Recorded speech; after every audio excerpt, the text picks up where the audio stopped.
platform. Hey, Laura, I'm okay. How are you? How's everyone doing? Did anyone see the news that just broke maybe about 20 minutes ago, about 20 minutes ago at the most, that Donald Trump, the Trump administration has officially paused visas, excuse me, officially paused visas for about 75 countries. I don't know if you guys got an opportunity to see that yet, but yeah. That is on top of the growing push to have Iranians, depending on how you say it, to somewhat subvert their current governmental system. And that's off the back of also what's happening with Jerome Powell, him directly pushing back on the head of the Fed. And the interesting part about that is that now some Republicans, specifically the Republican senators that have to approve Donald Trump's next pick for the Fed, are saying that Donald Trump better have a smoking gun in order to ensure that whatever he's doing with Jerome Powell, he can nail him, because if not, then it's a huge problem for them. Trump doesn't care about that. He cares about retribution. One more fun fact.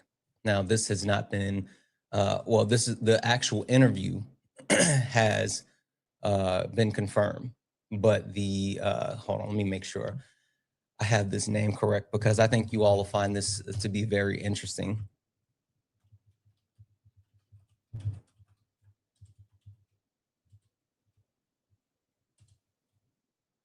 Here it is. Donald Trump is set to interview Larry Fink as the possible replacement for Jerome Powell for the head of the Fed. Does anyone know who Larry Fink is? Anyone know who Larry Fink is?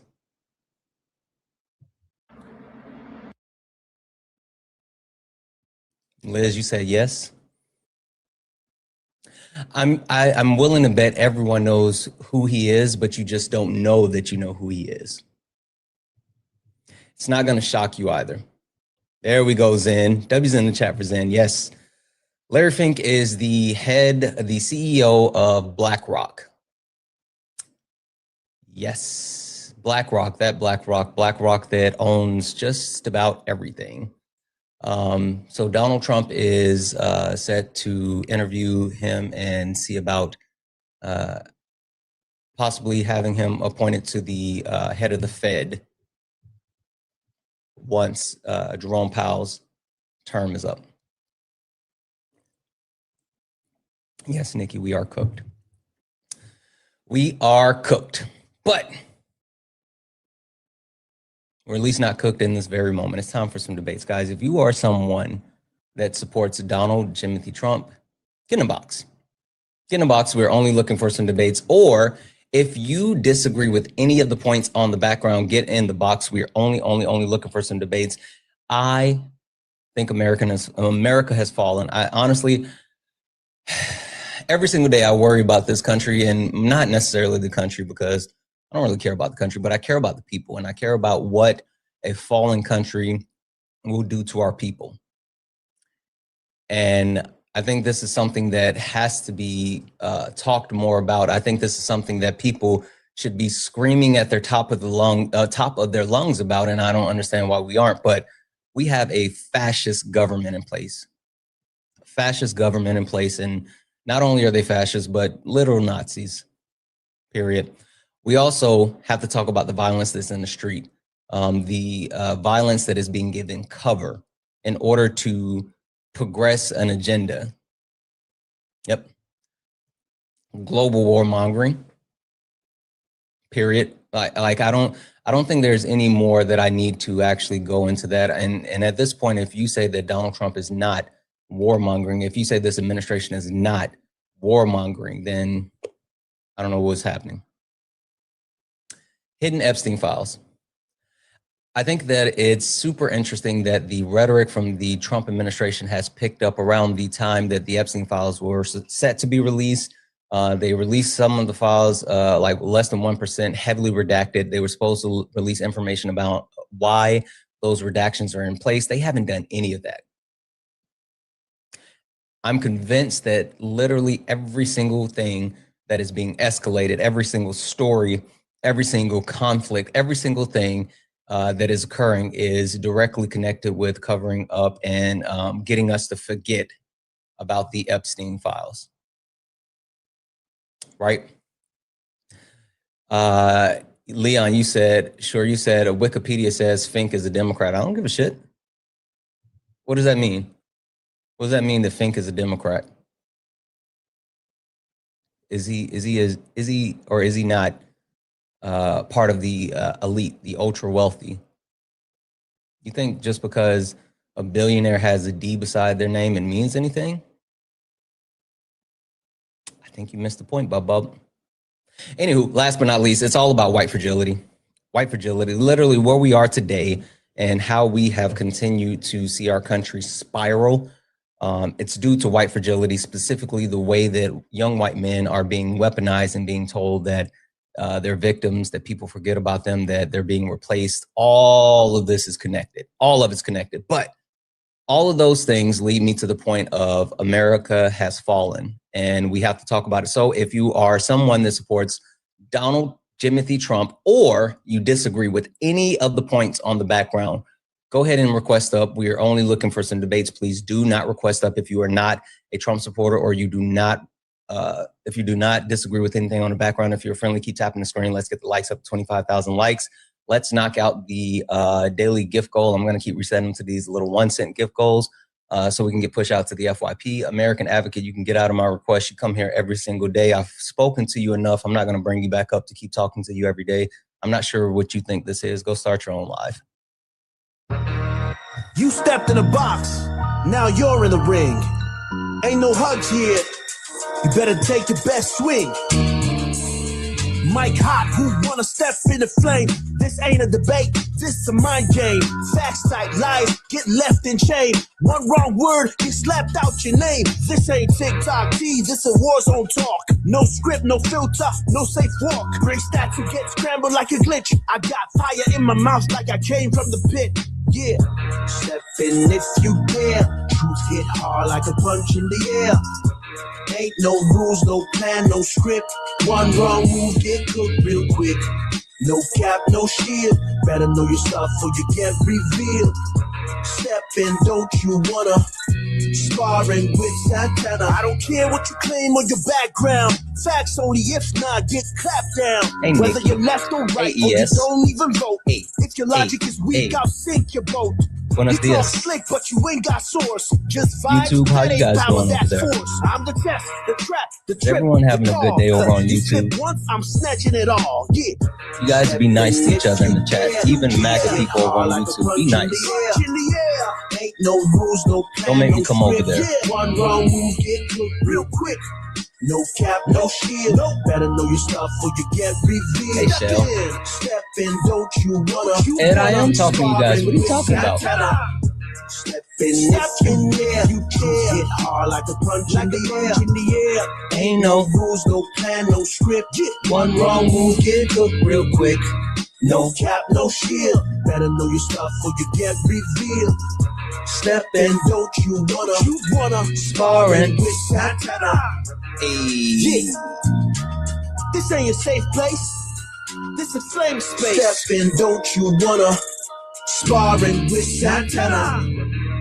Yes, it is.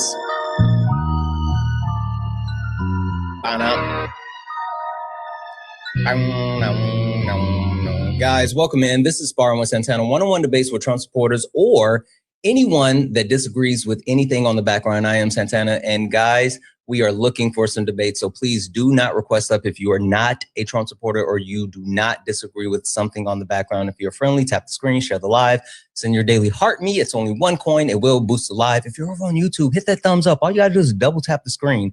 YouTube, I would love to see if we can somehow get 1,000 likes on our stream today over there. So make sure you double tap the screen just to give that thumbs up. With that being said, if you are in the request, make sure that you are a Trump supporter or you disagree with something on the background. Let's go. I saw this person first, so I want to make sure that we get to this person before anything. Hi, Chatters, are you a Trump supporter or someone that disagrees with something on the background? Hey there, Santana. Yeah, I kind of caught the end of this. You kind of got a bit of echo. Are you connected to like a Bluetooth or anything? Are you connected to like Bluetooth? I am. I'm teleporting right now, as they like to say. Yeah. Is there any way you can disconnect from your Bluetooth?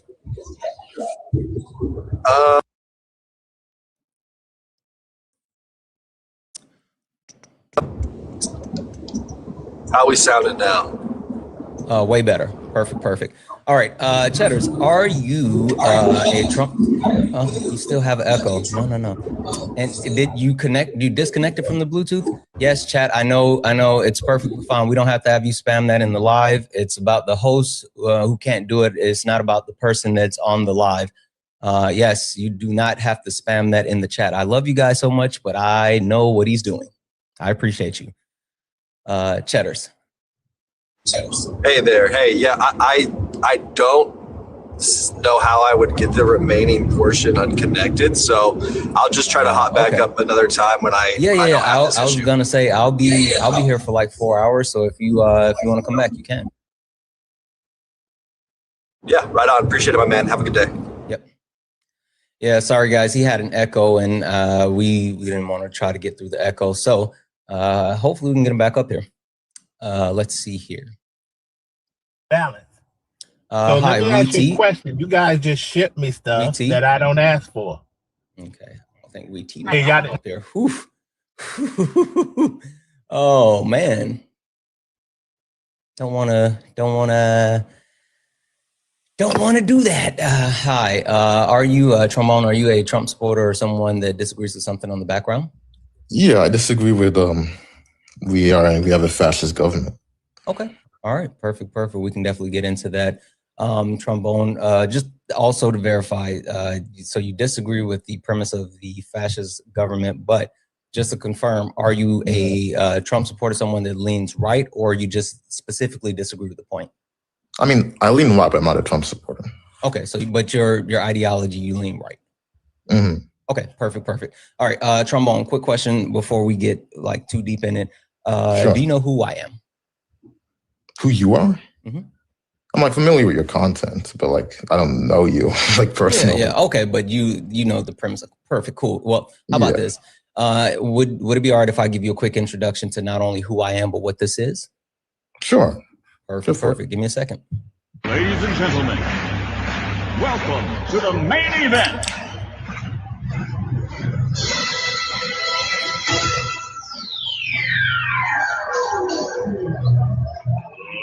Let's get ready to rumble! Feel a bit daunting.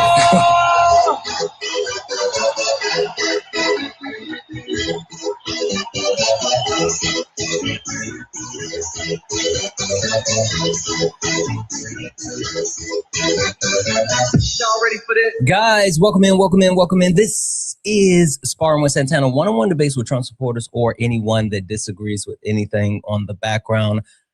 Guys, if you are a Trump supporter or you disagree with anything on the background, get in the box. I'm Santana, and we are only looking for some debates. If you are friendly, keep tapping the screen, share it live. Let's get the likes up to 50,000 likes. I'm going to keep resetting this daily gift goal to these little 1-cent gift goals. It'll help boost the live, push us out to the FYP. Also, guys, when you share out the live, share it maybe once or twice, but something that's even more important than sharing the live is repost. Apparently, reposts do a lot to help boost the live. So if you don't mind, repost the live for me. With that being said, Trombone, you said that you disagree with the premise that we have a fascist government. Yeah. Man, that's interesting. Go ahead and tell me why you don't think that we currently have a fascist government. Well, I mean, I guess to some extent it depends on how you define like fascism. I define fascism as apologetic ultranationalism. And I don't think the administration meets that like heuristic paradigm for defining fascism. Okay, is it based off the premise that the entire government isn't, or is it that you're saying? I'm sorry. Help me understand. I why don't you think feel like Trump. it doesn't. I don't think Trump people in like cabinet and people that are in his administration have like power in government, or like the MAGA movement as a whole, like have an ideology that is consistent with Palestinian ultranationalism. Okay, so your premise is that the entire entity doesn't meet the full requirements in order to be considered a fascist government. Am I off base? Sure. Okay. Sure. Yeah. Okay. So, but specifically, when you talk about the key people in power, the head of the snake, right, and onward with his cabinet and the actions that they are currently engaging in, would you say that Donald Trump is a fascist? No. Okay. Why not? Well, so when I say Palestinian nationalism, what that refers to is the idea that there is like a kind of national myth of like national greatness that the people and that needs to be like achieved.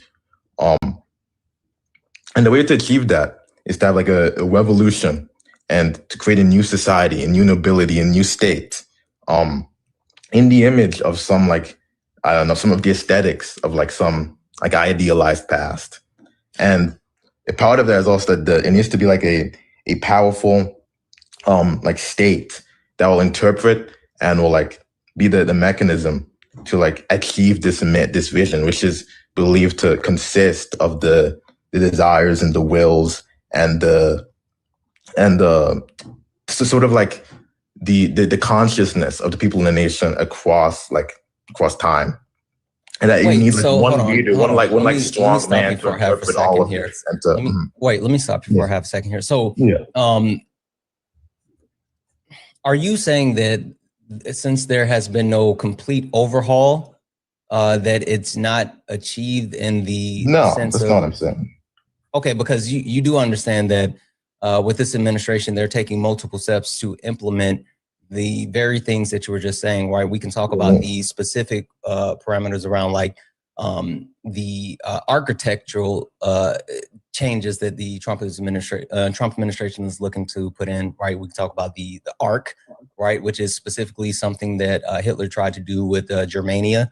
We can talk about the ballroom, which that's again another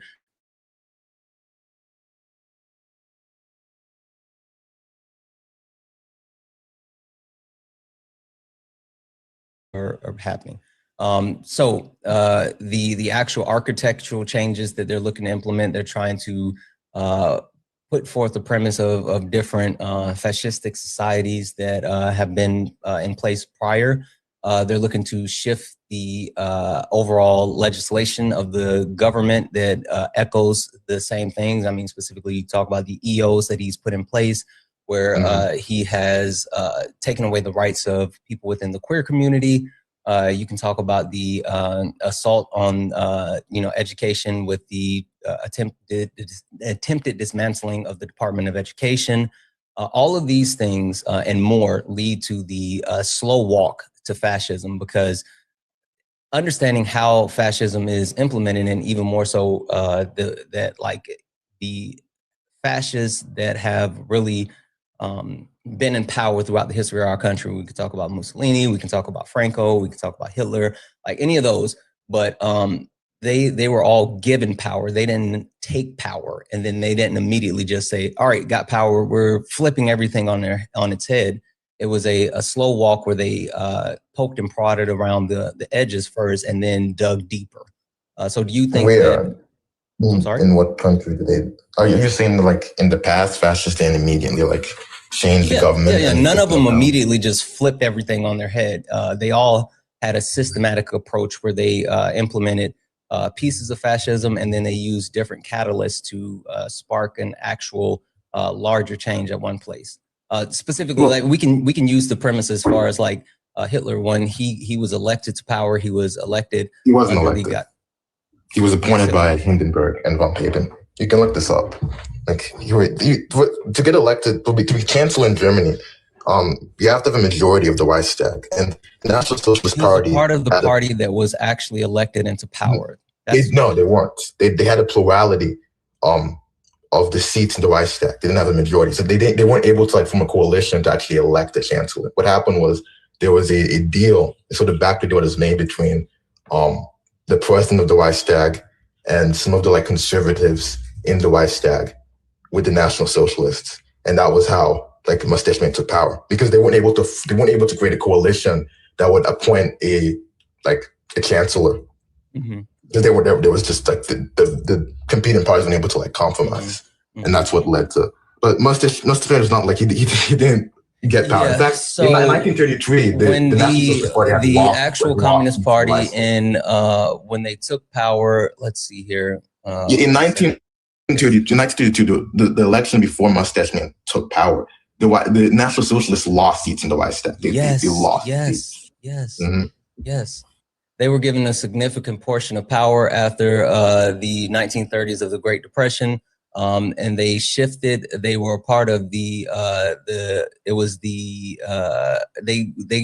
combined with the opposition, the KPD, and they were given power with.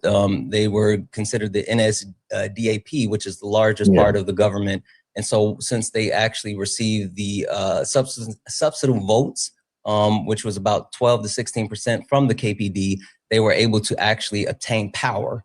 So it was an actual process. It was a governmental process. The point that I'm trying to get Mustache Man becoming chancellor? No, he was appointed by. I didn't get to the point about him yet. I'm talking about the party. The point that I'm getting to is the premise of what I'm trying to get to is there was no coup as far as just coming in and just overthrowing the government. They worked within the framework of the governmental system in order to attain power. Well, I mean, not really. The Reichstag was basically totally disbanded, with the enabling acts. Pretty early on, Mustache Man effectively had full control. The transformation of Germany into a fully totalitarian state happened with the Reichstag. They used the emergency powers to actually declare that, and yes, he was able to consolidate. Yeah, the Reichstag only met 6 times. After Mustache, 6 times. Question for you. Question for you. Well, it was up to the point. Yeah. Question for you. Did they have to overthrow the current governmental system? Yeah, the governmental system was entirely overhauled. The full question. Yeah. Did they have to overthrow the current governmental system in order to attain any sort of power? Yes or no? Well, we're talking about a coup, a violent insurrection. No, but the governmental system. Before entirely perfect.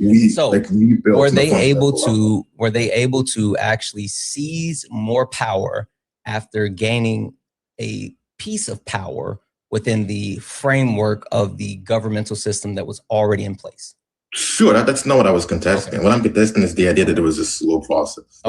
The governmental system of Weimar Germany was entirely subverted and fundamentally transformed very soon, within months, not probably honestly within weeks of Mustache Man taking power. Yeah, absolutely. It was. And so how long after Hitler actually took power did he immediately start killing people, or did he political parties were banned? All political parties were banned in Germany within. How long after Hitler took power did he start killing people? Did he immediately do it, or did he work on other things that were important to the German people, like the Autobahn, trying to fix the economy of Germany? Which one did he do first? Did he try to win over the hearts and minds of the German people, or did he just start putting people in concentration camps? Well, I mean, we were talking about camps being built. That was I think that was in 34, 35. But political parties were banned, a whole host of. Can you answer the question directly? The first 3 months. Can you answer the question directly? When he took power, did he immediately go after the actual evil shit that he wanted to do, or did he work on trying to win the hearts and minds of the German people and then slide in the evil shit? The first actions he took when he entered power was ban political parties, go after his enemies. I hear you. You're saying that over and over and over. Yes, I'm not denying that. And now answer the question. Did he immediately start arriving random people? No, like I don't know how this. Okay, so he did. Which one did he do first? Did he start to do things? The first thing he did was ban political parties. It was like one of the first things he did. Yeah. Trombone. I don't know if you're not listening or you're willfully not engaging with the question, but I'm going to give you the question one more time. I need you to stop talking, and I need you to listen to the question very specifically because it's a very direct question. Which one did he do first?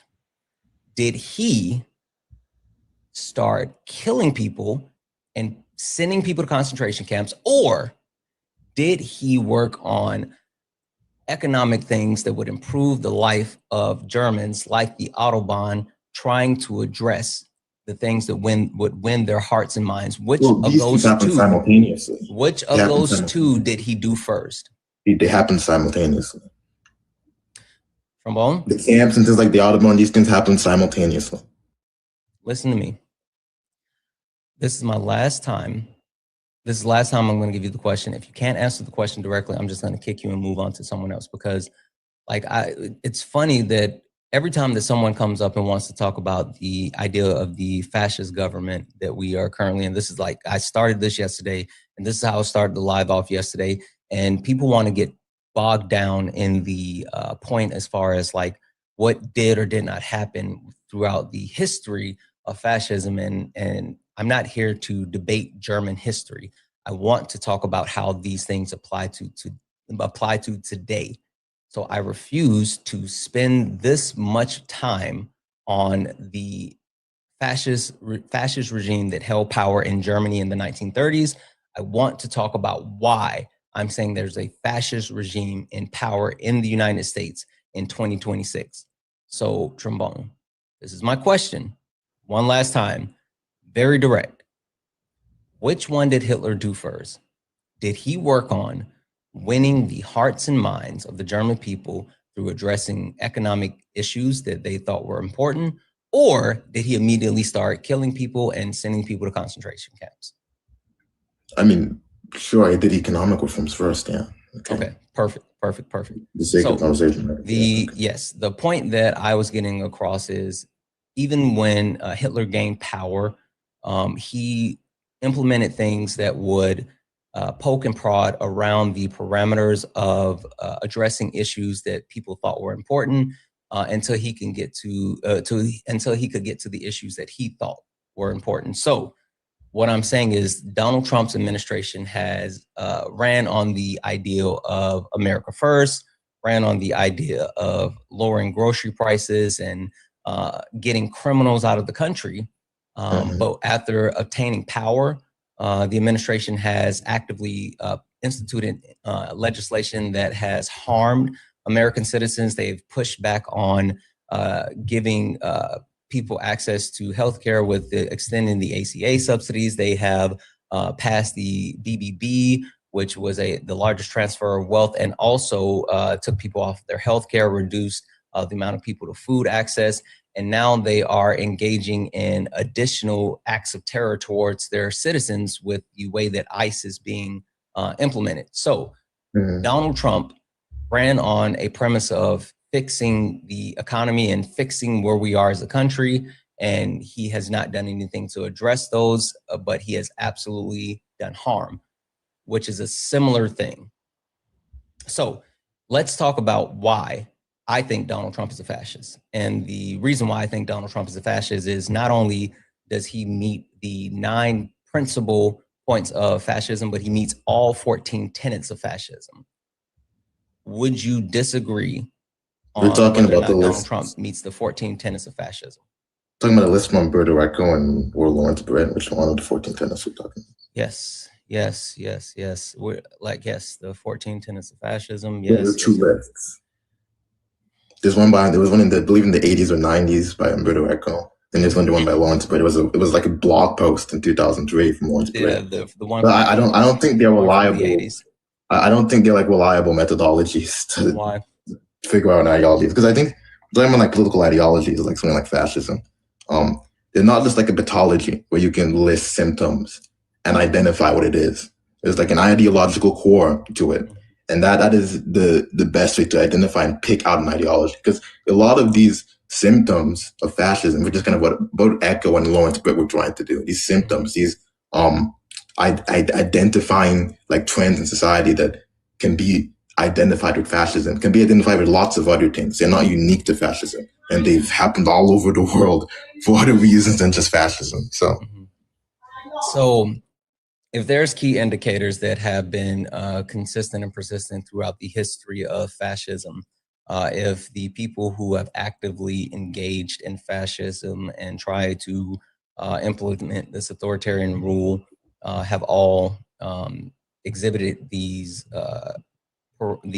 actual factors, then are you saying you give no weight to them? Are you saying that, you know, they're coincidence, they're not a trackable trend? Like what, I'm a little confused why you wouldn't accept those. These indicators aren't unique to fascism, that's what I'm saying. Right, they're not. They're absolutely not. So it's not a useful way to identify. Wait, you're absolutely right, but you do understand the premise is not that if you exhibit 1 or 2 or 3. No, I've seen all of these indicators. Someone could have all these indicators and not be a fascist. How? How can you meet every tenet? Because it's not a good methodology. I'm just saying that. Sure. Like, I'm willing to accept why it's not a good methodology. I just I need you to explain that. How can you meet every single tenet? And not, you know, I can understand if you said that if they listed 14 and somehow they would say you're a fascist if you meet 1. Like I completely agree. Umberto Eco said. I can understand if you would say that if they listed 14 and they say if you meet 1, then you're a fascist, and that's not good methodology. I would agree with you. But the point that I'm getting across of all 14 were created off of the trends that all of these fascist leaders shared, and saying that it's widely acceptable if you meet 9 of the 14, you're a fascist. But if you meet all 14, how can you not be a fascist with meeting all 14 tenets? Well, I mean, here's the thing. Umberto Eco himself, I'm pretty sure, said that if you meet 4 tenets, in his view, you're a fascist. But the thing is, first of all, the individual tenets themselves are really vague to me. Like, they don't really identify much of value or of substance.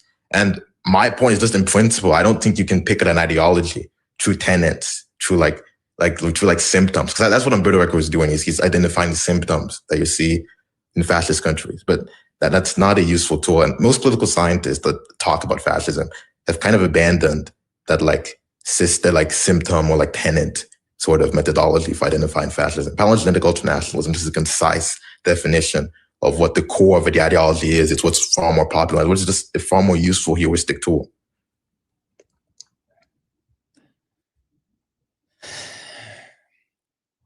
So you're saying that just simply defining it is far more useful than having not only the actual definition of it, but the tenets that identify the core principles of. Well, Umberto Eco doesn't think these are the core principles. Like if you read like Earth Fascism, he's not saying these are the core principles. He's saying these are the things that you see correlated with fascism most of the time. These are the things that fascist leaders often surround themselves with, and they often initiate. But he's not like, help me understand this, Trombone. How would Trombone specifically determine whether someone is or is not a fascist? Yeah, I mean, if you're calling for, if you're saying that there's a myth of the nation that we need to return to a revolution. The what of a nation? If you're saying there's a mythic past, a myth that we share as a nation, as a people, in our blood, that we need to return to a revolution, where we enact a new society, a new nobility, a new elite, a new state, and that we need to have a powerful totalitarian government that can interpret and discern this new vision, this new society for us. Wait, so what if they say some of the things and specifically do some of the things, but they don't say all of the things? What do you mean? So, I mean, what I've said is the minimum criteria, to be fair. Right, no. But what I'm saying is, let's say, because you said portion of that is basically the profession of like, hey, we want to return to this and we want to do this, and it has to be a revolution to get there. But then you also talk about the implementation that goes through with the shift of the government, right? So what if they actually say the rhetoric, but don't talk about the shift of the government, but actually implement the shift of the government? Well, here's the, we're talking about fascism. Like, no, I need you to answer that. If they say part of it, and they do all of it, how would you consider them to be a fascist? Because they didn't say all of it, but they said part of it, but they did all of it, or at least they're attempting to do all of it. I get what you're trying to get at. That like someone can lie about what their policy is. They can be saying they can try and like disguise what their actual intentions are with the country.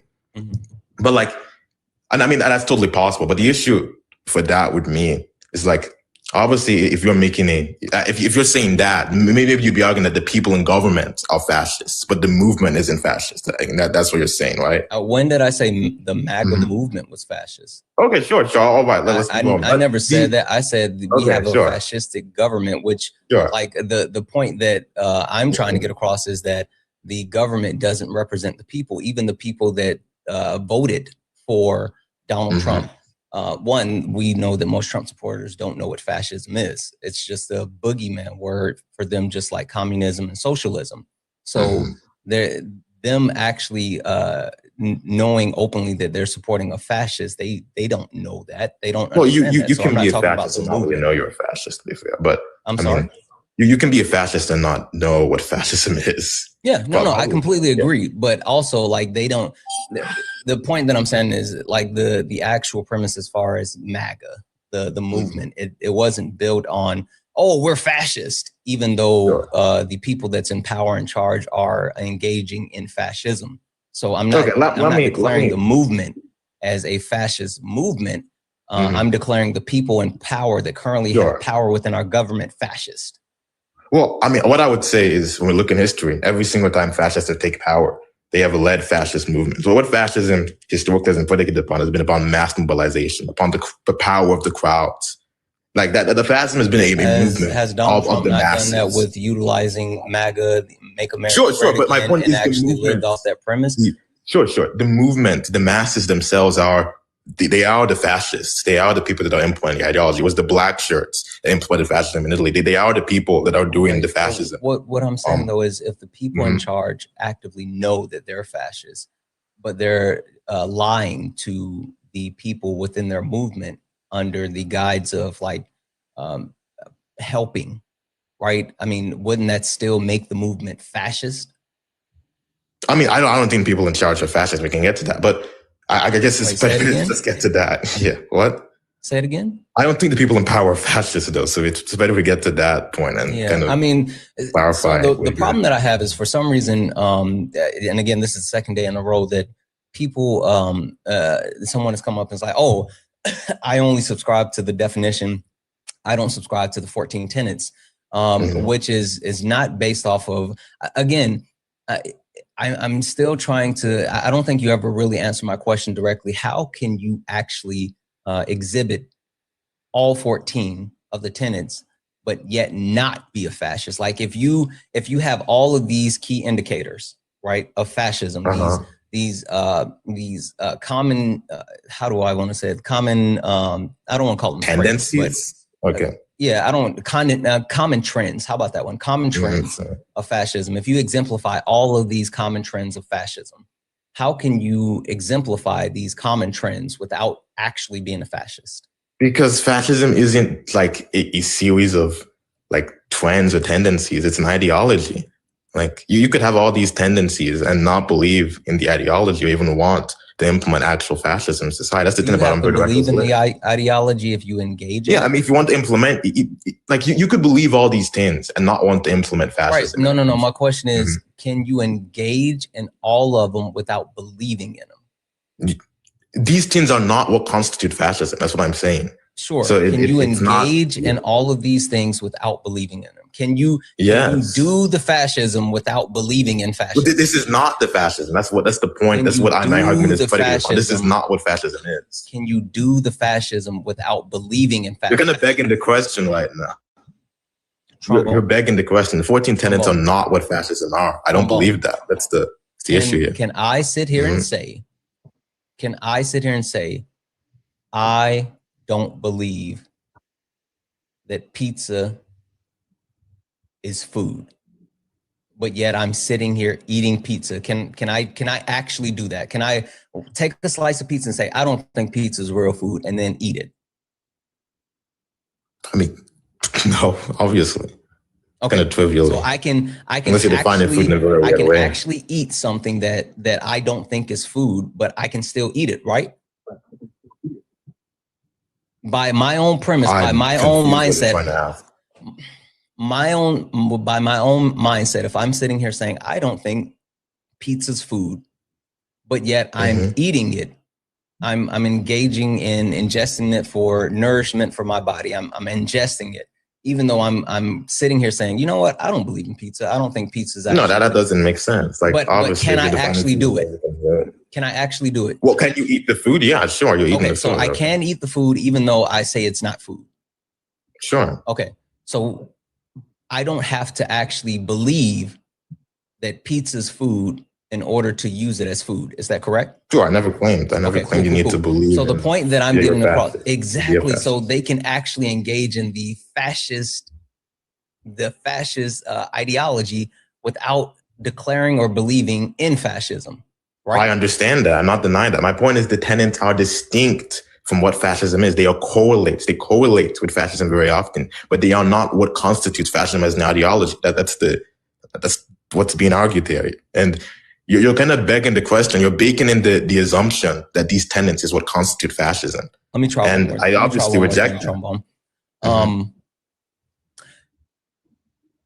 If, let's say, I have a fever, and I am also like coughing, kind of short of breathing, and I am, I may feel a little dizzy.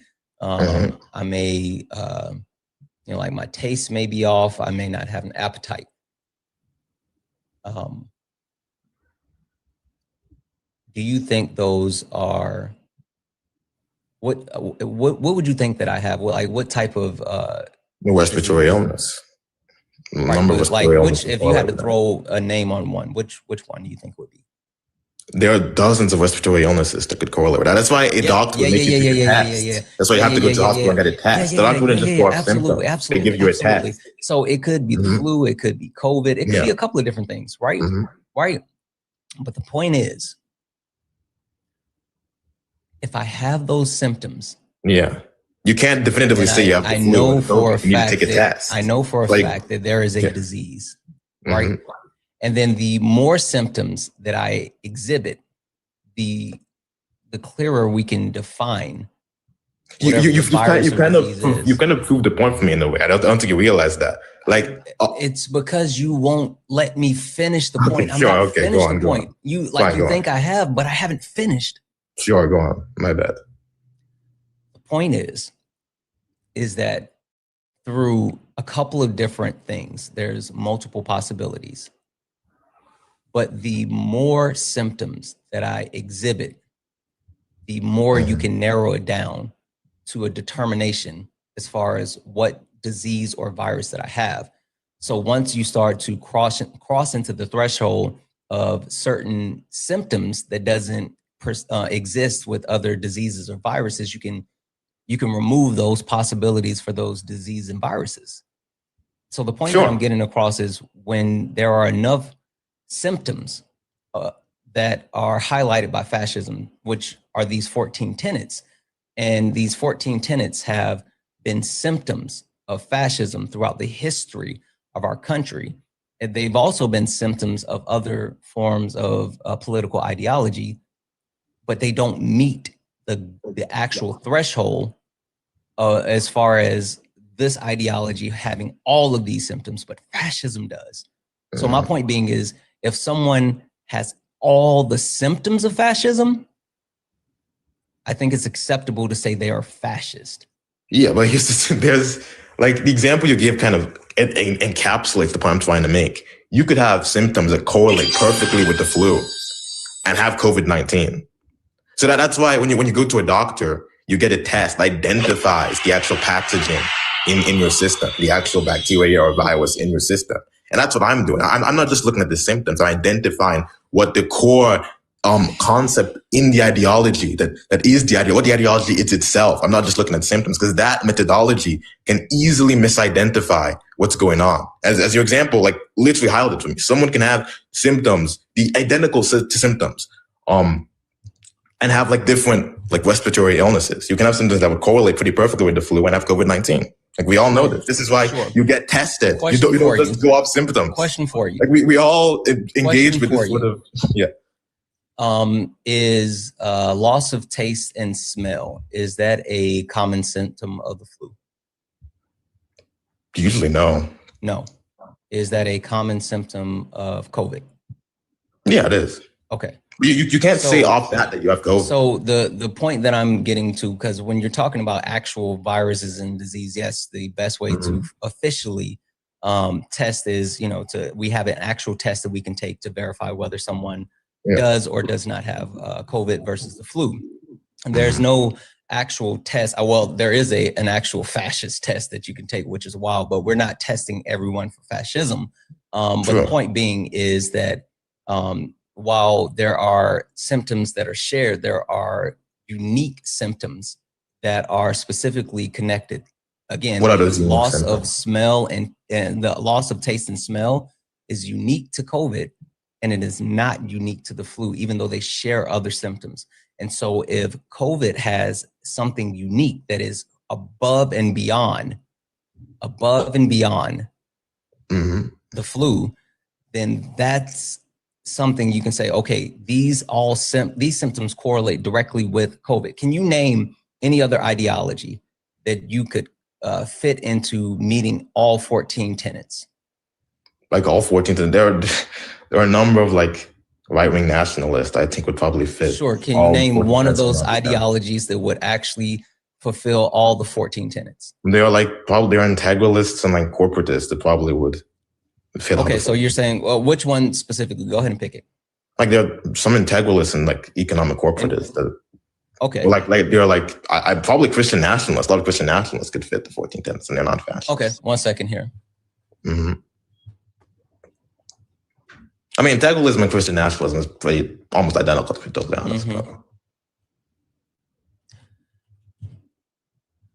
Like I think those ideologies map on. Sure, one moment. And they're not fascists, at least in my view. One moment. You don't think Christian nationalists are fascists?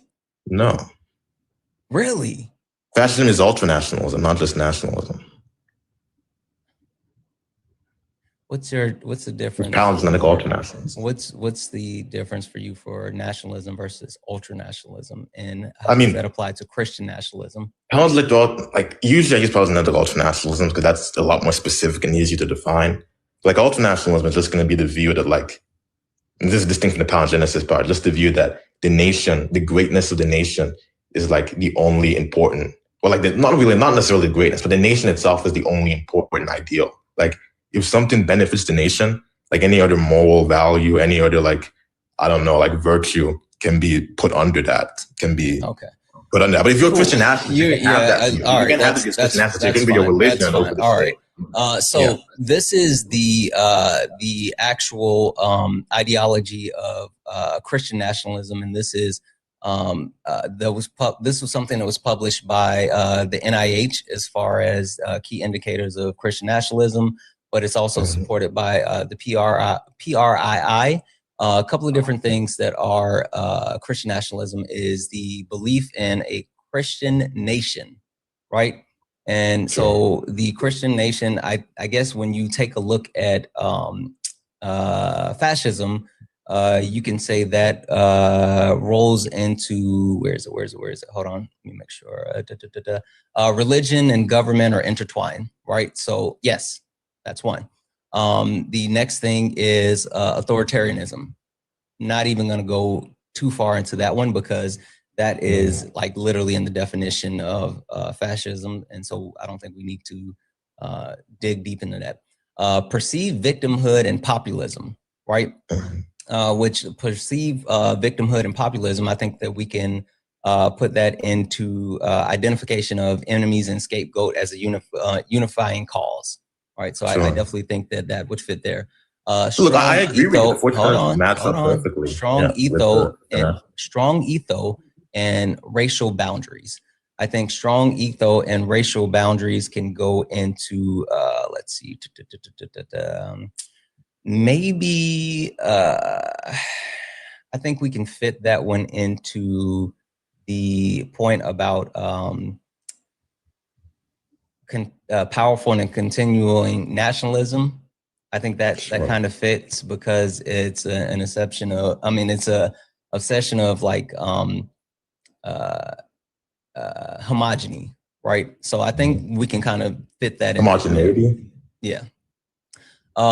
Traditional social hierarchies, that directly correlates with rampant sexism. Political engagement and specific policy stands, and which that says Christian nationalism more likely identify. I'm sorry? You feel like almost any ideology. Yeah, well, but that it says that it identifies with Republicans. So yeah, right leaning, again, that completely connects with the ideology. And then support of political violence. And I think we can add that to, where is it here? Supremacy of the military, or we can put that in obsession with crime and punishment, right? So with that being said, those are all of the key factors of Christian nationalism, right? So I think where we can definitely agree is that if you meet all of those premises, you are a Christian nationalist. But if you don't meet the rest of the tenets of fascism, because that's only 1, 2, 3, 4, 5, 6, right? I mean, there's 9 principles that are widely acceptable, but they're not the 14.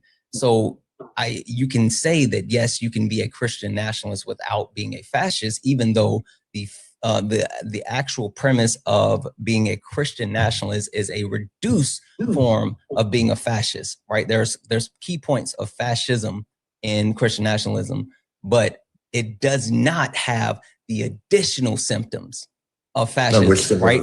So the point that I'm making is, even when you talk about Christian nationalism, there's no mention of control of mass media.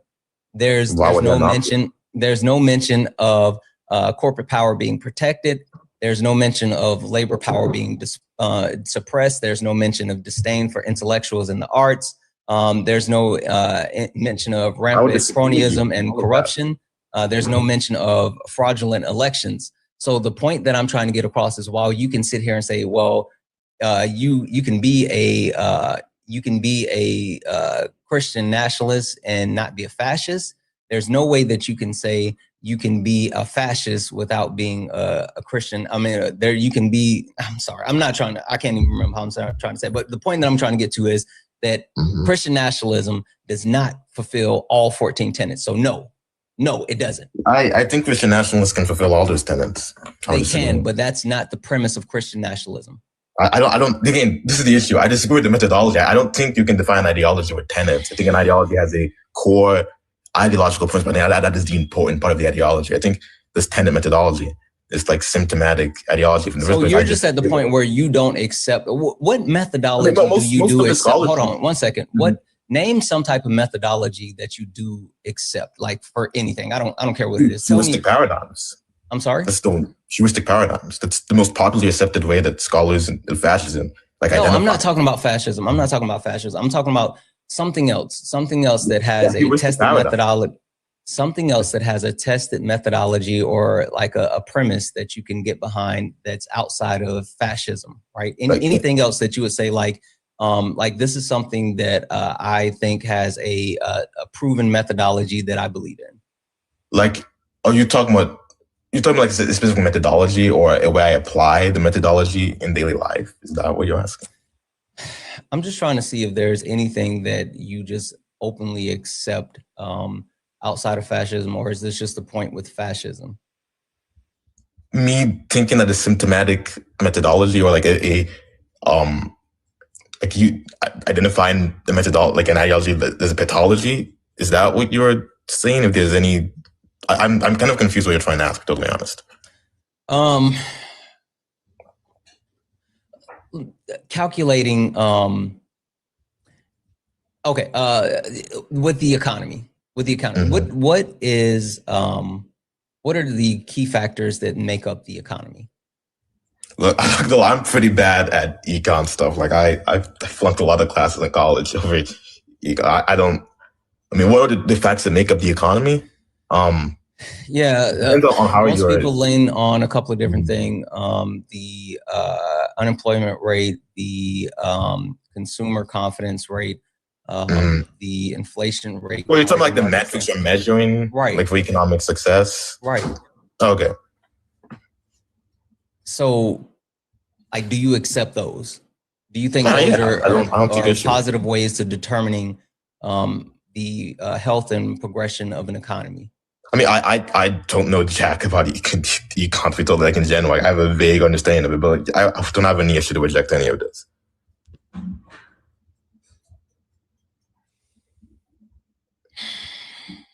Okay. I couldn't think of any reason. I think that at this point, right, the problem that I have is trying to properly engage so far with this point, and this isn't just the youth thing, right? This happened yesterday. The problem that I've had is that instead of people coming up and trying to actually engage in the point, it's been a position of like, I don't subscribe to what fascism is. And so therefore, since I don't subscribe to what fascism is, then this cannot be fascism, right?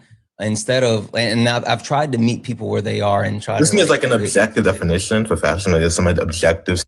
I've tried to meet people where they are and say like, okay, can you give me something that we can both work off of? But I think the problem is that with talking about fascism, I get into these conversations with, instead of people that want to address what's directly happening within our government, that have an understanding of the governmental system, they want to debate bro things. And I don't like to debate bro things. That's why I keep saying like, hey, answer the question directly. I have no interest in like going down the road of ideology. So I think to get a better understanding really quickly, Trombone, can you tell me more about your political ideology, why you lean conservative, and what parts of the governmental system do you support? Like why I lean conservative? Yes. Well, I mean, I guess it's just like a broader intuition I have about a lot of things. I just think that when we look at like the norms of society, when we look at the laws, the structures in government in general, and we look at things that have lasted for a really long time, when we look at like old laws, old tradition, we can say very often, sure, not all of these traditions are good, but they obviously it's been a value. It's like a law. What do you think about Donald Trump's tariff policy and how it's impacting our current? I don't support Trump. Sure, that's fine. What do you think about Donald Trump's tariff policy and the way that is impacting our current economy? I think I would agree with economists. The consistent economists, the tariffs are pretty bad. Like why are tariffs bad? Why are they bad? I mean, they're a regressive tax, I'm pretty sure. So are you saying that every situation a tariff is bad? Probably not. There are probably exceptions where they can be used as negotiating tactics, and that's probably fine. But as like broad, do you know of any examples of tariffs actually being used in a positive way? I mean, dude, I'm telling you, I'm not like that well versed in econ. But what do you think about the actual extradition? What do you think about the extradition of Nicolas Maduro from Venezuela? I mean, what do I think of the extradition? I mean, I have no sympathy for Maduro, but like, I'm pretty sure. What do you think about the way the United States went about it as far as violating international law and going in and pulling another head of the state and bringing them to the United States? Yeah, well, I mean, there's no jurisdiction that America has over something like that. America doesn't have jurisdiction of like a foreign leader, obviously. So, like, I mean, that's true. I wouldn't disagree with that. Like, if Maduro were to face charges, it would be an international court. Donald Trump has used blockades to seize Venezuelan oil tankers, and now is looking to lift sanctions in order to be able to sell the oil. What about Donald Trump using blockades to seize Venezuelan oil tankers, and now going through the process of lifting sanctions to sell the oil.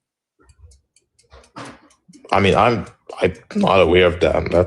I'm not surprised. What do you think about the Supreme Court hearing multiple cases, including a case that can affect the Civil Rights Act, which would change the electoral map throughout the entire South? Like the electoral map, or are you talking about like gerrymandering or like redistricting? Yeah. Or like the electoral college map? I don't think. What are you referring to? Gerrymandering. Like what are you talking about? Like the forget what the terms were for. Like you're like racial, like sort of restrictions around like how gerrymandering policies work. But what is like the is that what you're referring to? What is the most what's the most politically inclined current point that you feel comfortable and really sure of? Like a hot topic politically? Is that what you're asking? Sure. Anything that is current within our political system within the United States that you are sure of, that you feel like, yeah, you know what, I can lay out an argument for or against this, and based off of current. I think America should be almost entirely non-interventionist in the Middle East, at the very least. I don't think we should have any real presence in the Middle East. That's something I would. Okay, so what's the current engagement? Like literally, there's something right now that the Trump administration is doing in the Middle East. What are they doing? I don't think we should be in there at all. Like, no, that's fine. But what are they actually doing currently? There's something like really big currently that they're doing. What is it? Are you talking about like Iran? Sure. Yeah. What are they doing? I mean, a lot of the protests there, I think, are like obviously astroturfed. Like I don't like the Iranian. Yeah, no. What is the Trump administration doing? They are backing people that want to remove the current regime in Iran. Just expressing support for them. Okay. Yeah. So they're pushing for a change of power. They want to. How does that correlate with the actual global positioning of the United States with the history of regime changes, and then also with the sovereignty of other countries? Yeah, I mean, I think we might actually agree on this. Like, I'm pretty against regime change. I'm pretty non-interventionist. That's not the question. I said, how does that correlate? Does that correlate?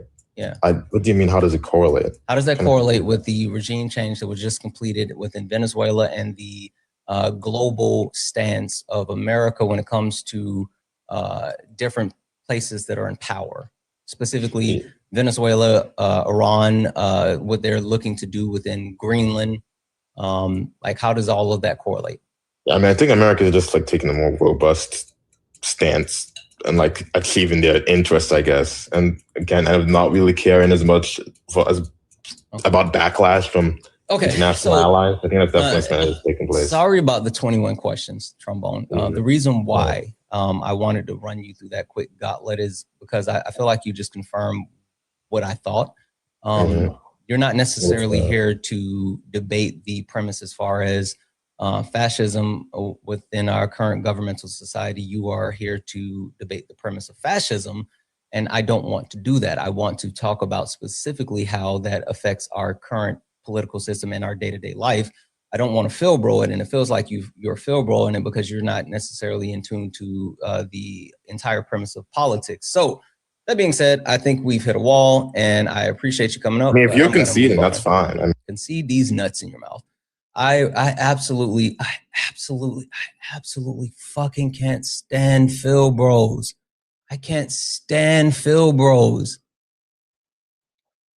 I can't fucking stand Philbros. Holy shit. You know what's funny? Before I went live, I was actually editing a video of a Philbro. And this is the problem that I have. It's not that they want to debate philosophy, because there's plenty of people that are willing to debate philosophy. Sure, fine, do it, have at it. But the thing that I will not do is have a debate that is detached from currently what's happening. I will not have a debate that's detached from things that are actively harming our society. And that's what Phil bros like to do. They like to talk about things that they can detach from in order for them to be able to debate it.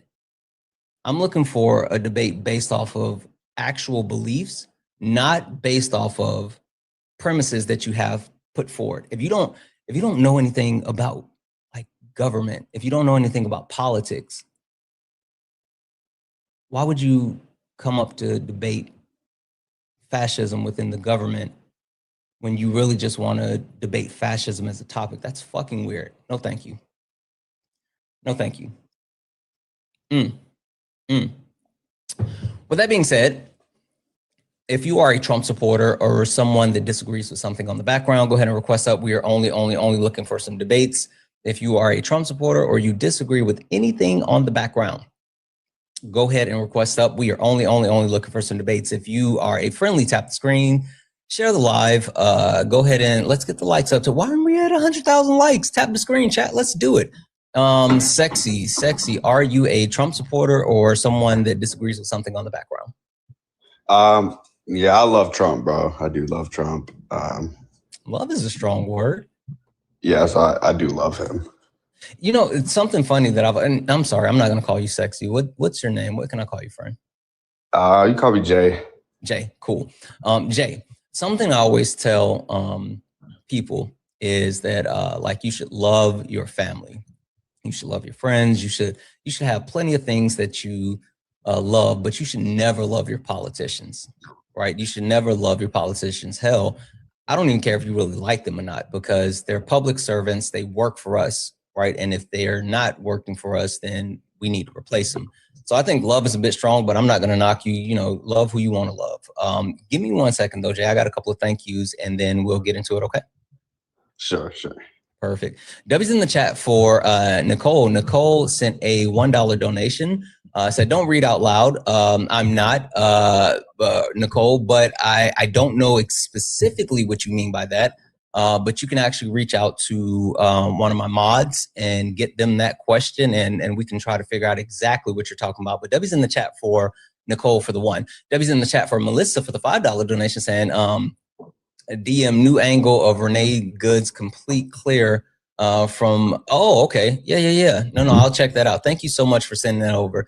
W's in chat for Mad Scramble, who sent a $5 donation saying, according to Ivanka Trump, Donnie repeatedly read the, he absolutely read Mein Kampf.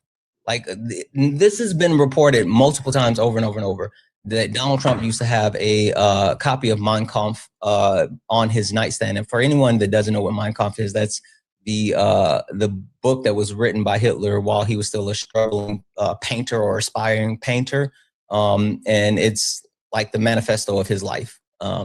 W's in the chat for Laura for the $2 donation saying, Robert O. Paxson describes fascism as progressions in stage from movement to seizing power to exercising power to radicalization. And it's based on what they do, not necessarily the definition. That's what I kept trying to get to. Like, if you're actually doing the fascism, I don't care if you're actually saying you're doing the fascism, but if you're doing the fascism, then what the fuck?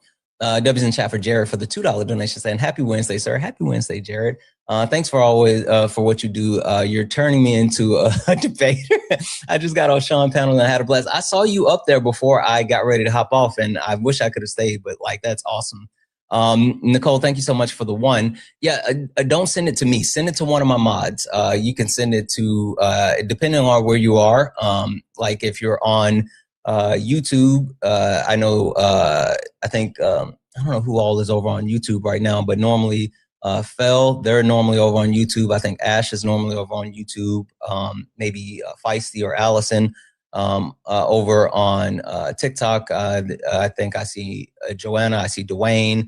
But send it to one of my mods. Don't send it to me because I'm really bad with checking messages. W's in the chat for Sin for becoming a late night tuber, a member over on YouTube. W's in the chat for Laugh Out Leslie for the $5 donation, super chat saying, good morning, Santana. W's in the chat for Cat Whiskers for the $20 super chat to say, thank you for standing on principles and morals. I literally try. I really do. Thank you so much. And W's in the chat for Sean for the $5 super chat to say, if I can't help I find an interesting phenomenon that I can't help, but I find an interesting phenomenon that the only thing MAGA wants to split hairs about is people unaliving and fascism. That's because they're willing to accept both of them.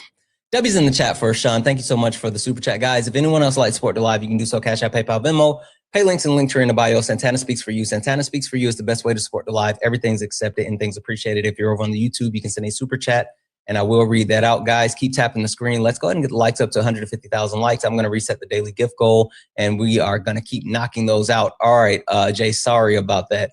So you are someone that supports Donald Jimothy Trump.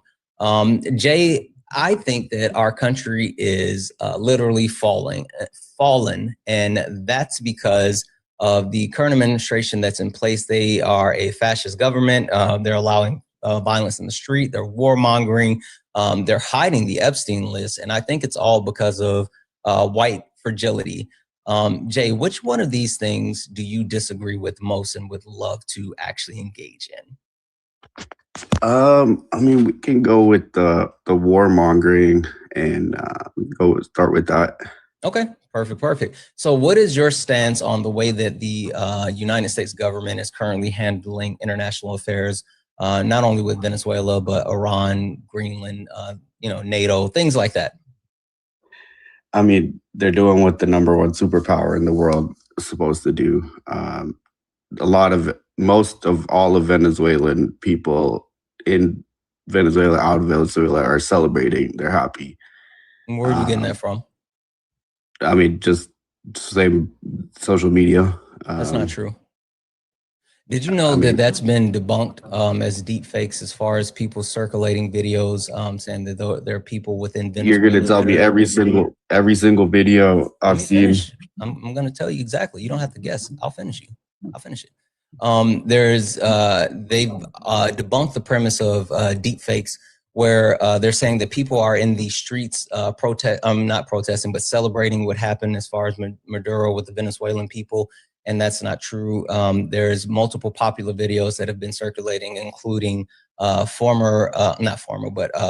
protests that occurred like in 2024, specifically about Maduro. But then there's also videos that are circulating from other countries, specifically Venezuelans celebrating here in the United States and Florida. There were Venezuelans celebrating in Panama. So while there are current active videos of Venezuelans around the globe who are supporting and celebrating the toppling of Nicolas Maduro, there are no current videos that have been published from inside of Venezuela showing people celebrating. But that does not negate the fact that there have been reports that people are happy. It's just that like the deep fakes are getting people when it comes to, thank you for the galaxy, comes to the people that are actually celebrating. Did he run? Did he fucking run? We talked about I pushed back on one thing that he said wrong. One fucking thing he said wrong and he ran.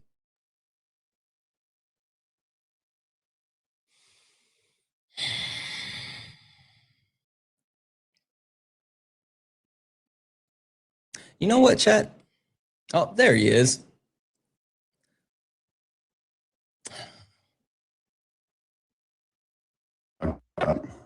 Oh, wait, you're there. Hey, can you hear me? There we go. Thank you. I was about to be so disappointed in you.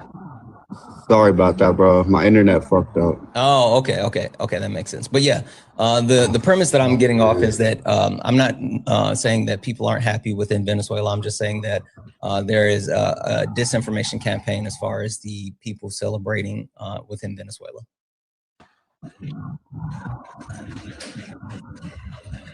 Okay, so you can't acknowledge that a lot of Venezuelans are happy? Yeah, absolutely. Okay. So, I mean, that country is economically drained. They can't get food. They have to go to Colombia to get money. That's not true. That as far as them not being able to get food and stuff, that's not true. Your phone's breaking up. Are you on Wi-Fi or near Wi-Fi or anything like that? Because your signal is really bad.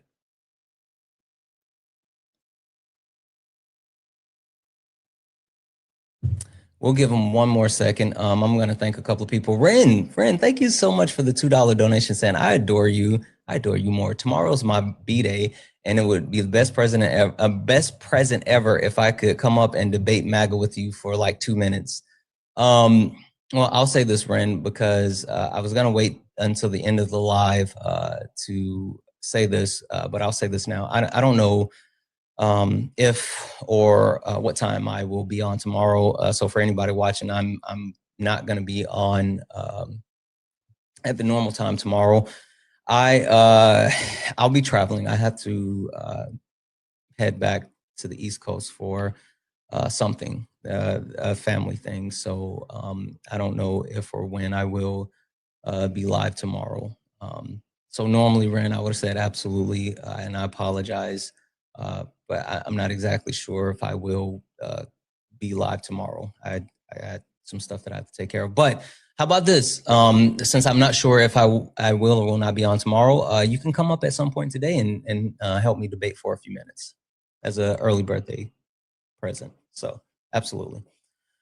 Sorry, guys.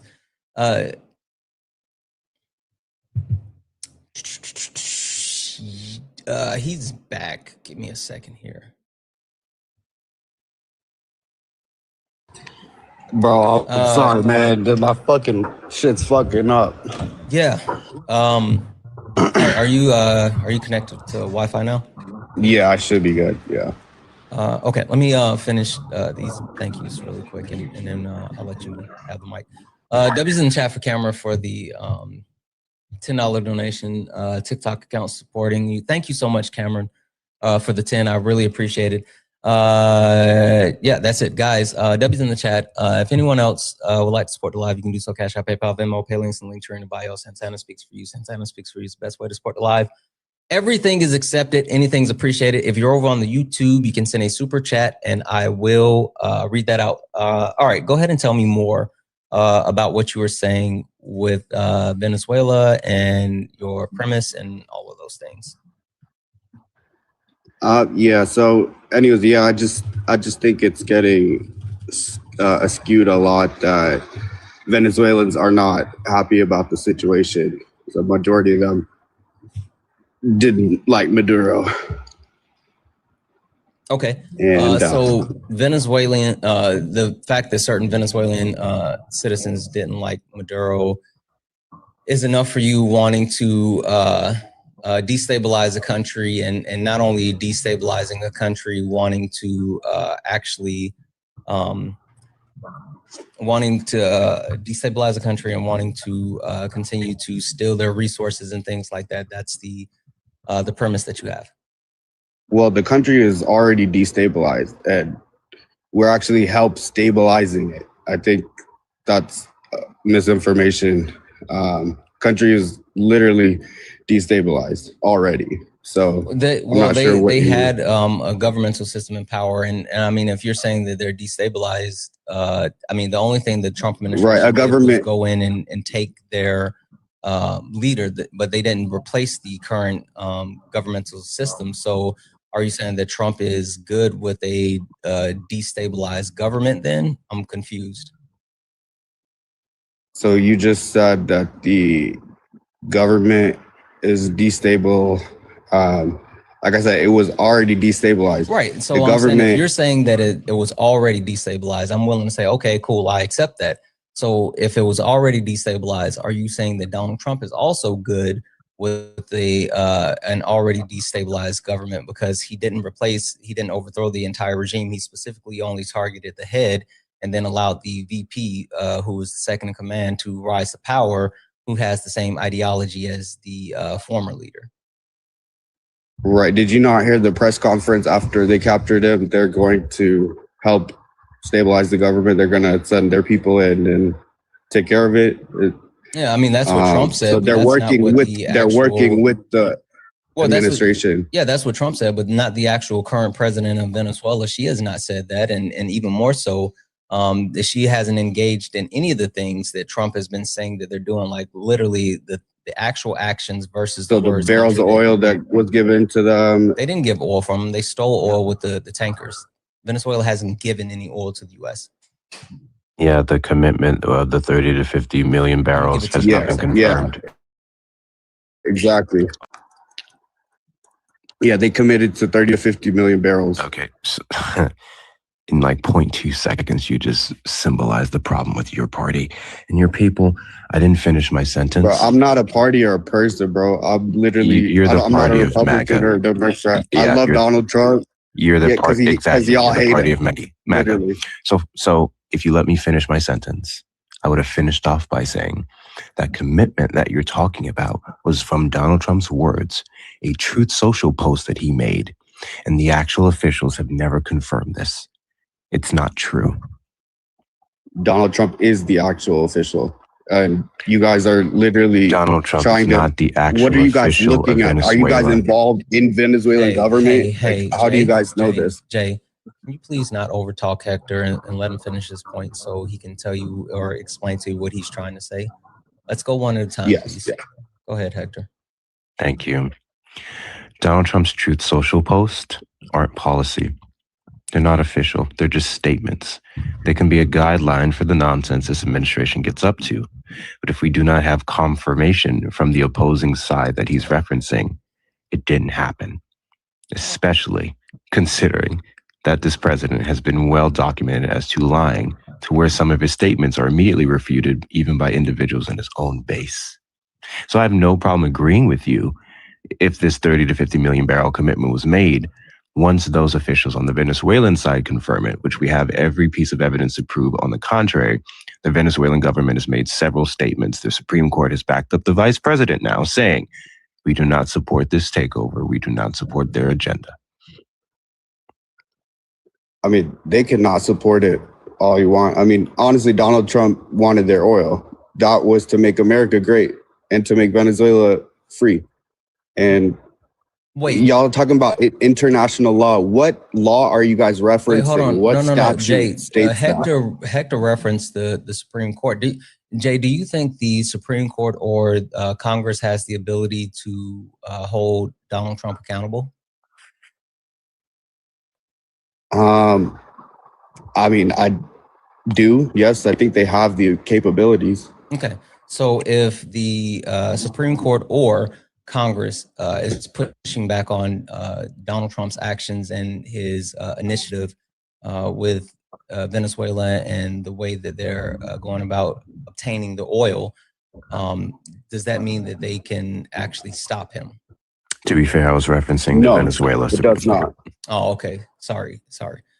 Yes, it does. It literally does. It like if Congress or the Supreme Court steps in and says that, hey, Trump can't do this, then like they can literally stop him. There are multiple ways that you can take a look at that. You can take a look at, like, an example, the deportation of Marburgo Garcia, where the Supreme Court ruled in a 9-0 decision that Donald Trump violated the constitutional rights of Garcia and had to bring him back. And so he had to do that.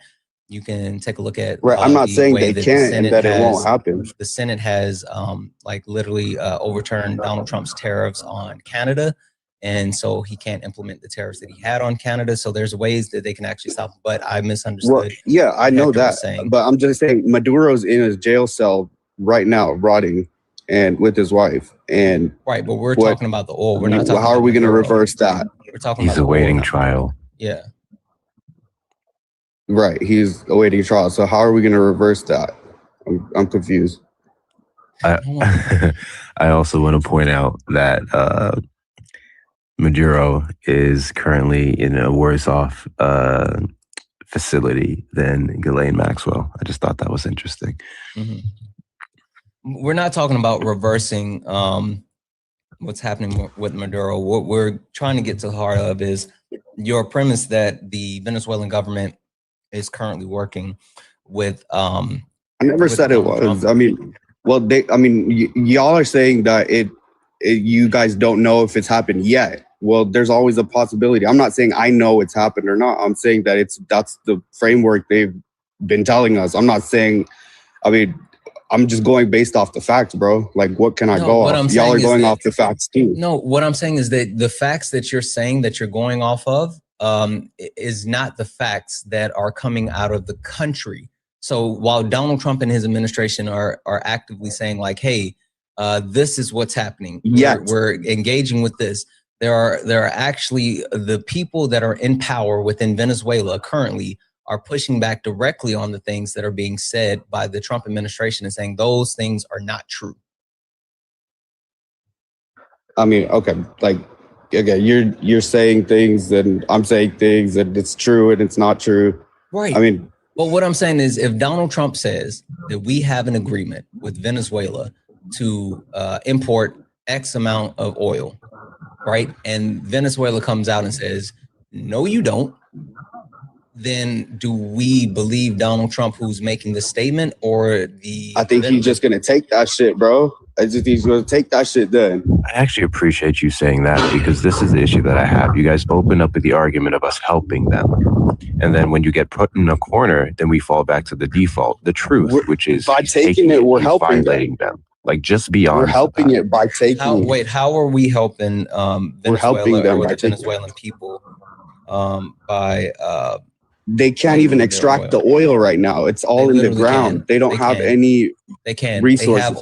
They don't have. They have. No, why haven't they? They have been. Why aren't they? About? How were we able to actually seize their oil tankers if they haven't been able to get oil? I'm just saying, they have the most oil reserves in the world. How are we able to? We have been able to take their oil. We have been. Listen to my question. Yes, Jay. I agree. Jay, listen to my question. We've seized, I think, 3 Venezuelan oil tankers now so far.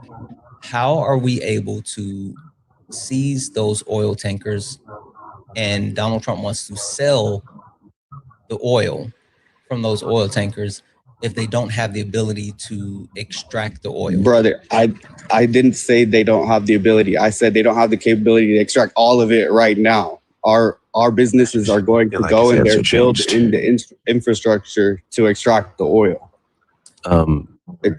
By that logic, neither do several American companies who have failed to make a deal with them for years. We just have the one limited permit, which is Exxon, and the rest of them have chosen not to make that investment. I don't know what argument you're trying to make here. I think he's saying that I don't know what y'all are trying to make. I think he's saying that we're going to go in and make Venezuela great again, right, by putting all these oil of refineries in, and we're going to be able to pull all the oil out. That's not how it works, and not in the premise of like saying, you know, oh, we're going to pull it out. Oh, so you're an oil rigger now? Literally, you don't have the ability to actually go in and extract all of the oil. That's not how it works. Even the United States doesn't have that ability. And so with them actually, Jay, I need you to exhibit some impulse control for me, please. With the United States of America, even with our oil permits that we have, we were with approval of oil permits, we were able to drill oil, but we were able to drill at a maximum level. So even though we had massive amounts of reserves still left, and by, you know, the premise of MAGA, all the technology in the world to continue to extract, we could not continue to extract because we could not do it past the level that we were currently at. So the point that I'm trying to get across is that Venezuela has been producing oil, and not only have they been producing oil, but they've been successful with their production of oil, and they have been able to capitalize on the oil reserves that they sit on. The only way that you can kind of square that circle is if you say, or if you're saying that we're going to go in and we're going to completely abolish any type of environmental protections that Venezuela currently has in order to supersede the oil production that they currently have to get more oil, right? You have to be willing to sit here and say, we're going to destroy the Venezuelan environment. We're going to pollute the people, the water, the air, all this other stuff so we can drill more oil out of Venezuela. Is that where you're going, Jay? Okay, so if you're saying it's going to destroy the environment, that's like saying it's going to destroy all the oil we drill here is destroying America. That's not what I mean, said. At the end of the day, it's going to flourish their economy. That's not what I said, Jay. I'm saying in order to be able to exceed these limits that you think that aren't being met, right? In order to get more, to get all of the oil, right? They're going to have to completely disregard safeguards and go above and beyond any normal standard. So are you saying that you're willing to do that? Sorry, you said disregard safeguards, meaning? Oh my God, bro, it's yes or no question. No, I mean, like, what is that? Disregard safeguards. What, in terms of oil rigging, what does that? Yes, I mean, the answer to your question is yes. Land protections, like all of the things that that give countries the ability to actually to extract oil at whatever levels they do so. Normally the parameters, they're limited by the capability, but then also the restrictions that are put in place to keep the environment and their people safe. So if you're saying that we've already talked about their actual ability, so it's not an issue with ability because they're already drilling and selling. So we would have to supersede the protections. Are you willing to supersede the protections to get more Venezuelan oil? Protections of what exactly? The environment, the water, the air, the people, the land. Are you willing to? So if they're already drilling, like you said, aren't they already doing that? But are you asking if by superseding, are you going to install more oil rigs? Is that? And then that's going to destroy the environment more. He's repeated himself 3 times now, and you're still not getting it. Let me give you an example. I just read a story recently of several lawsuits that are being taken, particularly in Texas, in regards to the EPA and several other agencies not properly enforcing hazmat material regulations for truckers when they're taking hazardous materials across the U.S. Starts off with them not being given the proper PPE. You can then go on to them not having the right warning labels of a certain amount of the hazardous materials. Once it's over a certain amount, they're supposed to be notified. It's supposed to have certain tags, it's supposed to go through certain checks. And many of these oil companies and stuff are violating them. And then the truckers are ending up with all sorts of diseases. And then now they're suing the government and they're asking for proper enforcement of these laws. That would be an example of something that would ramp up in a place like Venezuela that would not only impact Venezuelan people, but the, I guess, American oil companies and workers that would be involved in that. We don't have a proper enforcement of those regulations as it is. If we ramp it up without those protections, more people are going to be harmed. That is what you're asking for, if we put it in the broader context of Venezuela. Environmental harm. I feel like I just mentioned people specifically. You keep going back to the environment because something tells me you don't care about it. So the environment affects that's how people. They get cancer. That's how they get cancer, through the environment. Right, that's what you're saying. People. So yes, people getting harmed by the environment getting harmed. So environmental harm. So what you're saying? Is he breaking up for anyone else? Yeah, he has bad signal. We're gonna move on from this. I don't think this is like the signal has been bad. He's had to drop a couple of times to come back, and I don't think this is fruitful. So it's 2026, man. That Starlink couldn't give you better service. Starlink service is so bad. I don't know if it really is. It's really, really, really bad. Anyway, Hector, I really appreciate you coming up in a pinch. So thank you. Not a problem, man. All right, have a good one. Guys, W's in the chat for Ren, who sent a $2 donation saying, oh, thank you. Okay. Hey, just reply on the $2 donation that you just sent and let me know your username. And when I get into any one of those topics, you just hop up there and I'll let you come and hang out for a few. W's in the chat for Haley for the $5 donation saying, hey, Santana, I'm not sure if you remember me from past donations, but I appreciate you. I appreciate you. I do remember you, Haley. I do. I remember your name because of your last name, but then I also remember your profile picture. As someone with a disability who needs some health care to literally get out of bed, thanks to MAGA, Just got word that they will be cutting my hours of care. That is fucking wild. That's literally wild. I'm so sorry to hear that. I think that I think that people don't necessarily care or don't get like the impact that what this administration is doing is how it's gonna impact everyday people. It's fucking wild. W's in the chat for Gucci for the $5 donation saying, it's like if another country kidnapped Trump and Melania, but left Vance to take over. It's the same fascist government in power. I completely agree, Gucci. 100% agree. W's in the chat for Mara. Hey, Mara, sent a $10 donation for MAGA tears. Absolutely. W's in the chat for Benjamin for the $2 donation saying, and you can't rob someone when they say, congratulations, you're free. Exactly. Like that was the entire premise of his whole thing. Like the fact that we quote unquote gave them freedom or whatever was enough for us to take their oil. That's fucking wild. W's in chats for all the donors, guys. If anyone else would like to support the live, you can do so. Cash App, PayPal, Venmo, pay links, and link tree in the bio. Santana Speaks for You. Santana Speaks for You is the best way to support the live. Everything's accepted. Anything's appreciated. If you're over on the YouTube, you can send a super chat.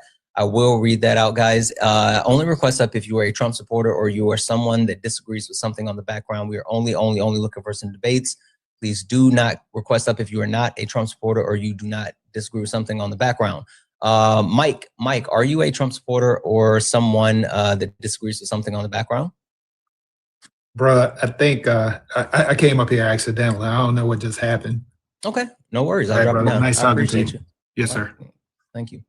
As only request up if you are a Trump supporter or you disagree with something on the background. I think this is a good time to do my normal announcement. If you take a look down at the bottom, if you see the pink and blue person, you are good. You're good. You're not in a request. You're just hanging out. You're watching these debates. But if you actually see the gray person, that means you are in the request. You're here and you're ready for some debates. That means you disagree with something on the background or you are a Trump supporter. So make sure if you see the gray person, you understand that you are in the request and you are here for some debates. Only request up if you are a Trump supporter or you disagree with something on the background. Yaga, are you a Trump supporter or disagree with something on the background? Yes, I'm absolutely a Trump supporter. And before we begin, let me just say respect, Santana. I appreciate all the folks who get on here and are open to debate and discuss these things. I think debate is super important and it's absolutely American. So yeah. Props to you for that. Yeah, absolutely. Thank you for coming up. I try to make sure that we have an actual ability to go back and forth and share ideas and stress test our ideology. I think that's key, and even more so, I think you have to be 18 years or older to get on TikTok Live, and we should be able to talk to each other as adults, and so I appreciate you being willing to engage with that. With that being said, Yago, what do you disagree with you're a Trump supporter. So these are the things that I think are actually affecting our country, and they're all being perpetuated by the Trump administration in different ways. What point would you like to start at as far as what you disagree with? Well, I mean, so I'm not versed on every topic. I'm not going to pretend that I am. So I'll just tell you the ones that I have strong feelings about. The Maduro situation in Venezuela, the border situation, the defense, I can even talk a little bit about the Greenland situation. The violence in the street, I think is definitely being perpetuated or helped along by the Republicans, but I believe ultimately it's a core result of democratic beliefs.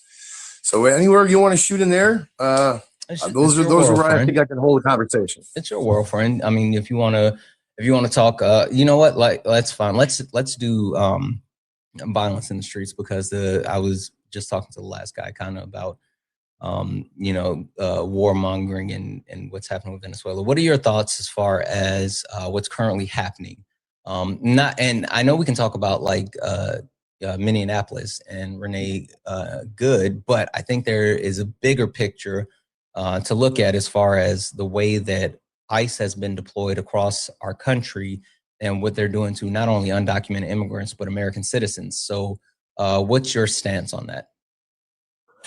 Well, if we look at ICE as a whole, they're wildly untrained. They're arguably grossly incompetent.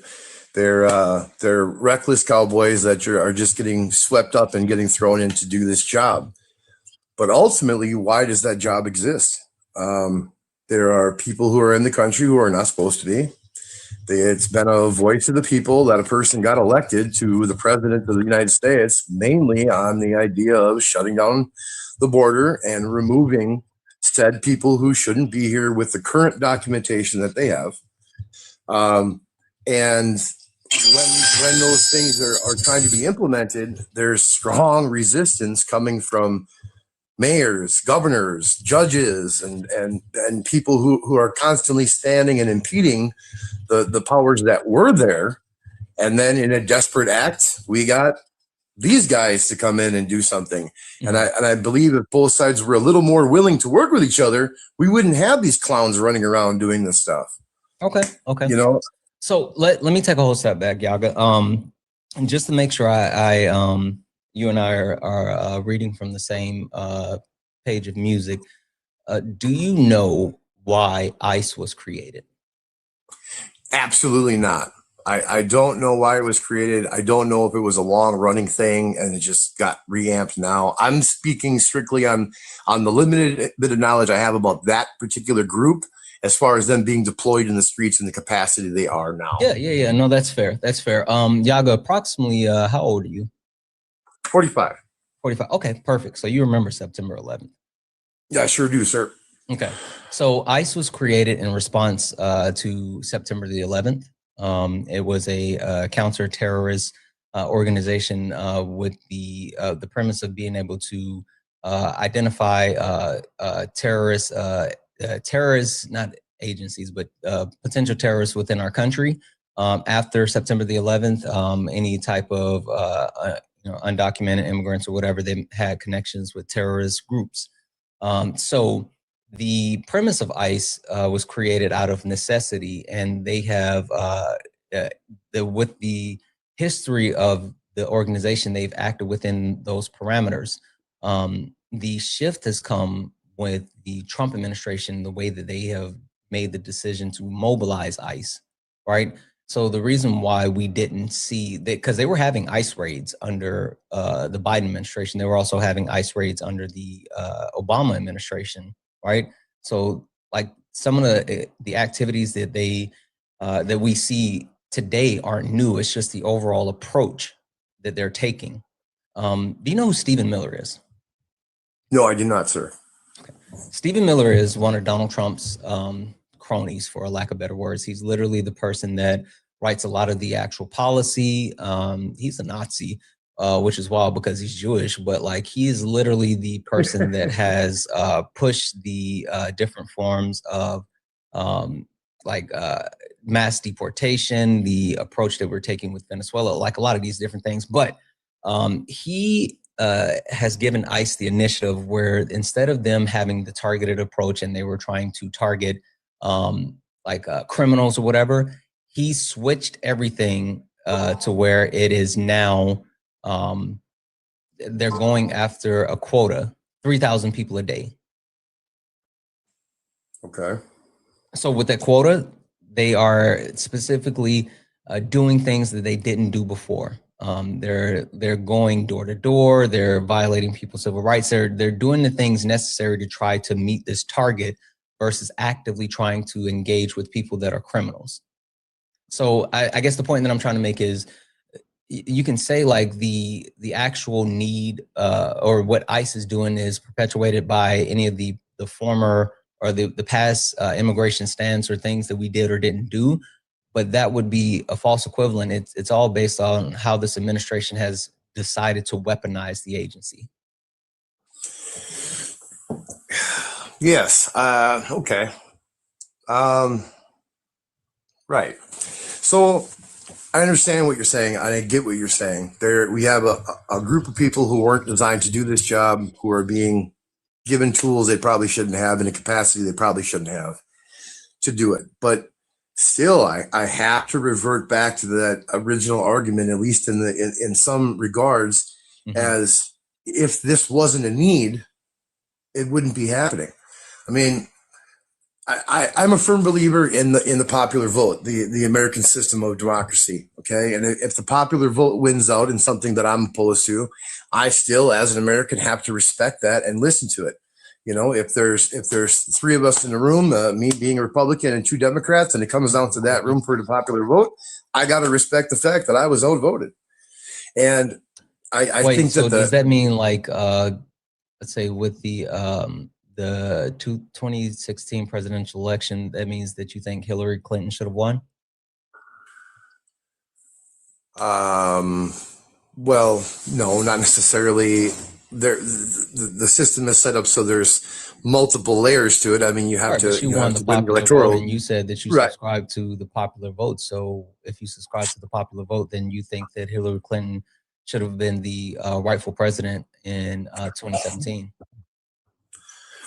Well, I mean, I guess. Let me rephrase. I'll stand corrected. Not only the popular vote, but also the entire electoral college vote as well. Because really, ultimately, that's the vote that elected President Trump right now, right?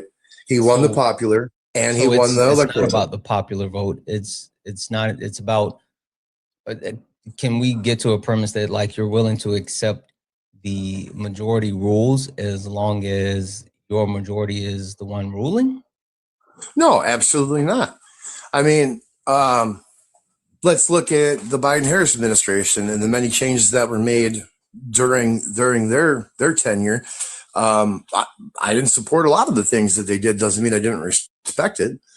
You know, if I were to see a trans person going into a bathroom and I disagreed with a male walking into a female bathroom, I wouldn't have said anything because it's their right to do so because that was the rules of the law of the land at the time. Question: you have to. Who do you think won the 2020 presidential election? Joe Biden. Okay. What do you think about the people that tried to overthrow the country on January the 6th?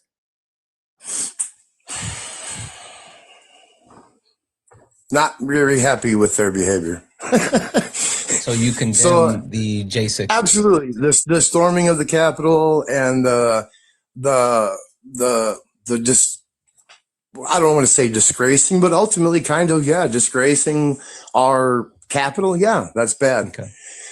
Do I think that they were all criminals? No. Do I think some were? Yes. Do I think President Trump ordered that to happen? No. Well, do I think he was complacent in it happening? Yes. Okay. I'm just trying to get an understanding of your whole premise as far as like, you know, your popularity rules. I still think there's a little bit of a contradiction there, but it's fine. We can move off of that. I guess, so the getting to the heart of what you're saying, are you saying that because there's enough people that supported Donald Trump and the ideology of like mass deportation that we have to follow through with that actual premise? Absolutely. Let me ask you a question. Do you think, what do you think Trump's biggest running strong point was as far as his gathering his support from voters? What do you think was the most of us that's were kind behind? of a trick question. Do you mean in the sense of like what he said or what he actually Well, of course, meant? the promises made and so based off his words for president. What words do you think that? What words do I think that Trump said that people most resonated with without like the underlining meaning? Right. Okay. Improving the economy. Okay. I guess I can't argue that. I mean, that's obviously that's your opinion. The reason why I would say that, the reason why I would say that though is because like people are the people that have supported Donald Trump, the majority of them, I don't want to say every single one of them, but the majority of them are selfish. And so they feel like I had a better life the first time and I had more money and I was in a better position. And so putting him back in power is going to get my gas lower and I'm going to be able to make more money and blah, blah, blah, blah, blah. Right. The reason why I wouldn't say immigration is because Donald Trump said that it was about like deporting criminals, right? He said that the entire premise of him with his deportation was we're going to get these murderers and things like that out of the country. And he talked high level on who he wanted to target with immigration. But a majority of the people that were willing to support his premise on immigration, the underlining meaning and what they were reading between the lines, in which they continue to drop red meat, referencing back to like Stephen Miller, who entered the line of poisoning the blood of America when talking about immigrants, and that's, you know, hailing back to Hitler. Them actually doing that was all about racism and xenophobia, right? And looking to actually target Black and brown people to get to a white country. So even people that were saying like, oh, we just want the criminals out of the country, a lot of them didn't necessarily want the criminals out of the country. They just wanted a white country. So that's why I say it's not like immigration wasn't the actual thing. It was the one thing that Donald Trump said that he was going to do, the words, and people was like, yep, I support him because of that, the economy. Okay. I mean, like I said, I asked you a question and you answered it fairly, and it didn't go the way that I wanted you to answer it, or I'd hoped you'd answer it, but that's just the nature of the beast. But let's look at me personally. I supported him for the closure of the border, and that was for a security purpose. And also, like, the reason why I say that as well, like, he literally can't do that. That's another thing. Well, okay. Has not illegal crossings dropped way beyond dramatically? I mean, by a multitude since he's taken office? Yeah, but you have to ask yourself why. Because he's enforcing the laws that were not being enforced under Biden-Harris. That's not true. Well, at a far greater capacity. That's not true. How about that? I guess I don't understand why. Yeah, I don't understand why you say that. The interesting thing is, like, I always talk to people, and you know, I always say, like, because they love to say like, oh, it's down, border crossings are down, border crossings are down. I'm like, yeah, absolutely, border crossings are down, but they never necessarily know why border crossing is down. And the reason why is not because Donald Trump has passed any type of legislation to address the border, which he hasn't, right? It's not because he is, you know, allocating funds or enforcing laws or anything. He's not doing any of those things. And the actual thing that he's doing is engaging in cruelty. And I'll explain that in 1 second. I just want to give everybody this information. With a study that was completed through Pew Research in conjunction with John Santana, Hopkins. I don't mean to interrupt. Sorry, 1 second. I have to take this. I'm sorry, I have to go, but I'd really like to continue this conversation later. I appreciate what you do. Thank you so much. Sure, yeah, you can come back. I'll give everyone this anyway.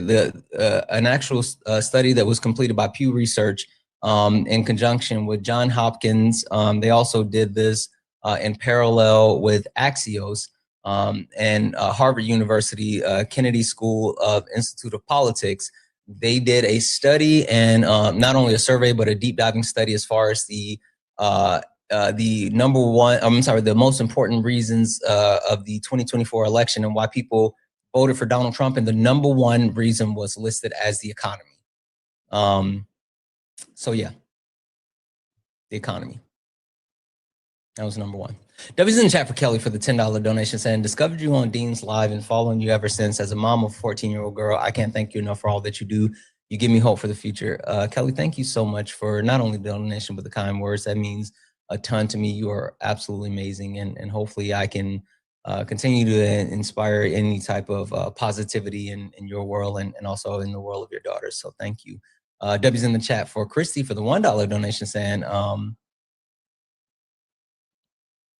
thank you, Christy.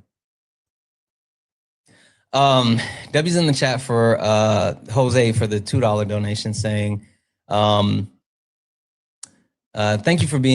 you, brother, for all that you're doing. You're amazing. You're telling guests are amazing. Tell your guests thank you for being open-minded and intelligent. Yeah, absolutely. I really appreciate it. I do appreciate people that are coming up and who are willing to engage in like good faith debates and all this other stuff. So that's absolutely wonderful, guys. If anyone else would like to support the live, you can do so. Cash App, PayPal, Venmo. Pay links in the link tree in the bio.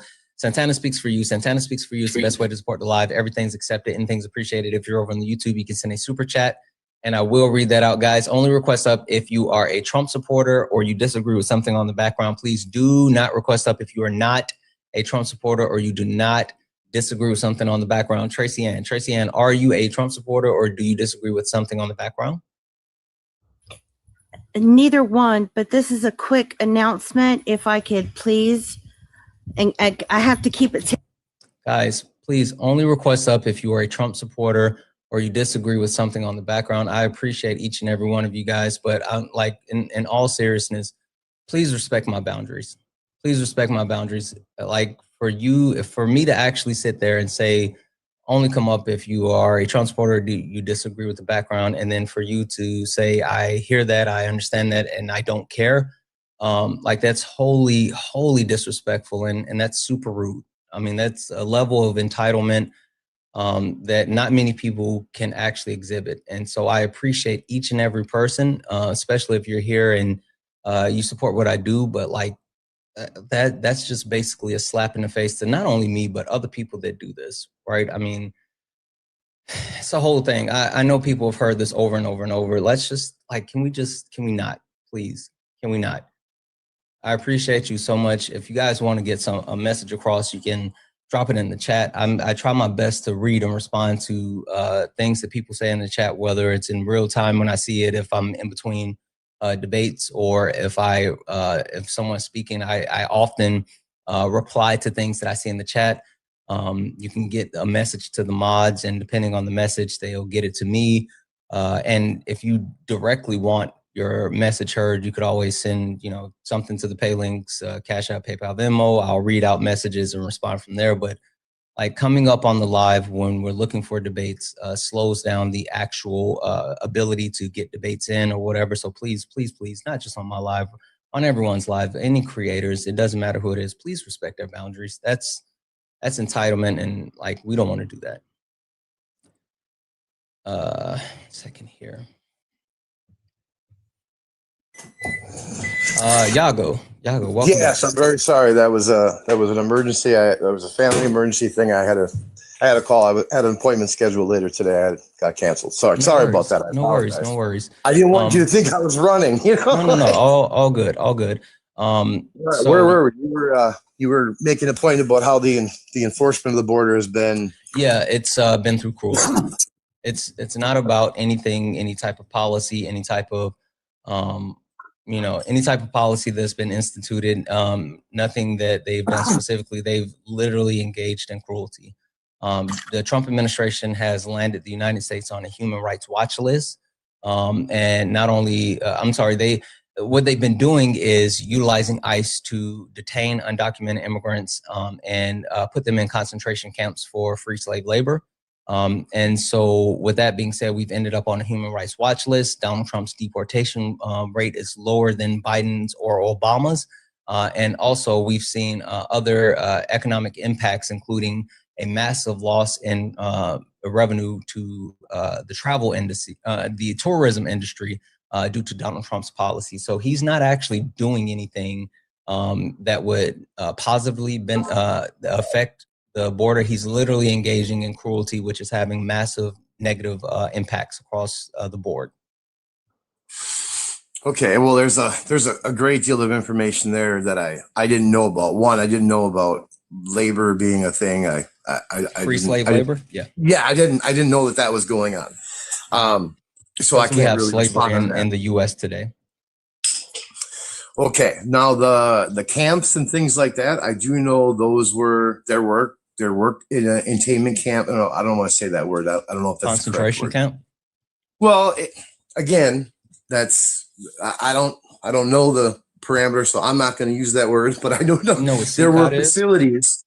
I'm sorry, sir. What? You know what CCOT is? No, I do not. CCOT. CCOT is in El Salvador. It's a well-known torturers camp where people not only lose their lives, but are put through different mental and physical torture on a day-to-day basis. Okay. Donald Trump is prolonging the removal of undocumented immigrants, feeding them into the private prison system here within the United States, and then keeping them there for months and months and months. And then finally, once they are set to be deported, instead of him sending them back to their country of origin, he's sending them to places like CCOT, where they detain, torture, and so on and so on. Okay. So these facilities that we have, what were the facilities that the Biden-Harris administration erected?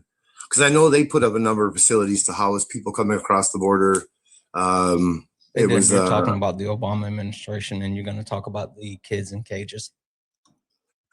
Well, I'm not necessarily talking about any negative side effect. I'm simply talking about the structures. Like when were the structures put up, and why were they put up?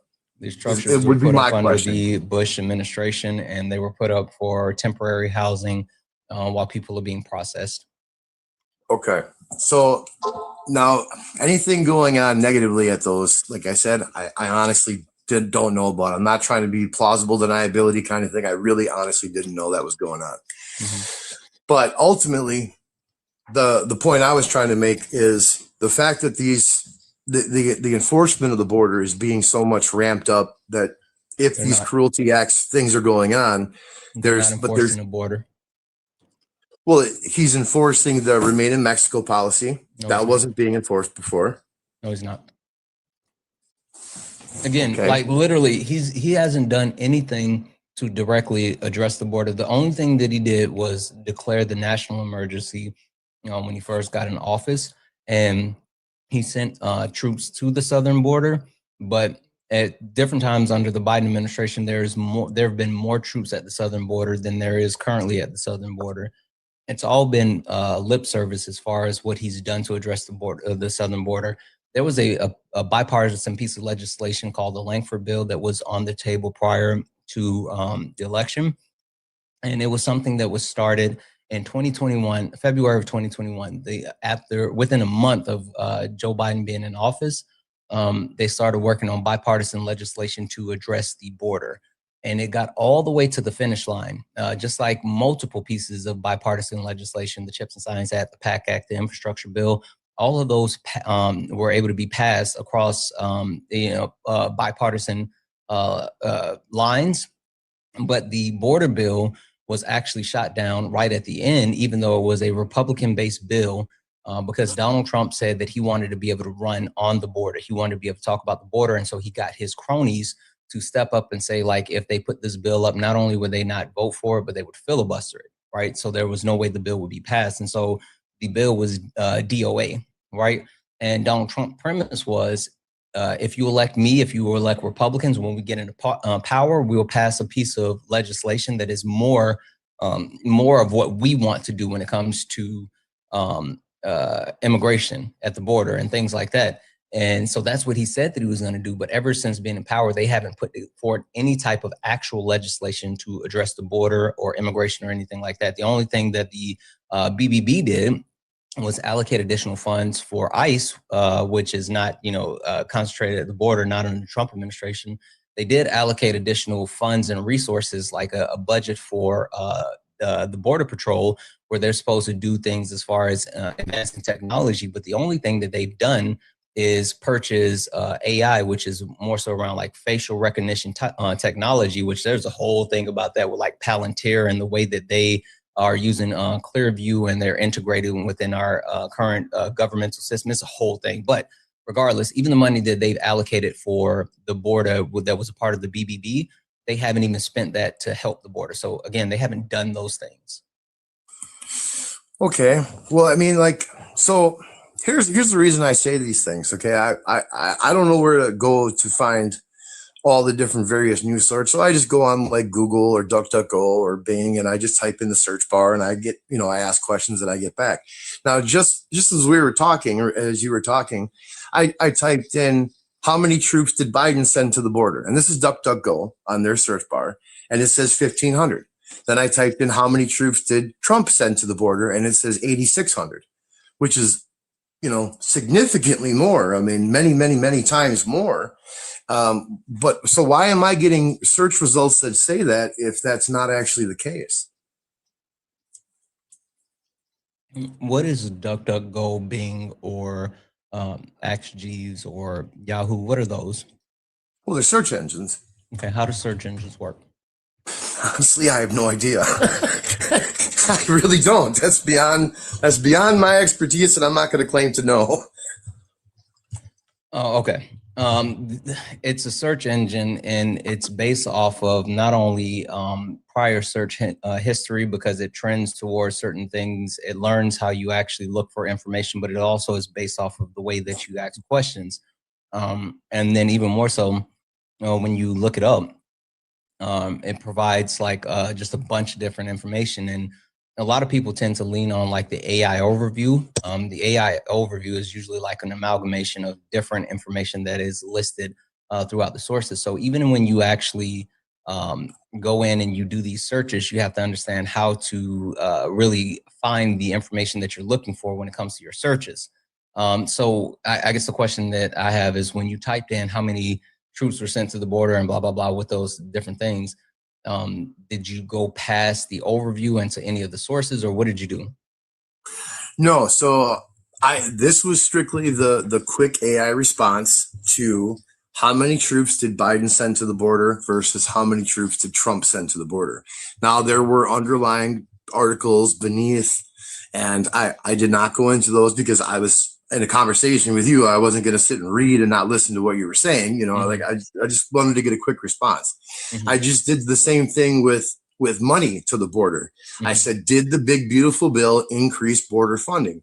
And it says it increased it by $170.7 billion, which is a significant. Now, I don't know what it says something about sub-agencies and the DOD, and it breaks that all down quickly, but no, you'd have to tap into the underlying articles to see how that really increases and what it's getting spent on. Yeah. So just FYI, with AI overview, the reason why, again, that's dangerous is because it's an amalgamation of the different information that pops up. And if you're not, it pulls it from credible and non-credible sources, and it combines the information in order to give you the answer. So there's not a consistent pull of just like credible sources. If you want to verify like the amount of troops that were sent to the southern border, one place that I would definitely lean on is CSIS, which is the Center for Strategic and International Studies, and the Center for Strategic International CSIS. Okay. Trump sends troops to the southern border, a crisis or a continuation of U.S. policies. This talks about the breakdown as far as the amount of troops that are being sent to the border, the amount of troops that were sent to the border, the different times, the addition to the troops, and blah, blah, blah, blah, blah. Anywho, there is a breakdown of the troops that were deployed, and then the extension of the troops. And so it talks about the Trump administration, I'm sorry, the Biden administration, how there were already a set amount of troops there, where there were additional 1,500 troops that were sent, and that expanded it to 10,000 total troops. The point that I'm trying to get across is that you have to, one, dig into the actual information and look and see what was being done. But two, while Donald Trump has sent troops to the border, and we can haggle the numbers as far as like the difference between the troops being sent to the border, new troops, current troops, blah, blah, blah, blah, blah. The point that I'm really trying to hammer home is Donald Trump isn't doing anything that hasn't been done as far as like the Biden administration with deploying troops to the southern border, right? That's not special. And that's under the premise of like, oh, Donald Trump is doing something to fix the border. Well, he can't be doing something new if he's doing the same thing that Biden's doing. Or did, not doing, sorry. Okay, you know, I like where you're going with that too, because I do think getting lost in all these little details and numbers and this and that, it is just mind numbing. It does get difficult to navigate. So let's see if we could just agree on a few basics. One, we had Biden as a president and Trump as a president, right? Okay. Biden was doing X whatever stuff on the day or his days he was in office. Trump takes office, signs an executive order. We can agree on that, right? since that executive order has been signed, whatever it is he is doing, the number of people coming across the border has dropped dramatically. Well, I think just saying whatever he's doing that's doing disjustice, because there's quantifiable measurements as far as showing not only what he's doing, but the impact that he's had, right? And the reason why I say it's quantifiable, like you can take, for example, Las Vegas, which is one of the biggest tourist destinations within the United States of America, due to the policies that were implemented by Donald Trump. They took a $85 billion loss within 2025 as far as tourism. But not just only Las Vegas, you see other tourist locations like California and New York that also took massive hits to tourism. And you see like a large portion of those tourists that aren't coming are Canadian, right? And specifically Canadians are on strike from coming into the country because of the trade policies that Donald Trump is engaged in, and they're not actually engaging in any of the United States products or coming to the country for travel. But then you also combine that with the fact that literally multiple countries have put out notices to their citizens, travel advisors, and advising them not to travel to the United States of America. So all of these things are common factors that have driven down the overall amount of people coming into the country, both through legal means and through illegal means. Okay. I can't argue those statistics. That sounds probably very credible, very right. It does coincide with the information that I have looked up and seen, but it still doesn't really address what I was trying to say, that he did significantly reduce the amount of people coming across the border, especially the ones that I'm referring to are the ones that were coming across undocumented, illegal, the ones that were not supposed to be there. If Biden was doing this, my question, the heart of what I'm trying to get at, just to be sure, what I'm saying is, do you think that what Donald Trump is doing to reduce undocumented immigrants or immigration coming into the country, is it worth the United States violating human rights, constitutional rights, and also losing out on large amounts of revenue? Do you think those things are worth it for Donald Trump to do the things the way that he's doing? Because I will give you the actual counterpoint. Literally, he's still deporting people at a lower rate than Joe Biden or Barack Obama. And so he could actually engage in those same means that Joe Biden and Barack Obama did and deport at a higher rate while doing it through legal means. So do you think it's worth it that not only is he breaking the law, he's violating human rights, and he's costing the U.S. a shit ton of money? See, that was a good argument there. I'm not going to lie. Okay, so my response to that would be this: the human rights violations. I don't support any human rights violations ever unless they're absolutely warranted and needed. You know, and those are very extreme circumstances with war criminals and things like that. Things that are not happening here. Okay. Now, I don't know the extent. What do you mean things aren't happening here? I'm saying the justifying parameters for what I would consider it acceptable to violate human rights are not happening in this country. Who's not war criminals? Anyone coming across the border is. Okay. What I would consider. I'll let you finish your point, but remind me to tell you why the Trump administration are war criminals. Anyway, go ahead. Oh yeah, I'm not talking about Trump. I'm talking about the people who are coming across the border do not qualify, in my opinion, under that category of people where civil rights or human rights violations can be just willy-nilly done and it's okay. But that being said, I don't know the extent of the violations that are happening, or truly if there is any. I'm just taking your word for it, but I mean, you're a pretty respectable person, so I believe that's probably somewhat accurate, that there is some things going on there that are shady and stuff there. Still always fact check. Like, I mean, well, right. I mean, I will. I'm saying in general. Sorry, go ahead. But as far as what he's doing? Is it worth the lost revenue and what's going on? I would have to say, in my opinion, with the facts that I have now, yes. Why? We wanted less people to come across the border. We wanted less undocumented illegal immigrants in the country. That's what the American people said in the majority vote, the majority of their voice, both through the Electoral College and through the popular vote. And his techniques and what he's doing is accomplishing that goal. Is it done ideally the exact way we would like it to be? Maybe not, but it's happening. But he's doing what he said he would do. He's doing his job. See, that's the problem, right? I'm not even saying like, what I'm saying is, okay, I guess this is the point that I always get stuck on, right? Because I completely disagree with Donald Trump is doing. But with that being said, Donald Trump ran on mass deportation. Donald Trump gave ICE the 14th largest budget, if you compare to military budgets across the globe, 14th largest budget. They've also allocated over 20% of all federal policing agencies like the FBI, US Marshals, things like that. They've been hyper fixated and hyper focused on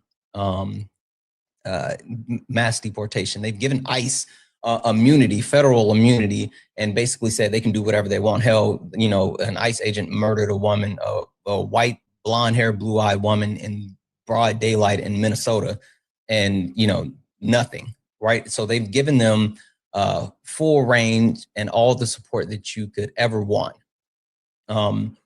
My point being, and that's at the expense of the United States being on a human rights watch list, and also us losing out on additional revenue because of tourism.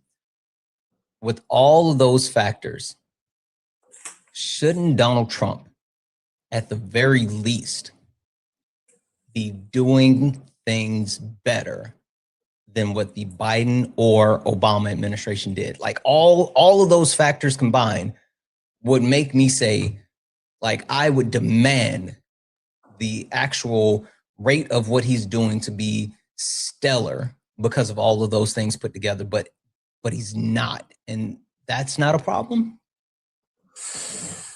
Well, I guess in response to that, what you're saying is 100% valid, but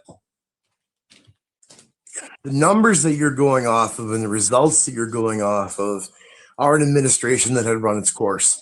You know, we're looking at numbers for Biden after he had been in office for years, and Obama had been in office for years. We're not looking at the total numbers. We're looking at the actual the rate. Right, I understand, and I'm going to get there. So the rate right now might not be ideally where we want it to be, because I think new implements, new things are being put into play, new everything. This has never been done before. This is all new and unpracticed, and it's getting hammered out. And I don't think it would be fair to make that comparison right now at this moment. I think you'd have to give it a little time, to be fair, to see how this pans out. And let me say, what's the end point that you have to get to in order to declare someone as being a deportee? Honestly, I'm really not educated enough to make that decision. I'm really not. I mean, you have to send them back. For me sitting here, I would say you have to send them back to their country of origin. That you came here. No.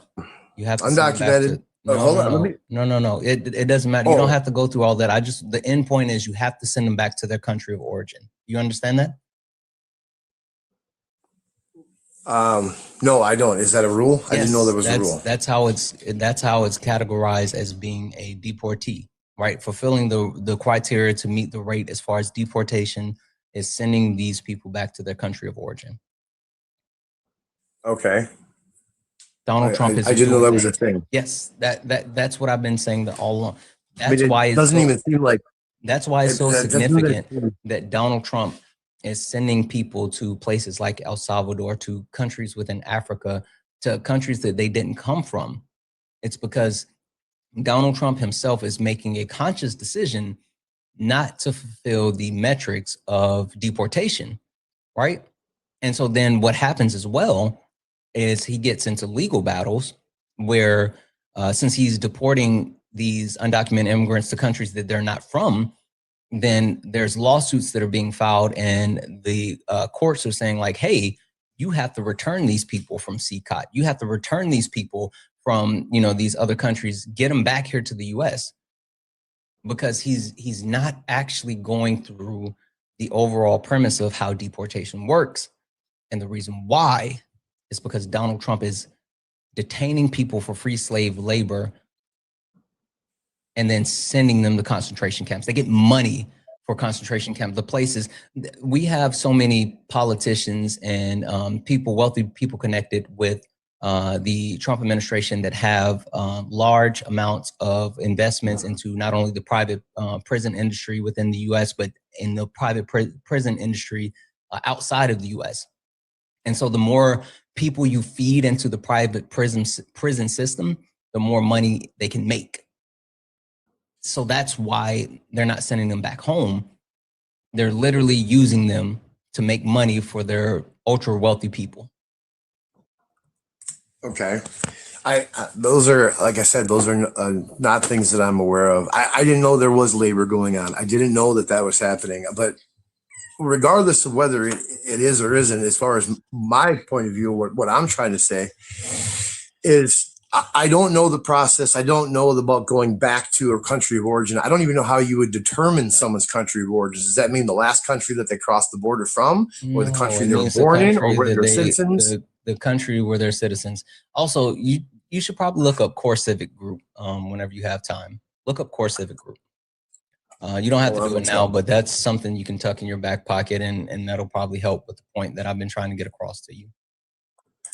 So now, if you have a person, let's say born in Nigeria, who crosses over to Brazil by whatever legal means, works there for a few months, maybe even becomes a citizen, and then decides to go north and walk basically up from place to place to place until he crosses a border in Mexico into Texas, where would you send him? Would you send him to Brazil where he's got citizenship? Would you send him back to Mexico where he crossed? Or would you send him back to Nigeria where he was born?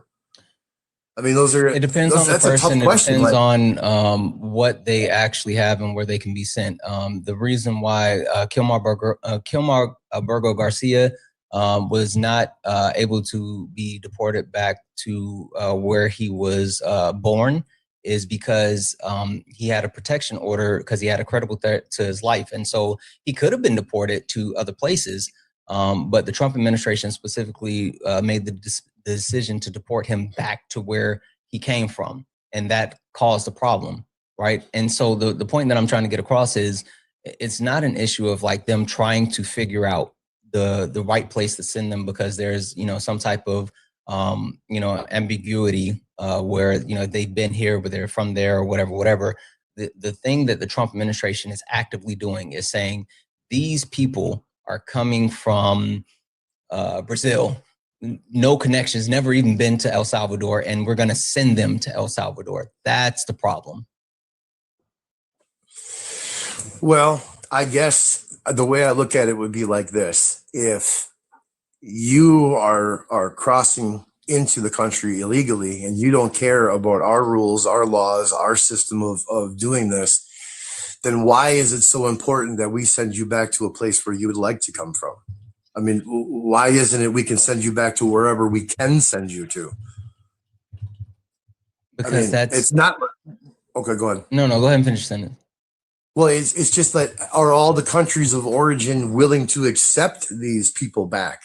You know, is that something that is even possible? Like, what if the country of origin they come from won't allow the plane loads to come in or the boat loads to come in or whatever and allow the people back in? How do you, there has to be some, you know, we can't just send people to wherever. You're absolutely right. You're absolutely right. There are certain factors that play into whether or not countries are willing to accept immigrants back, right? And that's where you get third-party country removals, right? But we know what those countries are that don't accept their undocumented immigrants back, like Russia. Russia will not take any undocumented immigrants back. And so if we had to do a third-party removal, then that's actually done through sending them to designated countries. But see, the problem is, that's not the issue, right? It's not that this administration is running into those factors, because we do have things in place to actually deal with those factors. But yes, I mean, it's actually in United States law that we have to, in order to fulfill the deportation process, they have to be sent to either the country that they have citizenship, right? So it's not necessarily the country they're born in, but the country they have citizenship, or if it's a different country, it has to be the agreed upon country, because their country is not accepting them back in. So like, that's the point. And you're saying, why should we have to have any type of sympathy for these people? Question for you. Not so much sympathy. It's just why should that overrule where we can send them safely? Because that's like, our laws. Those are our laws. We made those laws. And if Donald Trump doesn't like those laws, right? If Donald Trump doesn't like the laws, then why won't Donald Trump get Congress to change the laws? They have, the Republican Party has the House, the Senate, they have the presidency, and hell, they even have the backing of the Supreme Court. If Donald Trump wanted to get laws passed, then he could push to get laws passed, but he's not interested in getting laws passed because he's interested in cruelty. That's why he would rather sign executive orders than to actually pass any type of legislation to address the border. Literally, winning is easy, governing is harder. Donald Trump can't govern. Absolutely. And, you know, and just sitting here thinking about the things you're saying, which, yeah, you're saying very valid things, and I don't have answers for a lot of them, but just sitting here contemplating what it would look like to make sure that every single person went back to the correct country and they had this due process trial and they had all these things, that would completely just decimate the system of government that we have. Like, how could you possibly have all these hearings and have all these, because every time you send someone back to somewhere that they're supposed to be, right, you'd have to have someone make sure that that trip actually happened, make sure that they arrived, make sure that that person arrived safely, that they weren't walking into the hands of someone who's going to end their existence. You know, all of those things, it would take a whole new branch of government to do these things. And the mass do you want to abolish the Constitution? Absolutely not. One second. Absolutely not. You don't want to abolish the Constitution? Absolutely not. Okay, then you got to take that up with the Constitution. Like, well, literally, in the Constitution, the Constitution gives due process to undocumented immigrants. The 4th, the 5th, the 13th. All of these things give, I'm not 13th, I mean the 16th, holy shit. I guess a part of. That's all right, I don't know. Well, regardless, I would have to, I'm fucking up. But the Constitution gives the access of due process to undocumented immigrants. So if you have a complaint with the ability to allow these undocumented immigrants access to go through our judicial system and have proper and fair cases, then you have to take that up with the Constitution. You have to get rid of the Constitution. Like, that's what we're talking about, because these things are challenged in court. And even Barack Obama, I love talking about this. Barack Obama was challenged in court as far as his deportation. They said that what Barack Obama was doing was illegal. Expedited removal was illegal because he was not giving them access to due process. And they took Barack Obama to court. And you know what happened? No. He won. He literally proved this case and won, showing that he is giving them access to due process. And since he is doing that, he was able to continue to do what he was doing. Donald Trump has been taken to court and lost multiple cases because he's violating the Constitution. That's the point. But has he appealed those decisions? Yes, and he's lost. The actual, has the appeal process been exhausted, is what I'm saying. Yes, has it gone all the way? Yes, yes. Okay. The point that like the case that I brought up, right, with Kilmar Obergo Garcia, right? Mm-hmm. How many? But I don't really know much about we have? How many Supreme Court justices do we have? I have no idea. 8? I don't know. 9. I honestly don't know. We have 9. We have 9 Supreme Court justices. Of those 9 Supreme Court justices, do you know what the split is? No, I know that it's a Republican majority. Yeah, it's a 6-3 conservative split. Any chance that you know how many of those conservatives were appointed by Donald Trump?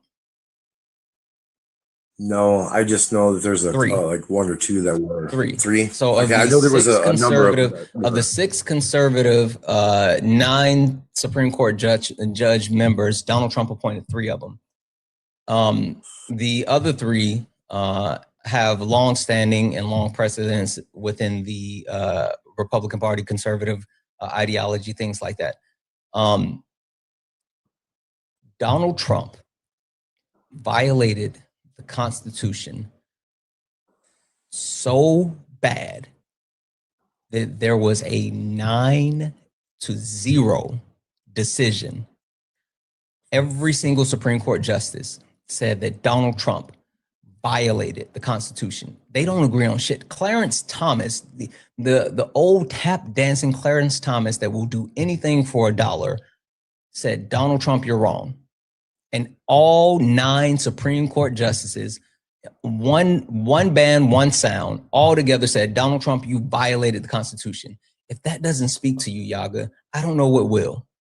Well, sure, it absolutely does. I'm not going to sit here and say everything that man does is right or even okay. I'm absolutely not defending every one of his actions. And speaking on the Constitution, right? Now, obviously, the Constitution is a beautiful, wonderful thing that I adamantly support. It's not. But in the Constitution, it does say that in times of great need, all the rights and privileges that are given under the Constitution can be suspended. Anything that happens have the rights of the Constitution been suspended? No, absolutely not. No martial law has been declared. So that's an absolute moot point. It's not in this regard. When there is a time of great stress, there is a transition period. Martial law is the absolute last resort. And a president shouldn't have to declare martial law to do his job. So if he's trying to do things that are illegal, questionable, that are wrong, that are illegal, fine. If he's trying to do things that are illegal, and there is a system of checks and balances in place to put him in governments, and clearly it's working. How? If someone found his actions illegal, because you just told me that the Supreme Court ruled 9-0 against him. Sure. So you know what happened after that. See, you're again, this is the point that we get to though. You guys don't ask the question why. You don't say why. You guys have no curiosity. Do you think after the Supreme Court ruled in a 9-0 decision that Donald Trump violated the Constitution and he had to facilitate the return of Kilmar Aburgo Garcia? Do you think Donald Trump and his administration was like, yep, all right, we can do that? I have no idea. I don't think so. No. I don't believe it. No, they literally said, we don't think we can do that. Oh, we don't think we can work with them. Oh, we don't have jurisdiction there. We can't get him back. Would you like to know the only reason that they brought him back? Sure. What is it? The Supreme Court threatened to hold Pam Bondi. Do you know who Pam Bondi is? Yes. Well, actually, wait. I might be confusing her with somebody else. No, I don't. Let's just say I don't. Pam Bondi is the Attorney General of the United States of America. Okay, that's not who I thought it was. Yes, Pam Bondi is the Attorney General of the United States of America. She is the head of the Justice Department, right? Okay. The Supreme Court threatened to hold Pam Bondi, the head of the Justice Department, Donald Trump's handpicked Attorney General, in contempt and put her in jail if they did not bring him back. That is the only reason that they actually facilitated the return, not because of the judgment that was passed by the Supreme Court. They had to threaten to put the Attorney General of the United States of America in jail in order to get them to follow the ruling of the courts. That's the problem. Okay. See, I would say adamantly that that's not the problem. The problem is that these people were allowed in mass quantities and given sanctuary cities when it was a clear violation of the law that already existed. None of that. There weren't sanctuary cities? What's a sanctuary city? What is that? It is an area where a person who is undocumented or illegal can come to and stay without fear of being deported or picked up and allowed to live. That's not true at all. You guys say things and you don't know what it is. A sanctuary city just means it's a city that does not actively help facilitate the deportation of undocumented immigrants. They don't stop ICE from coming into the areas. They don't stop deportations. They're just saying they don't actually work with the federal governments to actively pursue people. So they're not blocking people from being deported. They're not giving them free housing. They're not doing any of those things. The only thing that they do is not work with the federal government to remove undocumented immigrants. Though that you guys don't know what these things are, but you keep saying these things because one, the Trump administration lies to you guys all the time. Two, you have no intellectual curiosity to look them up and verify them. And three, you guys really don't give a shit because everything, the ends justify the means at all times for you guys. It does not matter that he's violating the Constitution. It does not matter that he is infringing on human rights. It does not matter that he is costing the United States of America billions of dollars. It does not matter that he has turned the United States of America into a pariah. People don't want to touch our country with a 50-foot pole. None of that matters because you guys all want to see these brown people out of the country, and however you have to do it, it will always be justified. That is a problem. That is literally a problem. So, okay, a number of things. Me personally, I have no problem with any color of person. That's just something I want to state. Now, back to the sanctuary city. Why haven't we talked about the northern border at all in this conversation? I believe 100% the Canadian border should be shut down. Sure, that's fine, but why haven't we talked about it? I've been saying border. I didn't signify southern border or northern border. You talked about the troops that were being sent to the border. That only occurred to the southern border. Well, I just said the border. I wasn't talking about just the southern border or just the border of Texas or the border of this state or that. I said the border, period. I'm a firm, passionate believer in the border should be closed. There should be no person crossing into this country that we don't know who it is. And the only reason I support the border being closed is because of 9/11 and events like that. People who could come in and do terrible acts that would be horrible and terrible, and it could be just a tiny little percentage of those people. What up, Swan? It has nothing to do with one border versus the other or one color versus the other. What about the terrorist acts that are occurring within our country? You don't care about those? I absolutely do care about those. Renee Good was shot in the face in broad daylight. Keith Porter Jr. was killed on New Year's Eve by ICE, and they still haven't released that information about what happened and who did it. Did you know that under this Trump administration, there have been more people who have lost their lives than in the same time frame as people being killed by undocumented immigrants? Did you know that?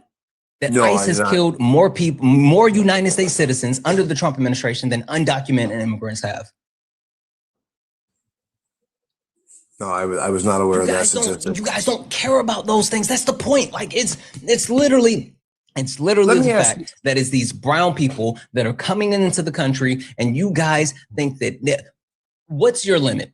What's your limit? Where would you say? What would you say? Like, that's too much. That's too far.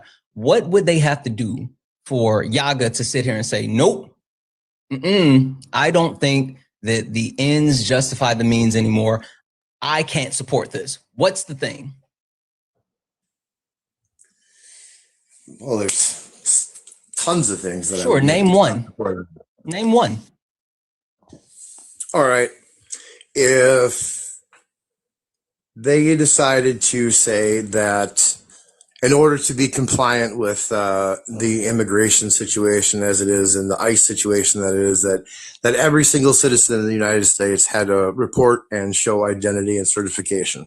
They're already doing that. They're literally doing that. January the 19th, there are certain measures that are going into place that include identification. They're also implementing, I mentioned fucking Palantir. The usage of Palantir with Clearview. Clearview is an AI technology that's being integrated within, not only ICE is currently using it, but integrated within our governmental system. And it's creating a database or repository. It's pulling information off of social media. It's pulling information to create an entire database of every single person in the country so they can identify every single person within the country. And they're using this under the guise of deportation. Now, are you willing to say that you don't accept this anymore? That's not at all what I was referring to. I was talking about people coming into your home. Okay. Wait. No. Perfect. Going into your home. Perfect. Did you know that in Minnesota specifically, ICE is going door to door with no warrants, no probable cause, knocking on people's doors and saying, hey, show me that you're an American citizen. And if they don't actually open up, they are forcefully entering people's homes. Did you know that? No, I didn't. So now you're willing to stop supporting them, right? Hold up. Let's ask a few questions first. Why is it happening? Wait, now this is the time that I live right across the border. I live right across the border. I'm in Wisconsin, central northern Wisconsin. I'm 3 hours from Minneapolis. Why is it happening there and not here where I live? Easy, Bubba. It's because you're not special. You're just next. That's what it is. You're not special. You're just next. And just for the record, too, I would like to say that not every Trump supporter supports the fact that that woman was shot the way that she was shot. I don't believe that should have happened. But I do understand exactly why it did happen. Sure. I'm going to thank a couple of people. I would like for you to refine your argument and your line. I really want to know where your line is. The one thing that you would say like absolutely cannot support, because you're still, going through the justification. I need to know where that line is, because it feels like the bar is in hell. I want to believe in you because you haven't like crashed out or done anything, but it feels like the bar is in hell. So I want you to think about it for half a second, and I want you to give me a really succinct answer when it comes to what your line is. I'm going to thank a couple of people. Debbie's in the chat for Tanya for the $2 donation saying, Minneapolis. I'm sorry. It's all good. Sometimes I get worked up and I speak way too fast and I mix up words. I hope people don't think that I'm saying Indianapolis, but I am saying Minneapolis. I fuck up. W's in the chat for you. Thank you so much for the $2 donation, Tanya. W's in the chat for Laura for the $2 donation saying it's not much, but I wanted to send prayers. Thank you, Laura. Thank you for the 2. I really appreciate you. W's in the chat for Ren for the $1 donation. White cheddar Cheez-Its are the GOAT, but have you tried the extra toasty ones? Mind blown. I didn't even know there were extra toasty ones. I just like Cheez-Its. I really, really love Cheez-Its. W's in the chat for Jillian for the $5 donation saying, this is my first donation to you. Sorry, it's not a lot, Jillian. First and foremost, things are really tough. Times are crazy. $5 is more than I deserve because you didn't have to do it. So thank you for being a first-time donor, but you never have to say sorry. When I say everything's accepted and things appreciated, I truly, truly mean that. And even more so, like, you don't have to do these things. And so I just appreciate you supporting me in any way. So thank you. The cost, it said, but the cost of living in Canada has skyrocketed in the past year. Have you ever researched Maple MAGA? There are people in Canada, luckily I'm a minority, who are obsessed with Trump. Keep doing what you're doing. Absolutely. Yeah, no, I know all about Maple MAGA. For some reason, they always want to come in and try to debate me or whatever. And I tell them all the time, like, Trump is our fascist, find your own. W's in the chat for Mara for the $1 donation saying, I admire your patience. I can't deal with these horrible, immoral people like the last caller. Yeah, they suck sometimes. W's in the chat for Gucci. Hey, Gucci, who sent a $5 donation saying, how does he think that Obama or Biden was able to deport way more than Trump while following the laws we've had in place and using less taxpayer dollars? Big facts. W's in the chat for Angie for the $3 donation saying, doesn't the guest... I can't say that, Angie. but thank you so much for the $3 donation. You're fucking awesome. W's in the chat for Swan. Swan, you didn't have to send me a donation. Swan sent a $5 donation saying Yaga should change his name to Yappa. W's in the chat for Swan. We love Swan. W's in the chat for Brittany for the $5 donation saying, why don't people care that citizens are being snatched and children are being traumatized? I have a 4-year-old and a 9-year-old and I'm fucking terrified.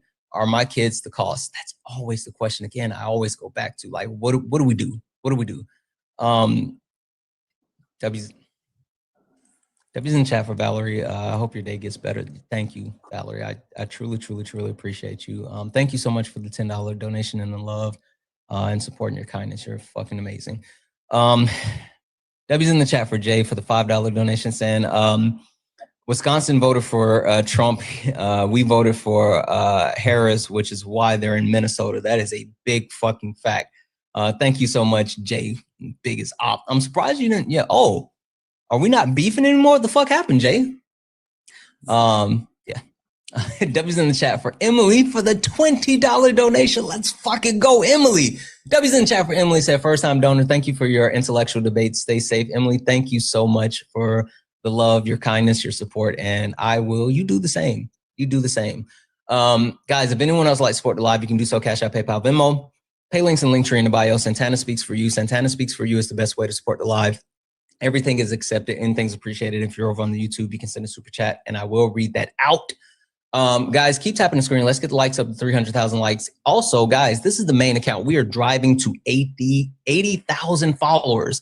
So if you look up at the top, you see the word follow. That means you're not following me. Hit that follow button. Hit the follow button. We are driving to 80,000 followers. If you like the content here, if you like the debates, if you like anything, even if you like looking at the screen like, ooh, he has a punchable face. I wish I could punch his face. And punch that follow button, and then you can think that all the time. But we're trying to get up to 80,000 followers, so hit that follow button. Turn on your notifications. Send your heart me. Also follow the backup account. We bounce back and forth between both accounts, so make sure you give me a follow. And I would be remiss if I didn't take a quick moment to put this announcement out. But if anyone is interested, we are looking for more mods. We need more mods. So if you are interested in being a mod, specifically anyone that's interested in modding over on YouTube, and if you're over on YouTube, hit that thumbs up button. We should have as many thumbs ups as we have people watching. But if you are interested in modding, specifically if you're interested in modding on YouTube, you will get priority. Reach out to Kay, not me. Don't reach out to me. I won't answer. Reach out to Kay. And if you have a TikTok, you can send her a message on TikTok. If you do not have a TikTok, then you can send her an email at that's K-A-Y, communications@gmail.com. K-A-Y, communications with an S, at gmail.com, and let her know that you want to be a mod for the Santana platform, and people on YouTube get priority. All right, Yaga, sorry for the delay. Can you tell me, you've had time to think about where that line is. What is the line for you when it comes to the justification of deportation? What's the one thing where you're saying if the Trump administration does this, it's hands off? All right, so I threw a quick list together. One, to retouch on going in and entering homes. We've already talked about that one, so that's right. already okay. So that was one. All right, now shutting down interstates and checking cars. If they were to close down, a major United States interstate, stop it dead, and go car to car to car, checking for IDs. Checking so wait. With them, it has to be like a major interstate. It can't be like roads in cities and towns. So it has to be. It has to escalate to the level of a major interstate.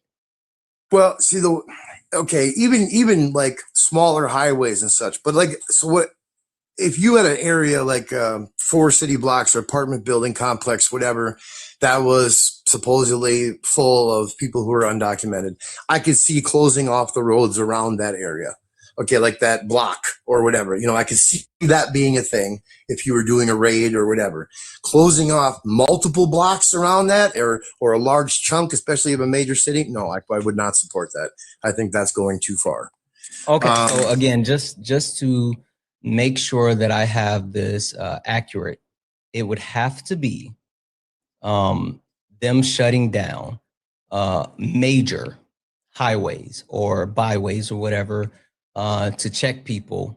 Right, where you know for a fact that you are stopping and harassing and detaining not only some American citizens, but the majority are American citizens, and you're only going to collect a few of your desired target people, but you're going to stop and mess up the day and harass 95%, or you know what I'm saying, the majority, the large majority being people who are not your target, who are people who you're not looking for. If you're stopping all those cars, slowing down commerce, trade, travel to do that, that's too far. That's too much. So the issue with that, right, is ICE doesn't have the power to do that, right? And not only do they not have the power to do that, in order to do any type of major highway or byway shutdown, they would have to engage with local and state level police, right? So in order for them to do this, your hard line, like they would literally have to get the buy-in from the state level government. And so like I'm a little confused as far as why that would be a hard line for you, because it's not like it's something that, I mean, they are doing like shutting off smaller areas, but to be able to do a large area, they would have to be within the parameters of working with the state level government. So I'm a little confused as far as why that's a hard line. Well, I wasn't really factoring in the state level government. I was thinking more of like state of emergency kind of things, you know, where they could bypass those. You know, that's the kind of things that I was referring to. The other one was a lot not allowing people to leave a city or an area and trapping them in there until they have effectively searched it. You know, if you were to say a neighborhood of a few city blocks or whatever, they close it up and no one was allowed out until they searched everybody. So detaining individuals and keeping them to the point of like them validating that they are United States citizens, that's not enough. They have to detain like large city blocks and large groups of people all at one time. That's what you're saying. Well, see, when you talk about detaining citizens, right? So if you have an area that you know is exceptionally high in this particular crime, whatever it is, whether it be undocumented, whatever, or if it's drug sales or whatever, anything, if you have a particular area that you know this is happening there, and you do things that are more intrusive in that area because of that, that doesn't sound appalling or upsetting to me. That just sounds like common sense. Now, if you do it on a wider group where you know you're not, and you're starting to infringe on other areas where the majority isn't like that, then yeah, then that's crossing the line. That's going too far. You're doing too much. You got to slow your roll a little bit.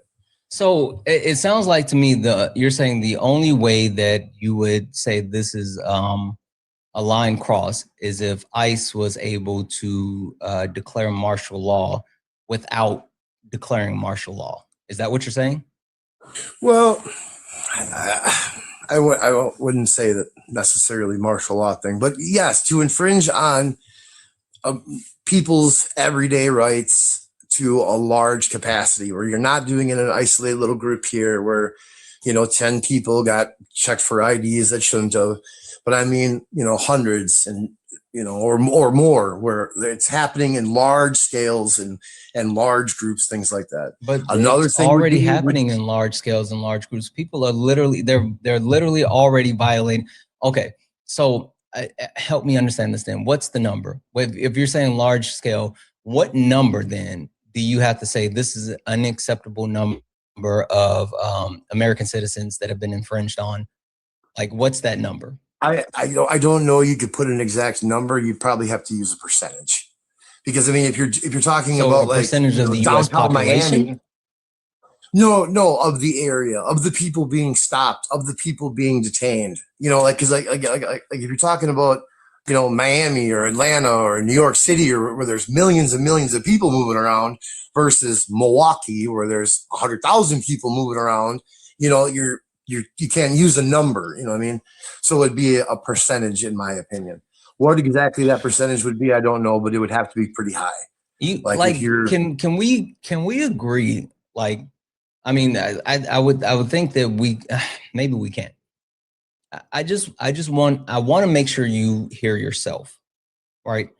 You're saying that in order to have a line that you no longer support ICE, we have to get to these extreme scenarios that it's no longer justified. So it's far beyond infringing on the Constitution or human rights. It's far beyond murder. It's far beyond an economic impact. It's far beyond individuals being harmed. It has to be a mass scale. It's far beyond like creating an actual database of United States citizens. Like, it's far beyond any of that. It's to the point where they have to shift and infringe on the individual rights of a large group of United States citizens all at one time for you to be able to say that's a line. No. So let me just clarify. I'm talking about the Trump administration and their efforts in illegal immigration. I do not support ICE as it stands right now. I don't believe that their group is doing things right. I don't believe they're a good group. Their I don't group believe is the Trump administration, and this is the only thing that they're doing with immigration. Like, that's the point, though. That's it's not not like true. They're supporting okay, what what other efforts are they actually engaging in that has a tangible impact on immigration? Well, I don't know about tangible impact. That's a. I mean, but if they were doing other things, it would have some type of impact. The number right? of people in the Border Patrol. They deployed troops to border zones. They're increasing the funding what actual tangible impact? What's something they've done that has a tangible impact? Thing that they've done is ICE, right? And I don't support it. I that's their policy. Like, that's if they're giving lip service to everything else, but actually doing this one thing is their policy. Right? I mean, yeah, that's true. You kind of got me painted in a corner there with that. That is their tangible thing. And no, I don't think that it's going right. I don't think it's going well. I think it should be revamped. I think it should be redone. But not doing anything and going back to how it was done before are not acceptable options either. How it was done before was more successful than what's happening now. That's the thing that's like blowing my mind. Like, literally, the way that they were doing it before, was the better way, and it was the more successful way. You know why you think, serious question, you know why you think things were bad under the Biden administration? Because tens of millions of people came in. Because Donald Trump told you things were bad. Think about this for a second. Barack Obama. What was his nickname? I'm not aware of a nickname. The Deporter in Chief. That's what they call Barack Obama. I did not know that. Yes, Barack Obama was called the Deporter in Chief. The Deporter in Chief. Did you know that Barack Obama had a negative immigration rate, meaning that he deported more people than he allowed into the country? No, I didn't know that. Yes. He had a negative immigration rate. So under Barack Obama, immigration was not only quote unquote under control, but he was putting people out of the country at a higher clip of people coming into the country.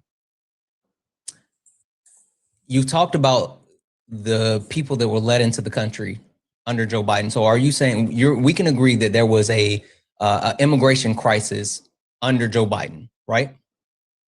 Absolutely. Okay.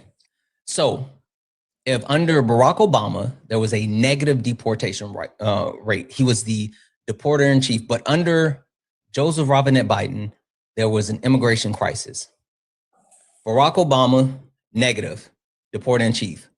Joe Biden, crisis, too many immigrants. What happened in between Barack Obama and Joe Biden that actually connect these two? Is there anything that happened in between that connect the negative to the crisis? I mean, other than the Trump administration? I don't know. Where are you trying to lead me? Is that what you're trying to say? Yeah. So But no, wait, hold up one second. Crisis, you know, so wait. No, seriously, follow me on this one. The crisis had to start under the Trump administration, right? Why do you say that? Because we were already in the crisis under the Biden administration. It didn't start in the Biden administration. We were already there. I'm unfamiliar that there was a border crisis or not border crisis. What am I looking for? The immigration crisis under Trump. Why I thought that all started lying? Why you always lying? Oh my God! Stop fucking lying. The fact of the matter is that Donald Trump created a self-fulfilling prophecy. Do you remember what Donald Trump ran on in 2016? No, I don't. Build the wall. Donald Trump screamed at the top of his lungs in 2016 that there were caravans coming from the southern border, brown people coming from the southern border. The border is wide open, wide open, wide open, wide open. There's people pouring into our country. You remember that? That's why he said we have to build a wall. You remember that? Right. I remember it. People were talking about, or they were talking about people who were trained in certain negative activities that were coming across the border, and they were capable of carrying out various different dastardly deeds. It was a self-fulfilling prophecy. Donald Trump told the entire world while he was stomping on the campaign, while he was in the midst of gaining the Republican nomination, as he became the president-elect, he was yelling at the top of his lungs, telling the entire world that the United States borders were wide open and we had people pouring into our country, even though that wasn't true because Barack Obama had a negative immigration rate, literally negative immigration rate. He created a self-fulfilling prophecy because what happens is the United States is always going to the United States. We destabilize countries, specifically the countries to the south of us, which created additional immigrants moving from the countries that they were in.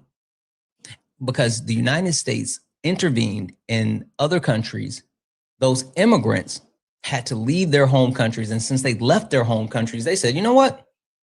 Trump did say the borders are wide open. This would be a perfect time to get to the US. And so they left their countries and they started coming to the US. The immigration into the US got so bad under the Trump administration first term. You know what Donald Trump did? He begged Congress to give him money for his border wall, and Congress said no. And when Congress said no, Donald Trump, under his first administration, took money from the Army Corps of Engineers to try to build the wall to figure out how to slow down immigration. And if it wasn't for Title 42, do you know what Title 42 is? No idea. Title 42 was a piece of legislation that allowed the Trump administration to close the border due to the pandemic, the global pandemic. That's the only reason Donald Trump got to shut down the southern border, is because of the global pandemic. If it wasn't for that, Donald Trump numbers as far as people coming into the country would have been way worse, because it was already trending high. They were able to officially close the border. Now, people love claiming, oh, the Biden administration let all these people in. What do you think happens when people come to the southern border, Yaga, and they can't get in? What do you think they do? Do they just turn around and go home?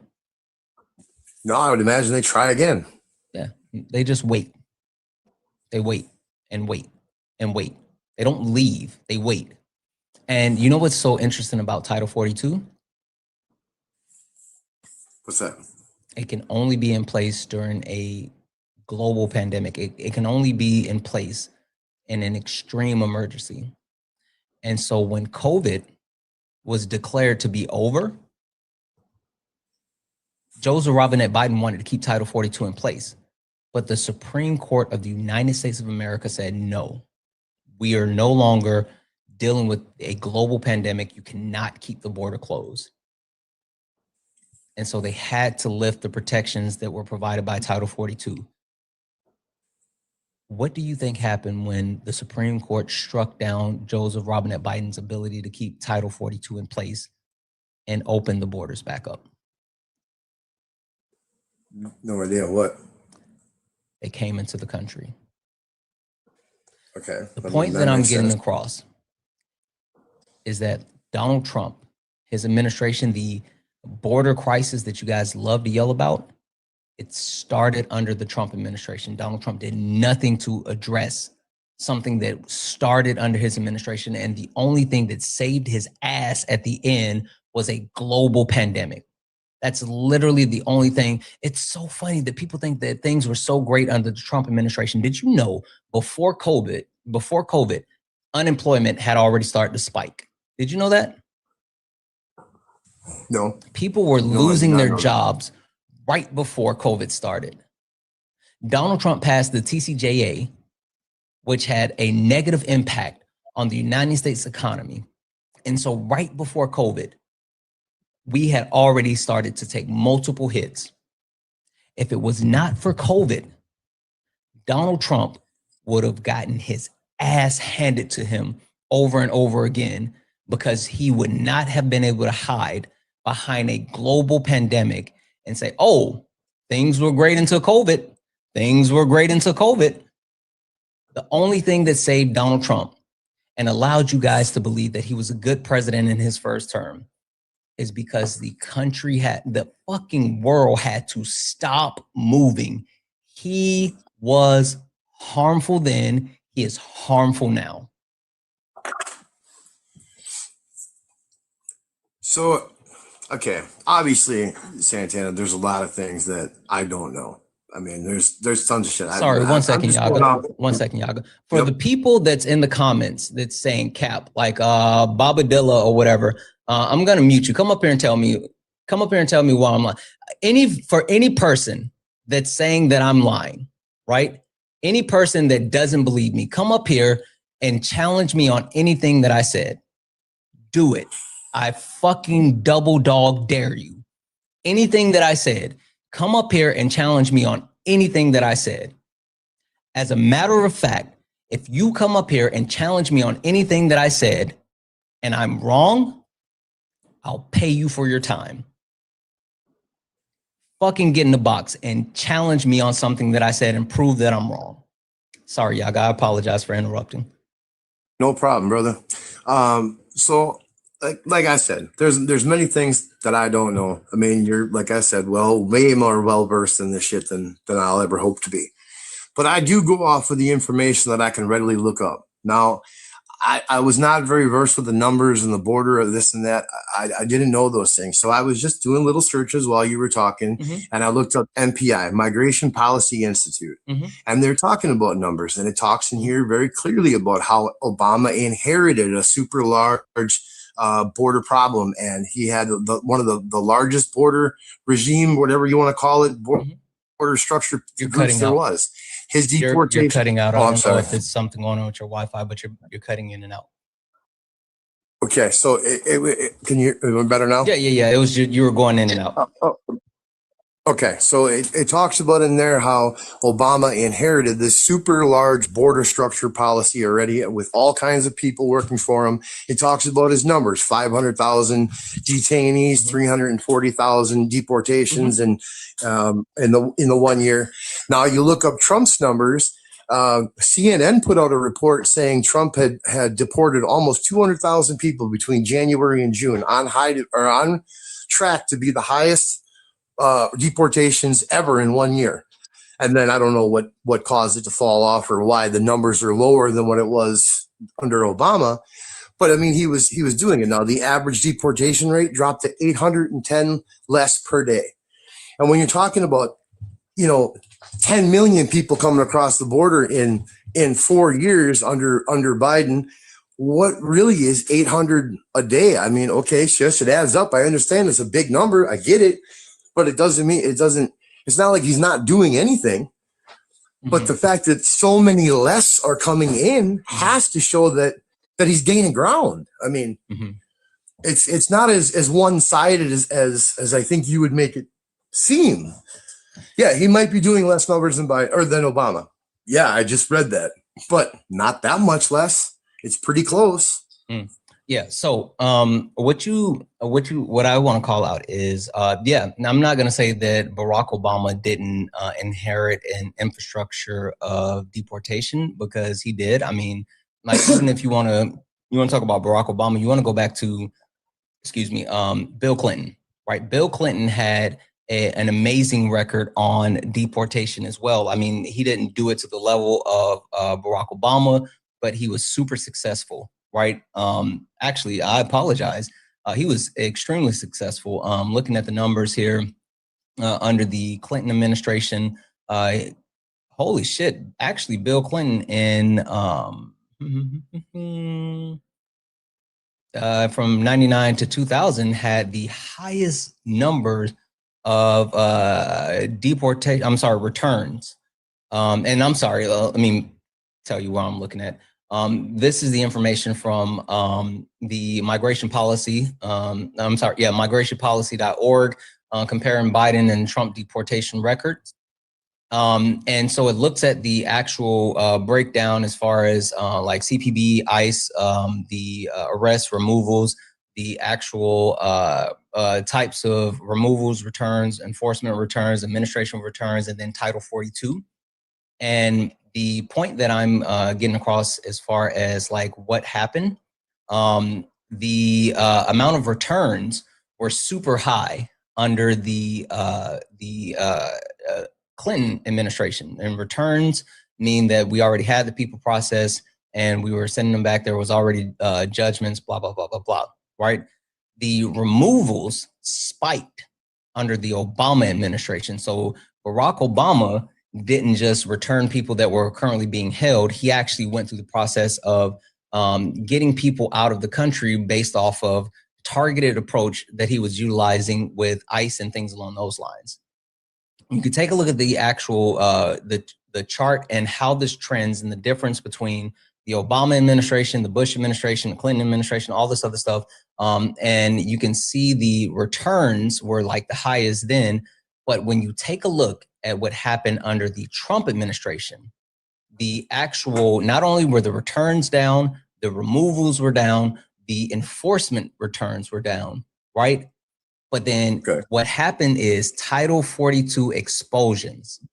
Again, the percentage skyrocketed under the Trump administration starting in 2020 and during the period of COVID, right? So Title 42 is the only claim to fame that Donald Trump has. You can say that he started doing something and he didn't finish doing something or whatever, but the overall process as far as like removals and how the actual deportation worked, Donald Trump didn't do anything under his first term that was overwhelmingly positive in any type of way when it came to removals or returns.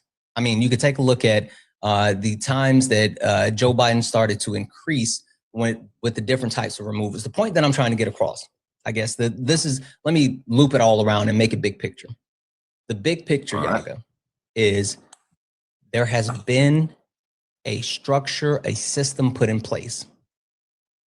There's a structure and system that was put in place prior to Donald Trump's first administration where he could have actually did the things that he said he wanted to do.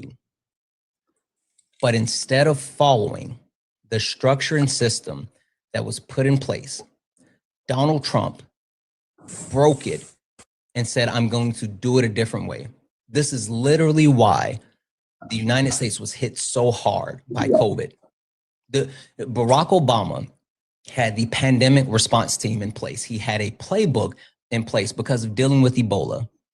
One of the first things that Donald Trump did when he took power was to dismantle the pandemic response team and to discard the pandemic playbook, right?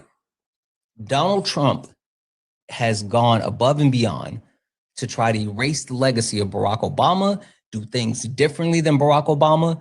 And that's the reason why things have been so different. He could literally have just followed the process that Barack Obama started when it came to deportations. He could have, the way that he did expedited removal, targeting the borders, targeting people that has been in the country for less than 2 years. Instead of doing that, he's flipped it on his head. He expanded expedited removal. He's targeting those states within the inner part of the country. And that's why he's infringing on people's constitutional rights. And that's why people are so mad about what's happening in the country. And people weren't talking shit about what Obama was doing out loud. There were people talking shit, but people weren't protesting the way they are with Donald Trump.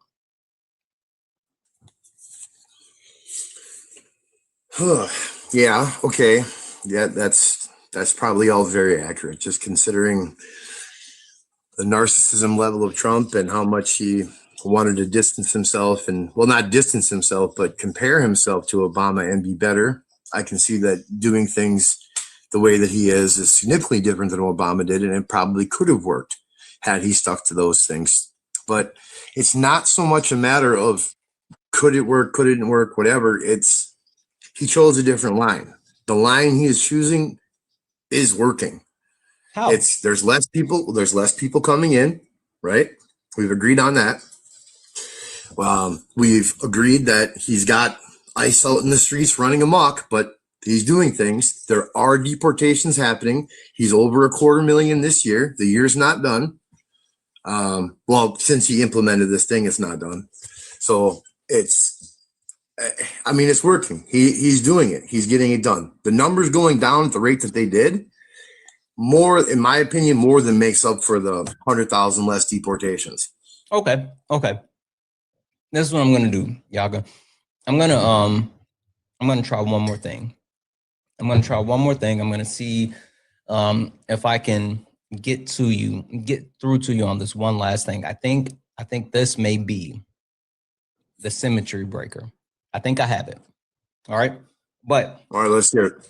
I'm gonna thank a couple of people really quickly, and then I'm gonna get to that symmetry breaker. I think this is the one thing that I can get you to agree on and for you to disavow what this Trump administration is doing. There's one thing, I'm sure of it. Debbie's in the chat for John for the $5 donation. That first donation, let's fucking go, John. I appreciate you so much.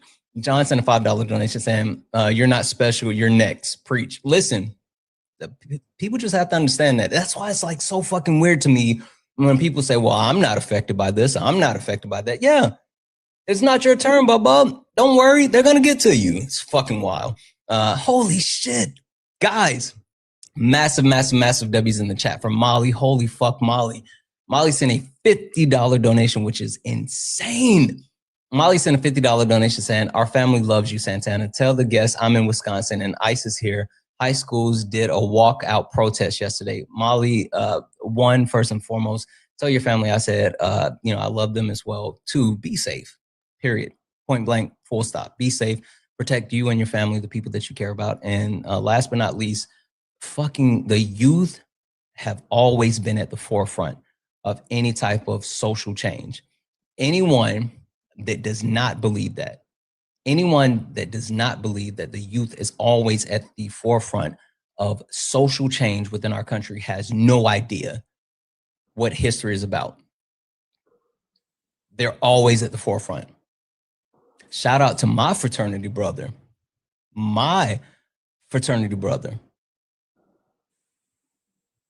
Huey Newton. Anyway, Debbie's in the chat for Alexia for the $3 donation saying 25 years at Medicaid, lost my job, no health insurance. Holy fuck, Alexia, I'm so sorry to hear that. Holy fuck, I'm sorry. Like it's wild to see the amount of impact that this administration is having on people. I'm so sorry to hear that. Thank you for the 3. Jasmine, holy shit, thank you for the $15, Jasmine. I really appreciate the $15. And what's the difference between ICE and ISIS? Just the way it's spelled. Boom. Debbie's in the chat for Brittany for the $1 donation saying, where's the line for this guy? Do we need to carry my birth certificate? Well, maybe not for him, but for ICE, your birth certificate still isn't enough. Like literally, they are pushing back on people's birth certificates. W's in the chat for Zoe. Zoe sent a $2 donation saying, why does MAGA think that they're smarter than the literal rest of the world? The rest of the world sees Trump for a Timu Hitler that he is. Why does MAGA think that they're right and the rest of the world is wrong? It's because they bought in, right? And one thing that I will give MAGA, and this isn't personal to you, Yaga, I got to get this off. The one thing that I will give MAGA is they have committed. They're fully invested. They're completely, 401k fully invested, all in. And there's a majority of them who are saying no matter what, they're not going to take that stock option. They're not going to pull out from their 401k. They're just going to let it all burn. Certain ones. So that's where they are. They're fully vetted. W's in the chat for Gabby for the $2 donation saying, I'm in Minnesota and my coworker has been stopped by ICE at a Club Foods where they check cars and people before they go in and out, as well as stopping them and asking, are you with us? When they're trying to deliver medical equipment. It's happening here and in the suburbs too. It's literally happening everywhere. The issue is that people don't have the ability to get it out. Like, that's the wild thing. And W's in the chat for EE, who sent a $5.15. I don't know what that was converted for. It's probably the Aussie or Canadian. But thank you so much for the $5.15 donation saying, I know you hate compliments. I do. But please know we appreciate you and your trench, your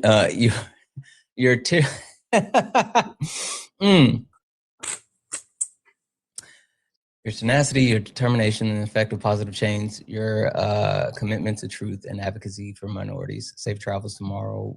We know you're holding on to your thoughts. Peace. Amy, thank you so much for the $5.15 donation. You're fucking awesome. Seriously, I appreciate the love and the kind words. Elite Gunner, thank you so much for the $5 donation saying, first, you can call me Elite for TikToks. Yeah, I just started throwing it to the wind, so whatever you want. Dude, it's sad that it took COVID and ICE situation for both Trump's terms, by the way, to see people true value in my life and how much hate and racism is being normalized, and it's only the second year. How much worse can we get? Thank you for what you do. They say the best is yet to come, and so I'm assuming they have more planned for us, so buckle up. W's in the chat for Heather for the $2 donation saying there are less people coming into the border now, but also America is seeing less tourism now, and they're losing money because of no one wants to come into America at all. Like Heather, I've already said, I told him that it doesn't hit. Alexis, thank you so much for the donation. You are fucking awesome. I appreciate you. You said I want to tell you that the fuck ass boy that shot Renee is claiming that he had internal bleeding and has been hit from being hit, and we all know what tyranny what tyranny is trying to do. I get what you're trying to say, but yeah, no, like, he's lying. It's a fucking lie. It's absolutely a fucking lie, Alexis. W's in chat for you. W's in chat for 6'8" Tony, who sent a $10 super chat to say, the class has started. Amen. Listen, sometimes you got to take them to class. Sometimes you got to take them to church. You pick which one. W's in the chat for Jeb for the $4.99 super chat to say Ronald Reagan believed in open borders. He was a rancher and understood the positive impact of immigration completely. There's so many positive impacts when it comes to immigration. It's wild. W's in the chat for all the donors. Guys, if anyone else would like to support the live, you can do so. Cash App, PayPal, Venmo. Pay links and Linktree in the bio. Santana Speaks for You. Santana Speaks for You is the best way to support the live. Everything is accepted. Anything is appreciated. If you're over on the YouTube, you can send a super chat, and I will read that out. Guys, look up at the top. You see the word follow. That means you're not following me. This is the main account, and we are driving to 80,000 followers. So if you have not hit that follow button, smash the follow button up at the top. Also, follow the backup account as well. Follow both of them. And when you follow both of them, if you're someone that just followed both of them, put in the comments, say follow both of them. I want to know who is following both of them for the first time. I fucking appreciate you guys. All right. Yaga. Yes, sir. I think we have it. Let's set some parameters. Do you think we should protect children? Absolutely. would you be okay with children being SA'd? Absolutely not. Would you be okay with legalization of SA? No. Okay, cool.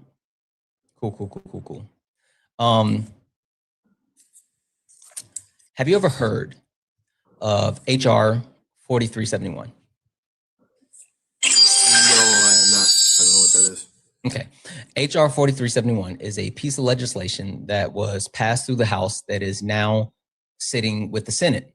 And HR 4371 is a piece of legislation that is hidden under the guise of searching underage, unaccompanied immigrants or minors, right? And so for 13 years of age or older, if ICE agents feel like they are gang affiliated, if they have a suspicion of any type of gang affiliation, then they can do invasive searches, which can be ultra detailed, right? Cavity searches, whatnot. If this piece of legislation is passed through the Senate, and I will give that caveat, right? It's sitting with the Senate. It has not been signed into law. It's sitting, it has not been signed into law. But if it is passed into law, because it's already been passed through the Republican House, if it is passed through the Republican Senate, it will give coverage for legal SA of children. The reason why I say that is, Yaga, do you know who is the #1 perpetuator of owning and creating child porn and even touching kids? No, I have no idea. White men. White men lead in those category as far as owning, producing, and also touching kids. Do you know what percentage of ICE is made up of white men? I would imagine a high number. Almost about 90%. So about 90% of ICE is made up of white men, and white men perpetuate those owning, producing, and touching of kids. And this bill, HR 4371, would give them legal coverage to say, you know what, I thought they were gang members, so I had to take them into this room unaccompanied, right? That's the caveat. That's the point that I want you to know, Yaga. As of right now, the way that this bill stands, there is no requirement that forces them to have a parent, a legal guardian, a social worker, like anyone else, accompany the minor. They don't have to have that. So it gives them legal coverage to SA children.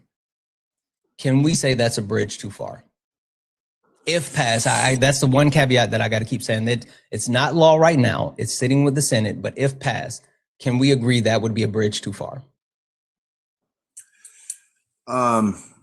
Before I respond to that, one of my very near and dear friends, best friend of my wife, maid of honor of our wedding, was pulled into a side room and groped by 2 male officers when she was 14 we don't want to do that. Whoa. No, so that's well, that's something that sorry, I just got to cut you off because anytime you share any of those type of traumatic events, because we do have people that have been survivors of SA and things like that, you want to, 1, give a trigger warning. 2, that's not your experience to share, so you don't want to share other people's experience. And 3, like, we don't want to cause anyone any type of additional harm from having to relive any experiences that could connect to their experience. So we don't want to do that, especially at the very least before saying trigger warning. But you never want to share someone else's story. Okay, fair enough. My apologies. All good. But that is something I absolutely wholeheartedly do not abide by, believe in, support. I think it's horrible. What can I do to stand up against that being passed? Yaga, you know how many Trump supporters that I had this conversation with, and I've talked to them about this, and you know how many of them have said what you just said? I don't know. I've talked to more than I can count, and I brought up HR 4371, and not one of them has ever said what you just said.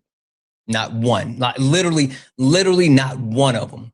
Every single one of them that I've brought up this piece of legislation, and that's why I had to say over and over and over, oh, that it's not passed yet. If it's not passed, they say, oh, it's not law, so we just have to wait and see. Or, oh, I'm sure this isn't going to happen. They wouldn't do that. Or, oh, I'm sure that there's going to be some type of change. And if it does happen, then, oh, I'll protest it.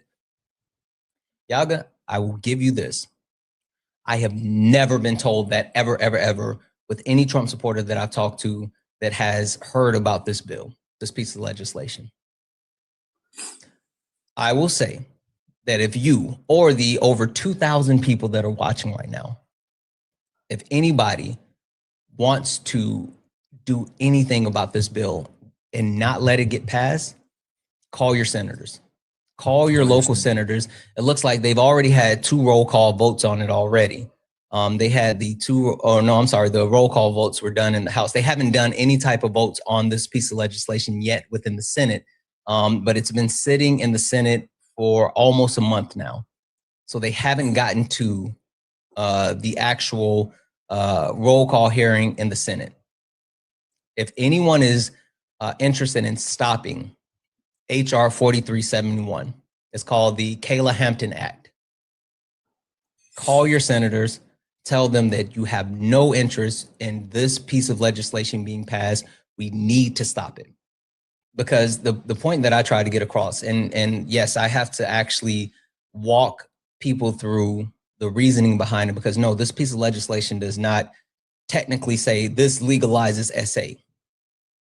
But if you understand the circumvention of the law and the legal loopholes that this opens up, that's a problem. And even more so, while I disagree with this piece of legislation, there are simple things that can be done to change the legislation to ensure the safety of the children. Put a provision in that requires a social worker be present in order for any type of searches. Like that's you can do that. Like that, literally any type of changes can be done. So at the very least, even if this bill isn't completely stopped, there needs to be protections put in for children. And like that's all you have to do. Call your senators, demand changes. I gotta give you your kudos, y'all. I'm stunned because I've never heard anyone do that one.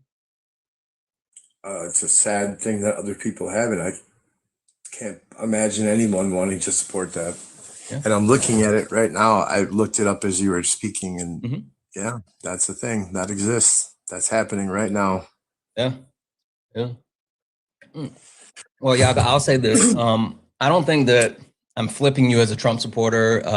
Definitely not at the moment, but I do think that at the very least, the conversation that you and I have had has been beneficial. Because one, I think it gives, like I said at the start of our conversation, having that challenge of our thoughts and being able to stress test our beliefs, I think that's super important. But even more so, I'm hoping that I think it's important that we understand that like doing what's best for the American people is what should be happening, and accepting harm of a few people just for something else is not something that we should actually do. We can't trade bodies, right? Like we just can't do that. We can't sacrifice certain people in order to say, oh, we're saving these people.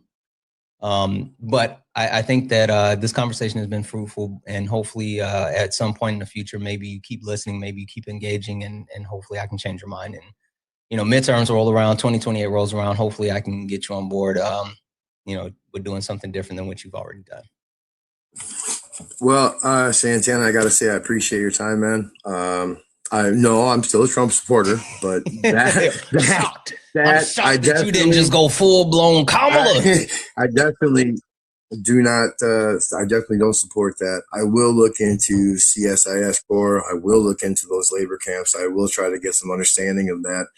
And, I've gone through on this checklist of just a number of things that I did not know. And I look foolish for not knowing. So I'm going to, do some research. But I appreciate your time. And I thought it was a good, productive conversation as well. Absolutely. Thank you for coming. With that, sir, you have a great day. You as well. So something I want to call out to the chat, because I see a lot of people are disappointed with his final answer. And I'll say this, while I understand your frustration, I completely get it. It should be like a no-brainer. I get it. But chat, I want you guys to keep something in mind that I always think of. Anyone that's willing to come up here and debate me, I never think that I'm going to change their mind. I think that if people are willing to actually come up on the panel, they are so staunched in their beliefs that all they're here to do is defend their beliefs to the bitter end. And so if there's any situation where we can create a little bit of a crack in the armor, that's a win. Because when you create that little bit of doubt, it opens up the door to completely breaking down the walls, shattering the mold, and opening up people's eyes. So I know we all want him to just denounce and renounce Donald Trump today and this administration because of what he heard, and that would all be great. But one thing that I tend to try to make sure that I do, and I want to make sure you guys do it as well, is live in reality. And that's not how people work, and we can't expect people to work that way.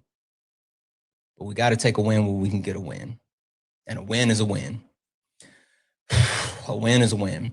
W's in the chat for, dang it, I forgot how to say your name. I think you said Sonia. I think that's how you said it yesterday. W's in the chat for Sonia for the $1 donation saying, I found out just now that the Nazi rhetoric, the U.S. redirected to DHS.gov. I tested it myself thinking it might have been fake. Nope, horrified. Yeah, no, we literally have Nazis working within our federal government. That was in the chat for Rachel for the $5 donation saying, don't call it corn, as in corn is indicative of a consensual act. Call it CSAM or child. Yeah, you know what? That's a great point, Rachel. That's an absolute great point. W's in the chat for Rachel. Thank you so much for the $5 donation. W's in the chat for the Savage Mom, who sent a $2 donation saying, 5 call app is great for you finding out your representatives and their numbers. I'm not familiar with 5 calls app. I'm gonna have to look that up. I'm not familiar with that. But W's in the chat for the Savage. I'm gonna check that out. And W's in the chat for Nika, who sent a $10 donation saying, we need more hosts like you. I think your level of maturity and knowledge is extraordinary. WUW host. Yeah, I mean, it's just because I'm old. That's it. Like, all it is I'm old. I'm 38. My birthday is in 16 days. I'll be 39. I'm just old as shit. That's all I got. That's all I got. I've fucked up a lot throughout life, and I've had to learn life the hard way. So that's where it is. W's in the chat for Nika. W's in the chat for Aluna, who sent a $9.99 super chat to say, hey, he listened. He took it in. He seems sincere about looking things up. That's what a positive conversation is. That's why Santana does is listen, it is. We got to do it. We got to do it. We can't expect to change everybody, but God damn it, we're going to change somebody. W's in the chat for all the donors, guys. If anyone else would like to support the live, you can do so. Cash App, PayPal, Venmo. Pay links in the link tree in the bio. Santana Speaks for You. Santana Speaks for You is the best way to support the live. Everything is accepted. Anything's appreciated. If you're over on YouTube, you can send a super chat, and I will read that out, guys. Only request up if you are a Trump supporter. Excuse me. Only request up if you're a Trump supporter or someone that disagrees with something on the background. We are only looking for some debates. We are only looking for some debates. The current administration has caused the country to fall, and it's because of these things. Tracy, are you a Trump supporter or someone that disagrees with something on the background? Tracy, are you a Trump supporter or someone that disagrees with something on the background? Okay, I'm gonna say Tracy didn't mean to get up here. Guys, just FYI, because we got people in the box right now. Take a look down at the bottom, really quick temperature check. Take a look down at the bottom. If you see the pink and blue person at the bottom, you're good. You're good. You're good. If you see the pink and blue person at the bottom, you're good. But if you see the gray person, that means you are in the request and you are here for some debates. If you see the gray person, that means you're here, you're in the request, you're here for some debates. So check down at the bottom and make sure that you are not in the request unless you are actually here to debate. Let's see here.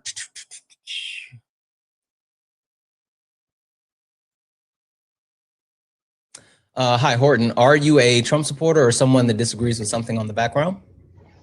I guess I could be a Trump supporter. Well, it's not about being a Trump supporter. Need a little bit more persuasion. The whole thing with wait, hold on. Let me make sure I get this, Horton. Let me make sure I get this clear. You don't have to, you know, supposedly be you either you do or you don't. But if you don't, then do you at least disagree with something on the background? I disagree with the white fragility. Ooh, okay. All right. Perfect. Horton, tell me why you believe that white fragility is not the catalyst for the fall of America. Because I feel that is up to every race to take accountability for themselves, their own actions, not to say to govern themselves or anything. That's kind of going down the Malcolm X thing. Mm-hmm. But we just can't say, oh, it's because white ego is fragile that it's tearing down the country.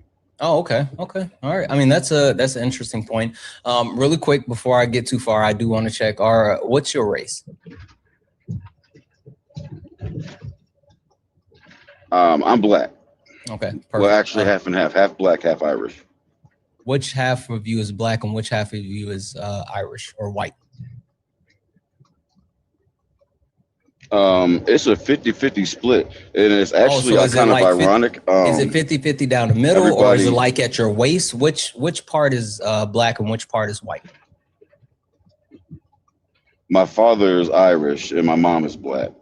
Irish isn't a race, so your father's white, but again, you said it's a 50-50 split. You said it's right down the middle. Cool. Which half of you is from white? Ireland? Yeah, he's from Ireland. Yeah, he's white. Irish is a nationality. I guess I don't understand. Yeah. So again, you said you're half and half down the middle. White. I'm assuming like an octoroon or whatever. So which part of you is black and which part of you is white? I think he's going to look up octoroon. I'm not really understanding. I mean, I get my build, like my size. I get from my Irish roots, my eye color. I get from my dad. I'm trying to get to is that you're not half and half. You're not like it doesn't work that way. You're biracial for sure. Your parents are you have one parent that's black, one parent that's white. That doesn't make you half and half. Or whatever, I'm just trying to help you out with your terms. Phenotypically speaking, right? What do you present as? Do you look like a black man? Do you look like a white man? What do you look like? Oh, no, I look like a black man. Okay, cool. So you're black. I'm not disregarding. Definitely look like a black dude. Yeah. So race is based off. I know how to go in and out of. Yeah. Race is based off of accepted phenotypical characteristics that was used for the othering of non-white people. And so with the actual understanding of your phenotypical characteristics is what you present as. So you present as a black man while you are biracial, you present as a black man. So, okay, perfect. So the question I have, right, when we talk about white fragility, what do you know about the impact that has occurred from specifically white men? Not even necessarily, yes, white women as well. They've held up the patriarchal system in multiple ways. I do think there's been a massive shift as far as white women being fed up with white men in multiple ways, and I can substantiate that. But what do you know about the overall impact that white men have had on like our country as a whole? I mean, as far as them landing here and like destroying it all together? Yeah, from that was kind of messed up, but outside from the point of colonization to today in January 14th, 2026.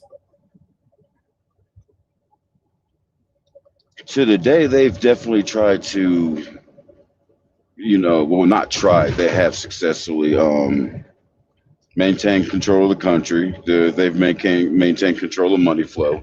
Black people do their part to get money. A lot of black people also use that as an excuse as to why they're not getting money, as to why they're oppressed. There are, let's take for instance some of the cop shootings. It takes a black person getting killed by the cops for the whole BLM thing to happen, right? But no one talks about the fact that I believe I want to say it was 2014, it was a few years, there were more white people shot and killed by the cops than black people. White people don't get all up in arms about that. And look at what happened to Renee Good. White people aren't up in arms about that. They don't really care enough. They don't even care about their own race. How are you substantiating that white people don't care about what happened to Renee Good? Because there's so many people blatantly defending that it wasn't a murder when it clearly was. Well, all right, I'll give you a little bit of my background. I was in the Army. Wait, I just want to know how you substantiate the fact that white people don't care about what happened to Renee Good. Honestly, Fox News. Who's that? The Gutfried guy, Gutfeld. How he talks about it. How Fox News basically kisses this guy's butt and saying, "Oh, he did a great job as an ICE officer." Okay. He did it. Let me let you know how there's like no training.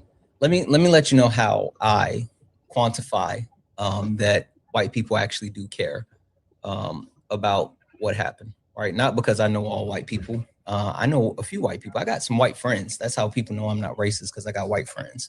But the bigger point is, do you know what percentage of Minnesota's population is white? I would take it as probably like the rest of the country. Isn't the country like 60% white, 70% white, something like that? So I'll take it around there. Okay. Yeah. Minnesota is whitey white. Minnesota overall is from the last census that was completed, anywhere from 75.5% to 81.5% white, right?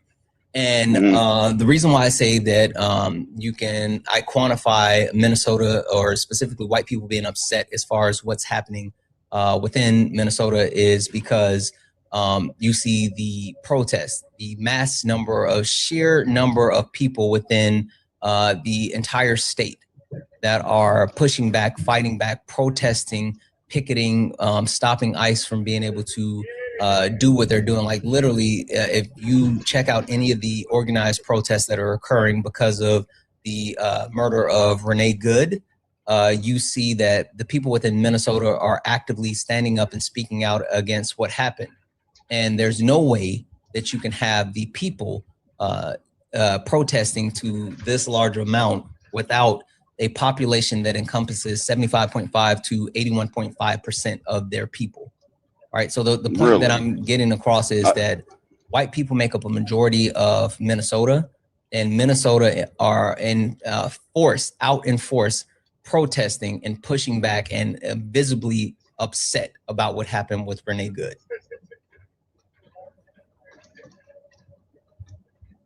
Okay, I didn't know that. I spend. I'm a truck driver. That's probably what you hear in the background right now. If you want to ask before for TOS, my co-driver is driving right now. I'm off. It's not about the person on the panel. It's about the host. Okay, so I guess like getting to the bigger point, right? Going back to the premise as far as white fragility.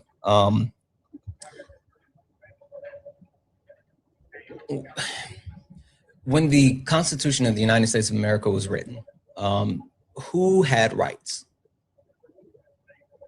When it was written, that was for white people. They claimed all men, but that was But that had to have been for white people. Because they still had slaves. They still had slaves when they did the Constitution. There's still slaves today. But that still doesn't mean it was for white men. Yep, someone just put it in the chat. There was a caveat. It's literally for rich white men. Literally, you had to, in order to have full rights, to be able to participate in everything that the Constitution afforded you when it was created, you had to be a white man that owned land, right? And so if you were not a white man that owned land, then you were not, you were seen as less than in every way, shape, or form. Every other person within our country had to be given rights through amendments and things like that when it comes to the Constitution, versus the original inception protected and gave rights directly to white men that own land, right? So our country was literally established on white men that own land and the ability to have them govern in multiple ways. Do you know what percentage of members in Congress currently are, or in recent history, what percentage of them have been white men? In Congress? I guess I would apply that to also the population, maybe a little bit more. I'd say 80 to 90%. Yeah, as far as like the current congressional body, it's about 80% are white men. Throughout the history going back to 81, since 1981, it's been about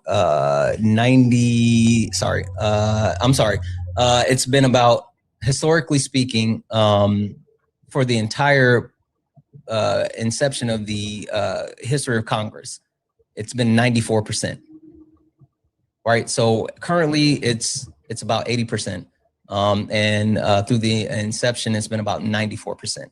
The point being, right, that in order to pass legislation, it has to go through Congress. And that's not just like, the House or the Senate, that's also the presidency, all of these actual governing bodies.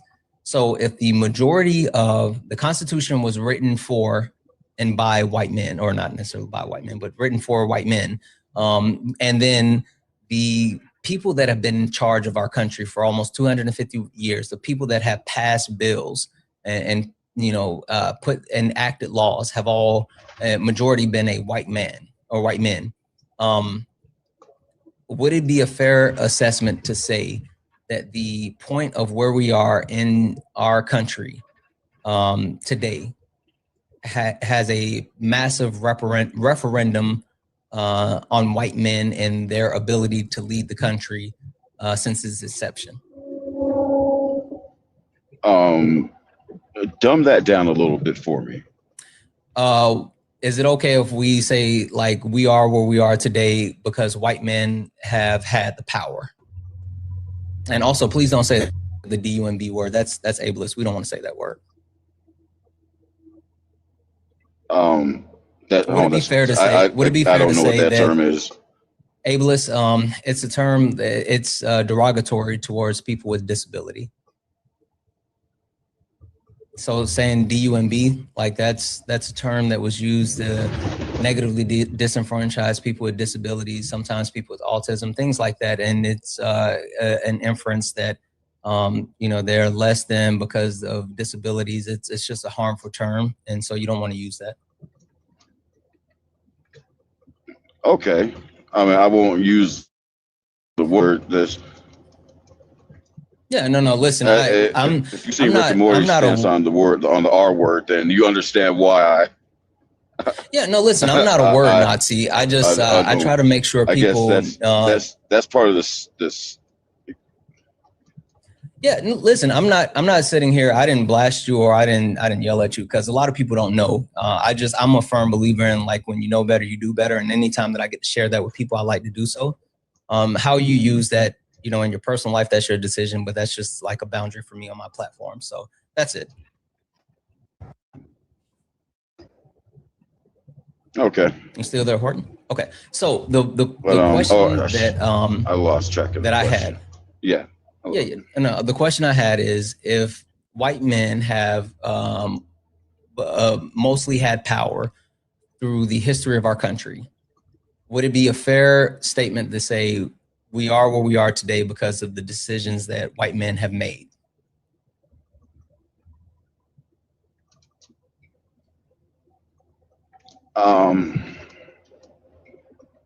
Geez, that's a tough one.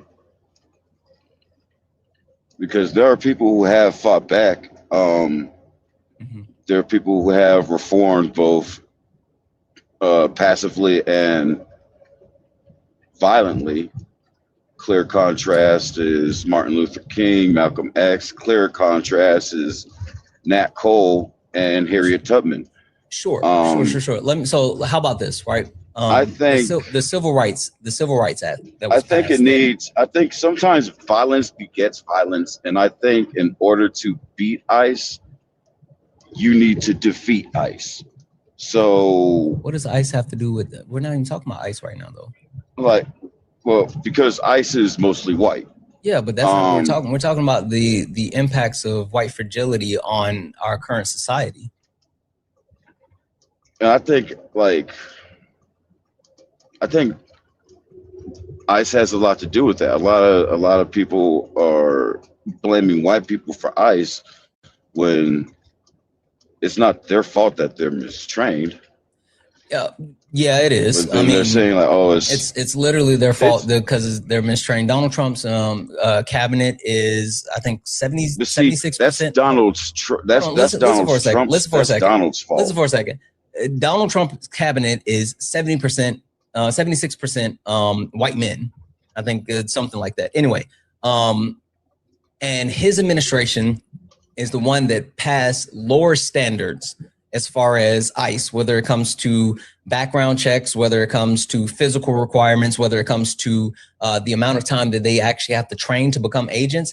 His administration lowered those standards. And since his administration lowered those standards, he is directly connected with the standard of ICE where it is currently today versus where it has been in the past. So yes, a majority of white men have enabled this administration to reduce the standards for ICE to make them who they are today.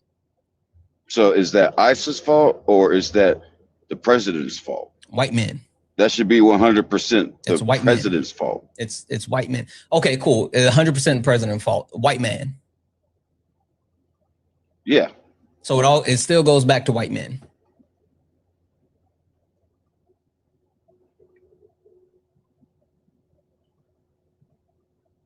Damn it.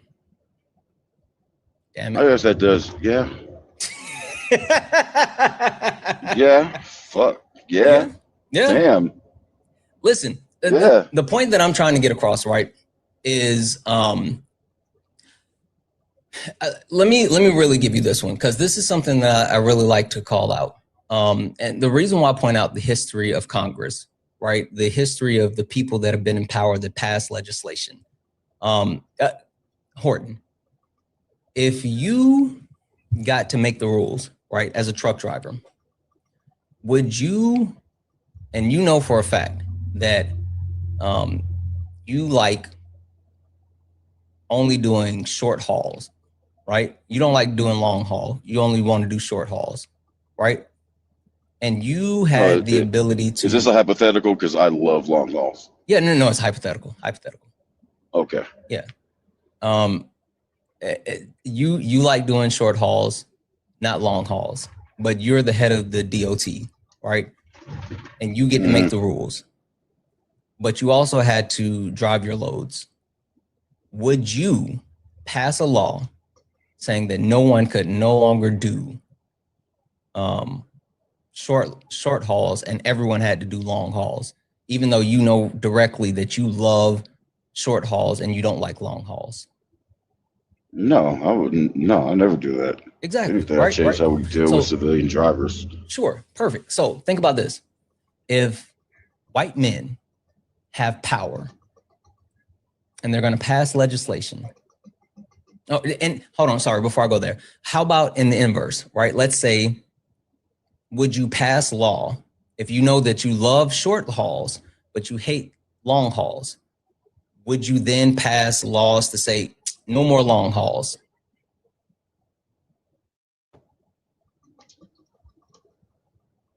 No, I run it by people, but I wouldn't. Would you be willing to pass the law but knowing that you hate them, like me, Horton? I hate these. No, I would. No, if I was in that position and was brought to my attention, then I would. No. This is share that information and see how it feels. This is just you. Me personally, no. Sure, no. This is just a you decision. I wouldn't do that. This is just a you decision, Horton. Yeah, and it's based off of your personal feelings.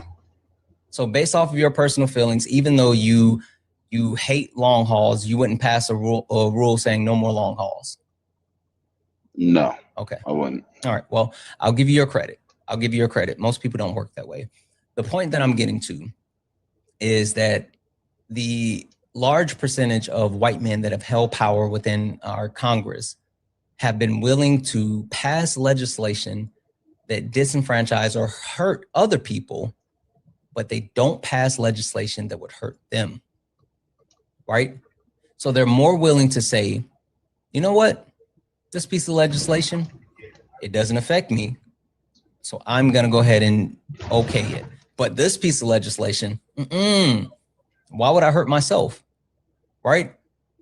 So the point that I'm getting to is even the legislation that has been passed throughout the history of our country, while there are supposed to be instances of it helping other people, there is no legislation that would be passed if it somehow negatively impacted the people in power, but they are willing to pass legislation that don't negatively impact them. So when you talk about things like the Civil Rights Act or any type of, like the Voters' Right Act or things like that for women, the only reason those pieces of legislation have been passed is one, because white men passed it, i.e. look at Congress. And number two, it's because they knew there was something that would not directly negatively impact them. That's why I say the actual state of our country is a direct referendum of white men.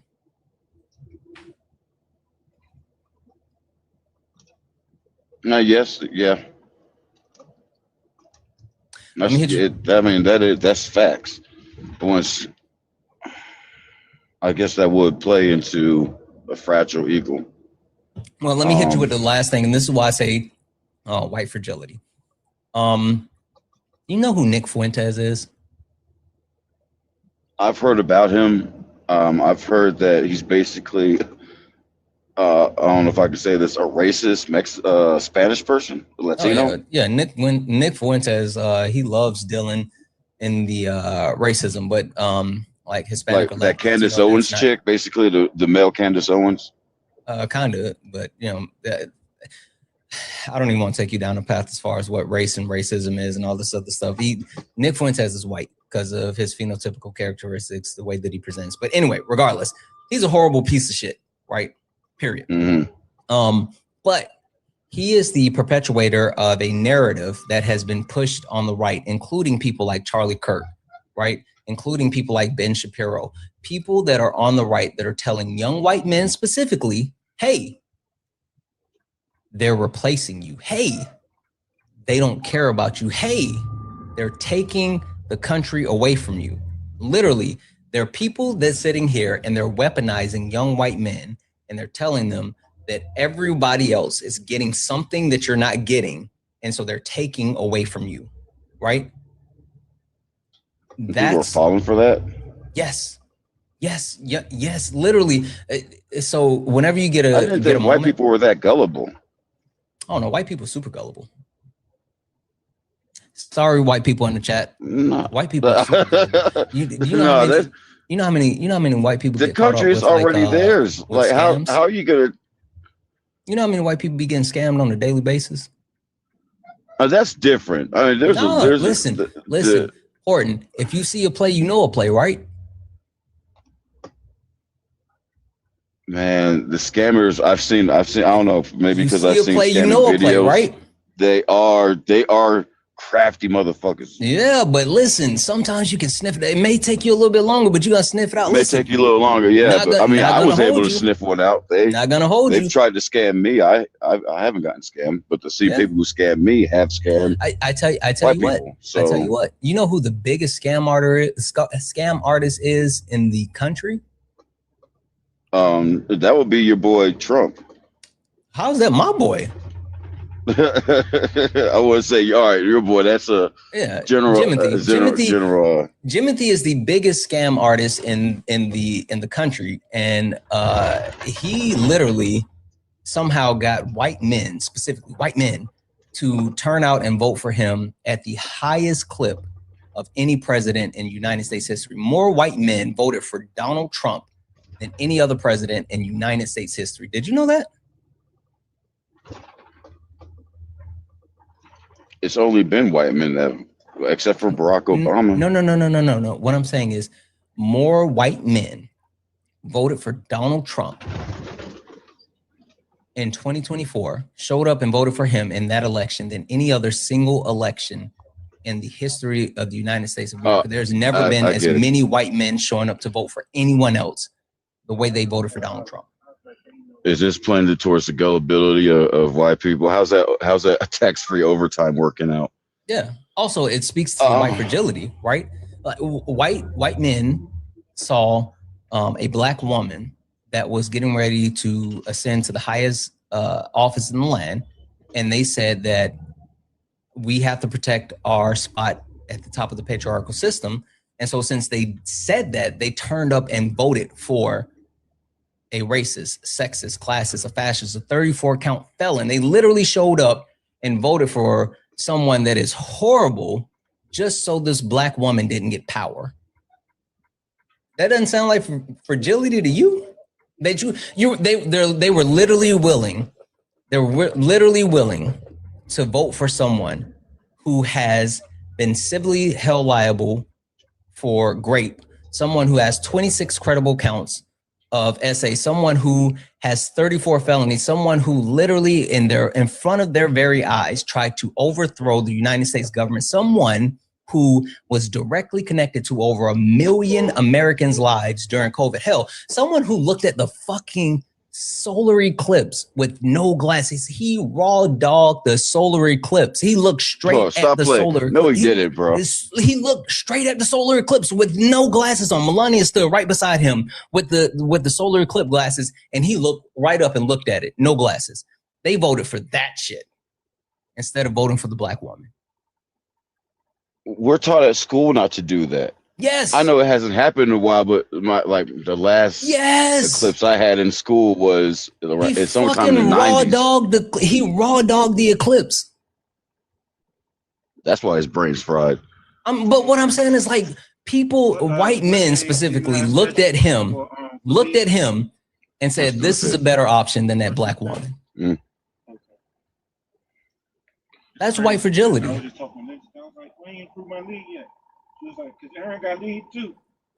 That's all I'm saying. Because you got the first two. Skip W said the host is major prejudice. I'm on.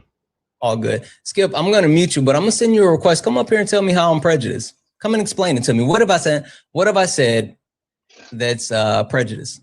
No, whatever you said. Well, yeah, please. I want to know whatever you said. I would love to know what I said. To me, has been eye-opening for real, bro. I don't understand. Like, all right, don't get me wrong. I'm not a super Trump supporter. I'm a Republican. Mm-hmm. I voted for everything. When it came to the presidential ballot, I just didn't vote. Mm-hmm. I'm that way because of the Army. Most people who are in the Army vote Republican. And one of the reasons because of that, if you're in the around the Iraqi war that Bush started, a lot of people blame Bush for starting that war, but he paid us well. He did take care of us. Bush came out overseas to talk to us and shit. A lot of people who were in the Army at that time, like Bush, we also didn't like 2 planes being thrown at. That's what pushed me into the Army, was seeing 2 planes being thrown at my country. And so, and then, you know, Bush, he took care of us. He really took care of his GIs. Hold on for a second, because I'm gonna get into that, and I wanna kind of like make sure that I speak to that, because I think there's a bit of a misnomer when it comes to like what happens. It's always fascinating to hear people talk about like the our military when it comes to like Republicans versus Democrats and all this other stuff. But hold tight for just a second here. Skip, you said that I am holy fuck. You said that I'm prejudiced. How am I prejudiced? Well, first of all, thank you for having me. I've never been on a TikTok live before. So I'm a virgin when it comes to this. Hey, Horton. All right. Can you hear me? Sorry, go ahead. Yeah. No, it's Horton had a little bit of background noise. Go ahead. Okay. All right. So I'm not as experienced as you on debate, but I'll give you my meaning. So you said most white men ever to vote for a president. You make that sound like that most white men hadn't voted at all in the history of our elections from the beginning. Obviously, in early elections, nothing but white men voted for the president.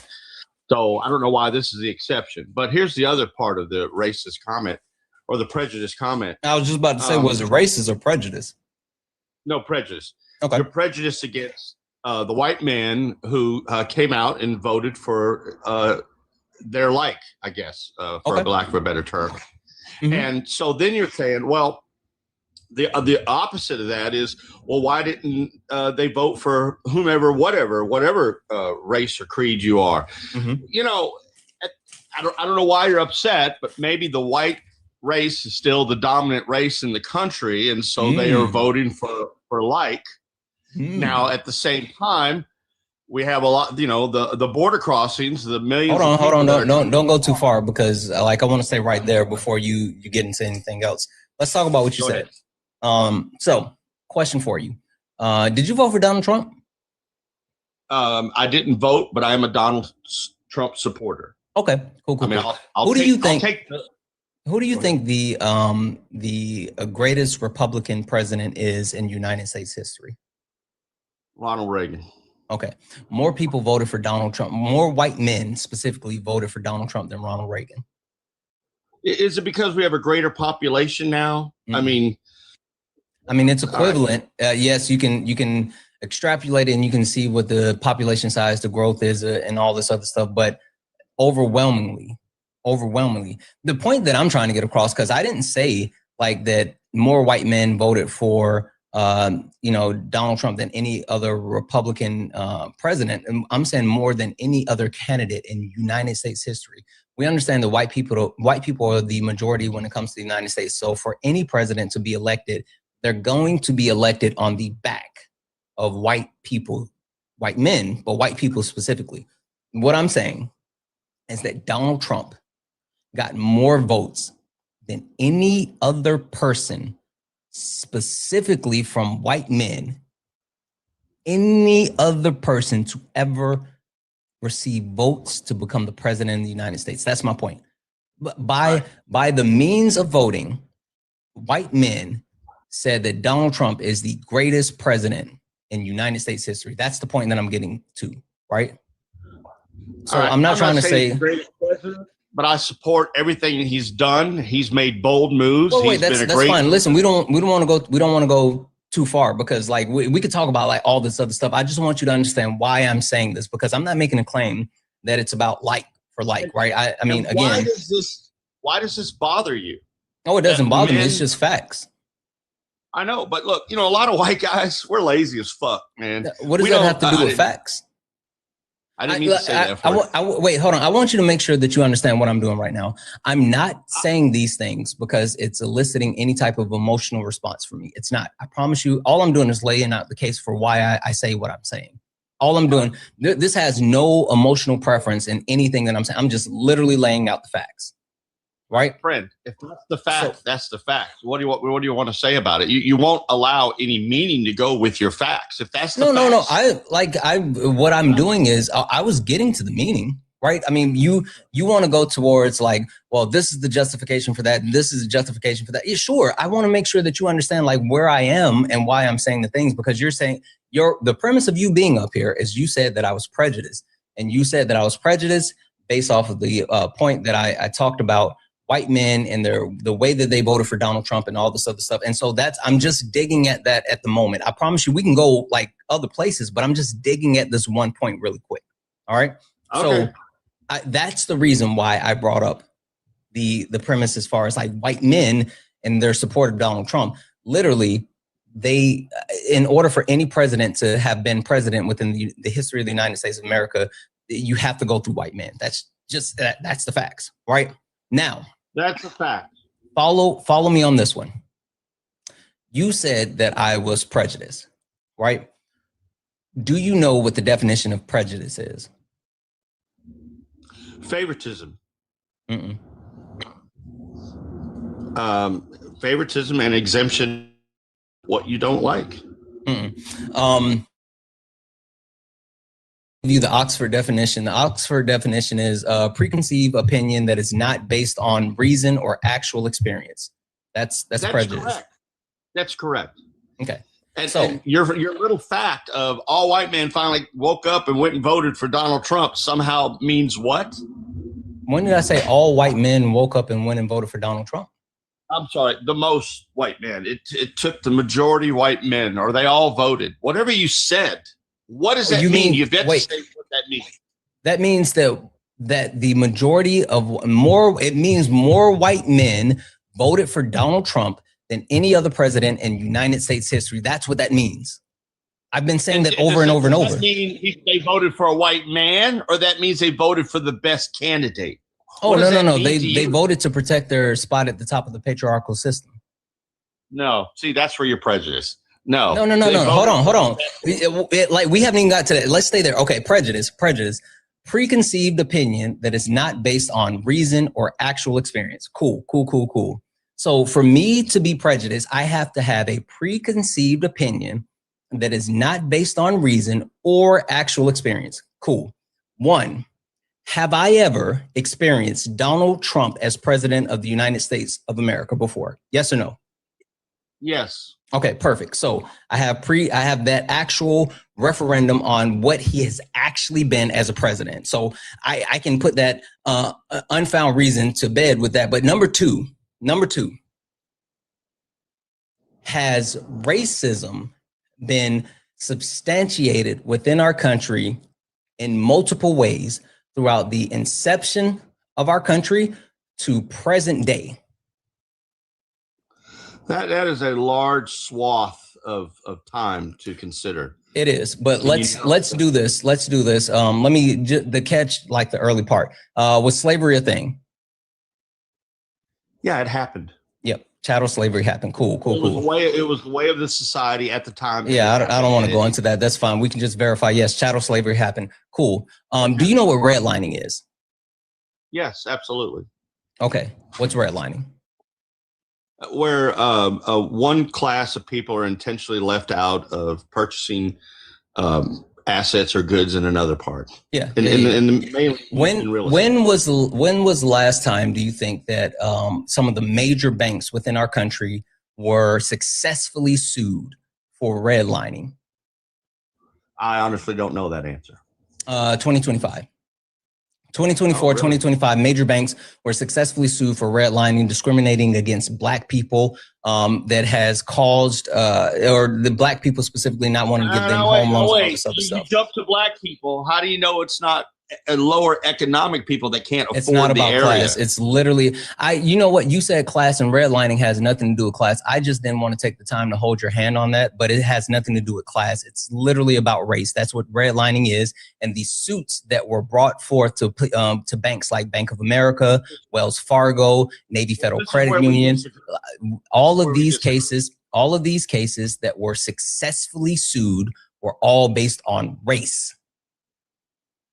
All right, now, well, we disagree. I don't care if you disagree with the facts. They're still the facts. There's literally the facts. Said we were Black, therefore you redlined against literally redlining is about race, and these banks were sued for racial discrimination. Literally. I can believe that story. I can believe that story in the 50s and 60s. I don't give a shit about what you believe. Go look it up, Skip. If you don't believe me, go look it up right now. Go look it up right now. You don't have to fucking believe me. Why? At no point, Skip, at no point am I saying, trust me, bro. I don't give a shit if you believe me or not. I'm telling you, everything that I'm saying is verifiable. All right, I'm following your argument. As late as 2025, redlining lawsuits were still in force. Go ahead. Now, there has also been a complete study that was done by Citibank Group that proves how the United States of America has lost out on $16 trillion with a T, $16 trillion due to racism, specifically due to not providing home loans, due to not actually providing student loans, due to not different forms of progression that would increase like revenue, all these other things. They did a complete comprehensive study saying the United States has lost out on $16 trillion due to racism. Now, if we can verify that chattel slavery happened, that was about Black people. 2, redlining, still present today. 3, the country has lost trillions of dollars because it would rather engage in racism than give Black people equal footing. Would you say that all of those things would create a base off of being able to make reasonable decisions towards people? If I were to agree with you and all that was true, you have an argument. Okay, I don't believe. Perfect. Yeah, I don't. You can believe it or not believe it. The point that I'm getting to, right, is you saying that I am prejudiced would be predicated on me having a preconceived opinion that is not based on reason or actual experience. But everything that I've said, when it has come to white men and the history of racism throughout our country, is based off of factual information and actual experience, and not just experience of me, but the experience of the whole, the experience, the collective experience of Black people within society. So I am not making statements that are based in prejudice. I am making statements based in facts. All right, Mr. Santana, here's the thing. Have you been personally prejudiced against in a redlining situation yourself? No, but I've experienced medical racism. I don't like to talk about anecdotal experiences, but let's do it. Do you know what medical racism is? No. Your argument's based on personal experience. No, it's based on all No, it's not based off my personal experience. I gave you redlining because that's a verifiable thing. I'm not giving you personal experiences because you can't verify my personal experience, but you brought it personally to me, so I will give you a personal example. No, I have not directly been affected by redlining. This is why you're prejudiced, because you're using all these reports and then you're coming up with your own solution or your own conclusion and therefore stating what you're stating. Yet you have not personally experienced any of those things. You were not chattel slavery. You have not been redlined. When I sit here and tell you, hold on, the point of one, having a debate, right, is to provide empirical data, empirical evidence, things that can actually be proven. Why would I give you my personal experience versus giving you actual data that you can verify when I'm trying to debate a point? What sense does that make, Skip? Why? So you're saying that because I haven't given you my personal experience, it can't be true. I'm telling you, I will give you my personal experience. Perfect. Cool. Don't even worry about it. Skip, do you know what medical racism is? No, sir, I don't. Okay. Medical racism is practices that disenfranchise people due to their race, right? There's an old racist trope that Black people, this is connected to slavery, Black people feel less pain and have thicker skin. This goes back to testing on Black people that was conducted during slavery, right? They determined that Black people not only were subhuman, but they felt less pain and they had thicker skin. So they were able to beat the slaves more and actually not worry about the way that they were treating slaves because they had less nerve endings and they had tougher skin. So you could actually, there was justification of the way that they could actually treat and beat slaves, right? This is something that has persisted in the medical community today. Myself, personally, I had a surgery in 2010, and I'm from South Carolina, and my surgeon was a old white Southern doctor. And prior to the surgery, the doctor told me, hey, this is going to be a laparoscopic surgery. Do you know what laparoscopic is? No, sir, I don't. Laparoscopic is small incisions. They do like small incisions and they go in and they complete the surgery, right? I get it. Yes, sir. Mm-hmm. So I went under expecting that laparoscopic surgery, those small incisions. And then I woke up from my surgery and I had an incision, one big line going from the bottom of my chest all the way down to my navel. They literally cut me completely open, which was not what I was told. And when I talked to the surgeon, he said, well, we had to cut you open because your skin was too thick. And me at the time, oh, okay, I must be a fucking superhero. That's cool. And then I learned that that's not true. People don't have thicker skin than other people. It's literally just a racist trope that has been connected with Black people throughout the history of medicine. Well, I'm sorry. So when you talk, it's fine. You don't have to say I'm sorry. I'm just saying the reason why I don't give personal experiences is because one, I think talking about personal experiences negates the actual whole of things that happen to people, right? But two, you have to understand that it's so much bigger than me. It's so much bigger than just my personal experience. It's about the entire thing, right? The point that I'm getting across is my preconceived notions are not based in things that I don't know or things that have not affected me. It's based in facts, reality, and the overall perpetuation of harm towards non-white people. Literally, there's literally a history of it. And so when I say these things, I'm not saying these things because I don't like white people. Hell, I love white. I got white friends. I'm not saying that because I don't like white people. I'm saying it because it's all verifiable. Well, let me look.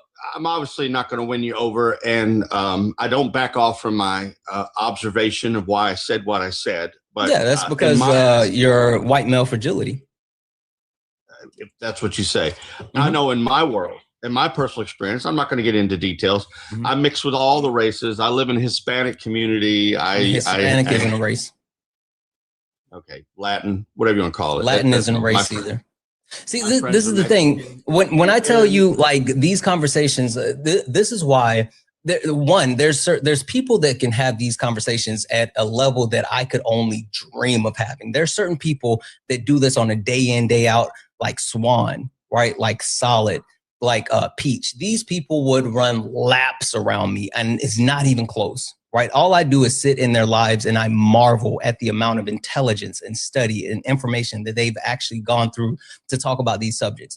The point that I'm getting to, though, is for you to come in here and you to have this conversation around race and racism and white male fragility. And while, yes, it definitely affects you as a white man, to sit here and say, like, oh, I mix with all the races and then specifically spout out something that's not a race. Like you're like, do you know what the term ultra-crepidarian is? No, never heard of it. Okay, you should look that up at some point. You're exhibiting traits of an ultra-crepidarian. The point being, if you don't know what race nor racism is, before you actually really dig into that point, you might want to do that. But even more so, like the reason why I didn't share a personal experience when I started is because my personal experience are not verifiable and they're not necessarily indicative of every single personal experience. They are, you can quantify things that you can prove. Can you prove on a large scale that the things that you're saying, right, the history of white men within our country has overwhelmingly positively benefited everyone, or hell, positively benefited anyone outside of white men? Yes. Okay, cool. It's benefited the whole country. Sure, cool. Tell me. How? Look, outside of white men, tell me something that they have done that has benefited everyone else. it's a collective. It's a whole. It's not specifically white men. I mean, every race, or how, I don't know. I can't even generalize that now because you'll attack me for, well, they're not Hispanic. They're specific. Oh, you mean correct you for not knowing what a race is? Yeah, I will correct you for not knowing what race is. No. Race and racism are two different things. No, you don't know what race nor racism is. Oh, God. What's race? Okay.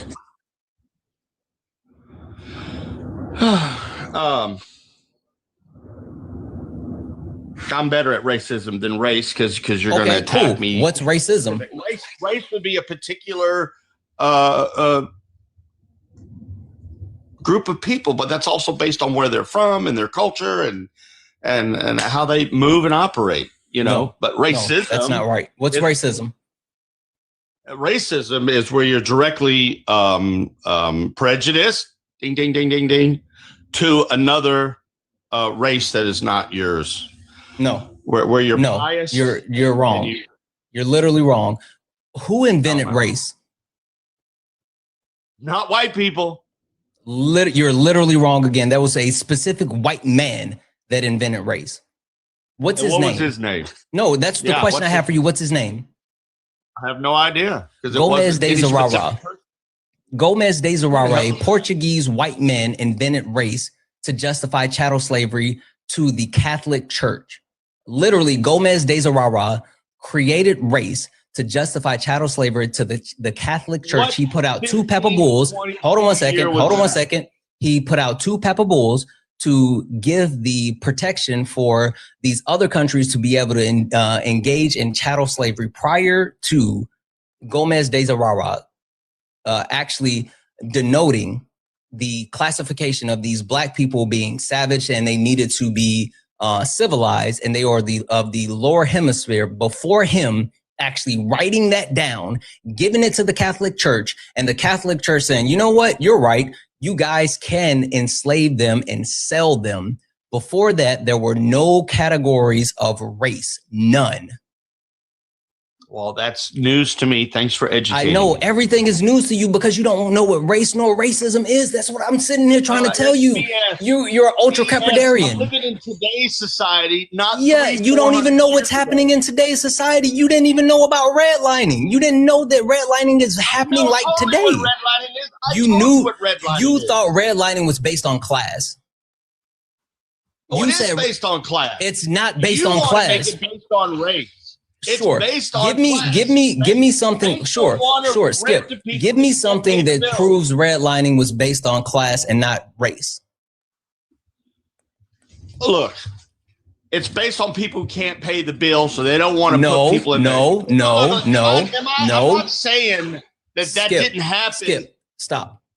Give me something that proves that redlining is based off class and not race, because what you're doing is called class reductionism. You're literally reducing this down to, oh, it's just capital, when it's not. It's literally not, and we can prove it because of the court cases that have been won based off of race. Now, Skip, send me a request to come off mute. Give me something that proves what you're saying. Anything. I would take any type of source material.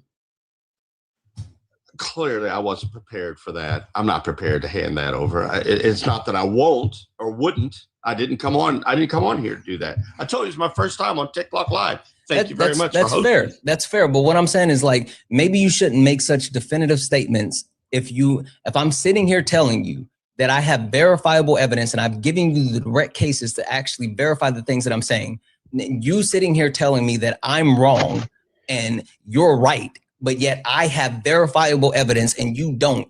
Like, I don't know what we're doing at this point. All right. Let me make a closing statement. I'm sure you have other people that you want to get to. My observations were based. This is Wendy, sir. There's no need for you to make a closing statement. That was wild. Right? Am I wrong, Horton? That was wild, bro. Like, no, I had to listen, bro. I couldn't even. You cooked this. Yeah, you cooked on that one, bro. The point that I'm just trying to get across, and again, the one thing that I love. Does white ignorance play into white fragility?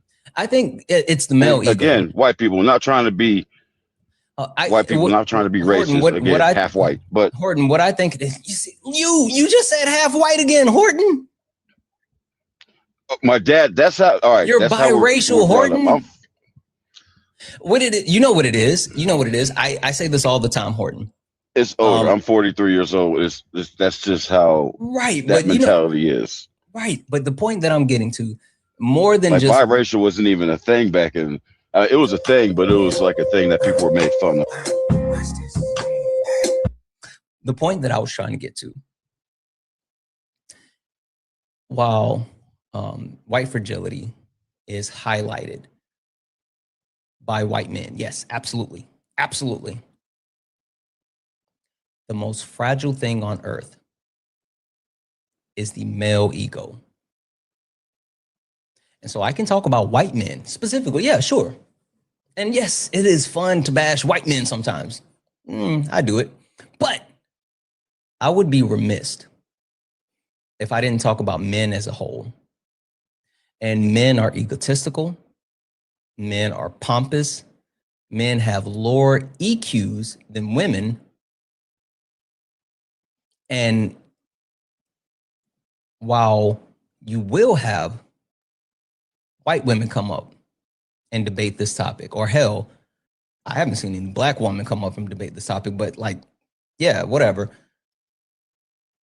You will never see a majority of white women coming up and saying, oh, this isn't true. And hell, you definitely don't see black women coming up and saying, oh, this isn't true. But I'll be damned if you don't see white men and black men and Asian men and men of all races coming up and saying, oh, this is not true, without fucking doing any research, without taking a fucking moment to verify anything except the fifis and their tum-tum. That's all they got. Literally, it's literally all they got.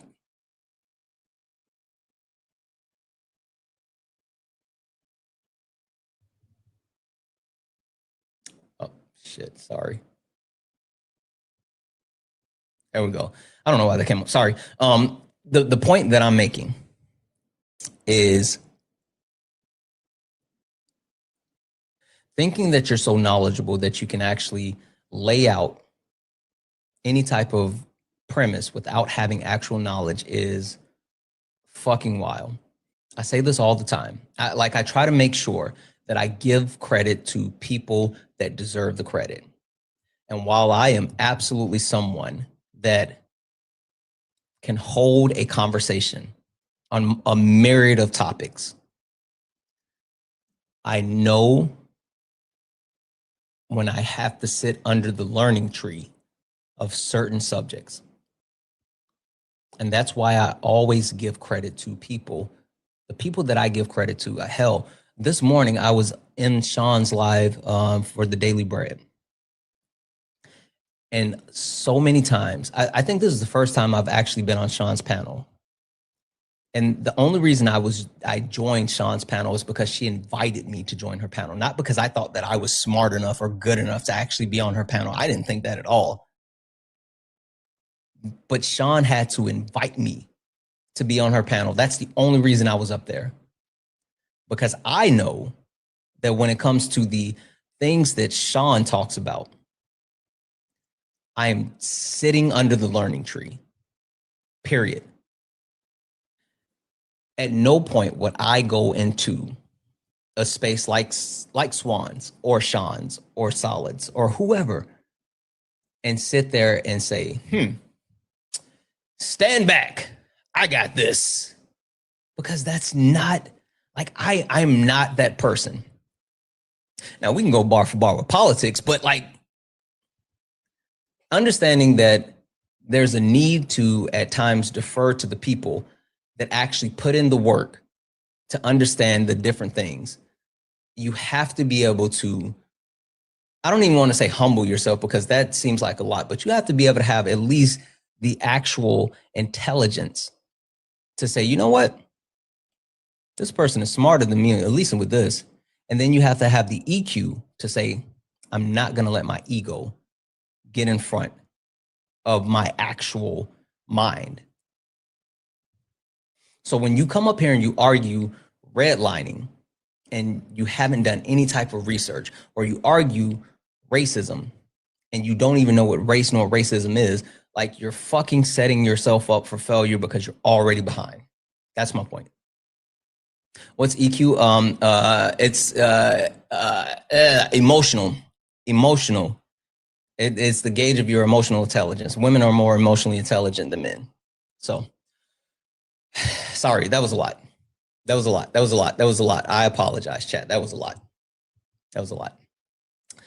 There's a shit ton of people I have to say thank you to that I have not said thank you to. W's in the chat for Dragon for the $5 super chat to say, it's not our job to protest for them. They're using black bodies as meat shields. They're protesting behind us and being performative and say they did something. Holy shit, Dragon. W's in the chat for Dragon. That was from the comment earlier where he was like, oh, white people aren't actually doing anything, so yeah, W's in the chat for Jared, who sent a $5 donation saying, if you stop off in Atlanta, I will be stopping off in Atlanta.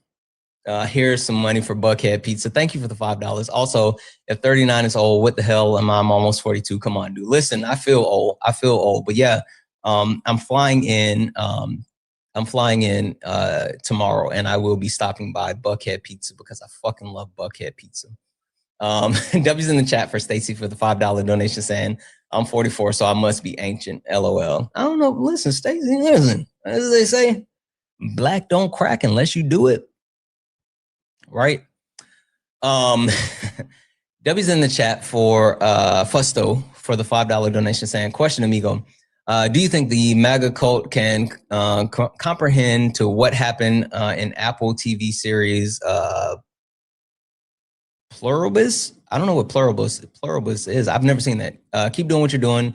Sorry, I couldn't send more. First and foremost, that $5 is a lot. Again, that $5 is fucking going towards pizza. So fucking W's in the chat for you. Thank you.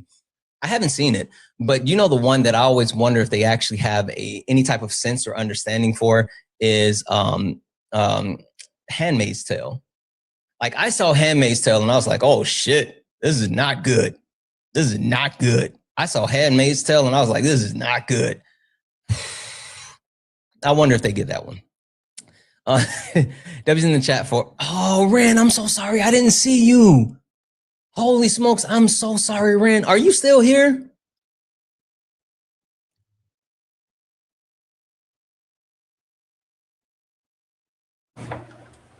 Hey, Ren.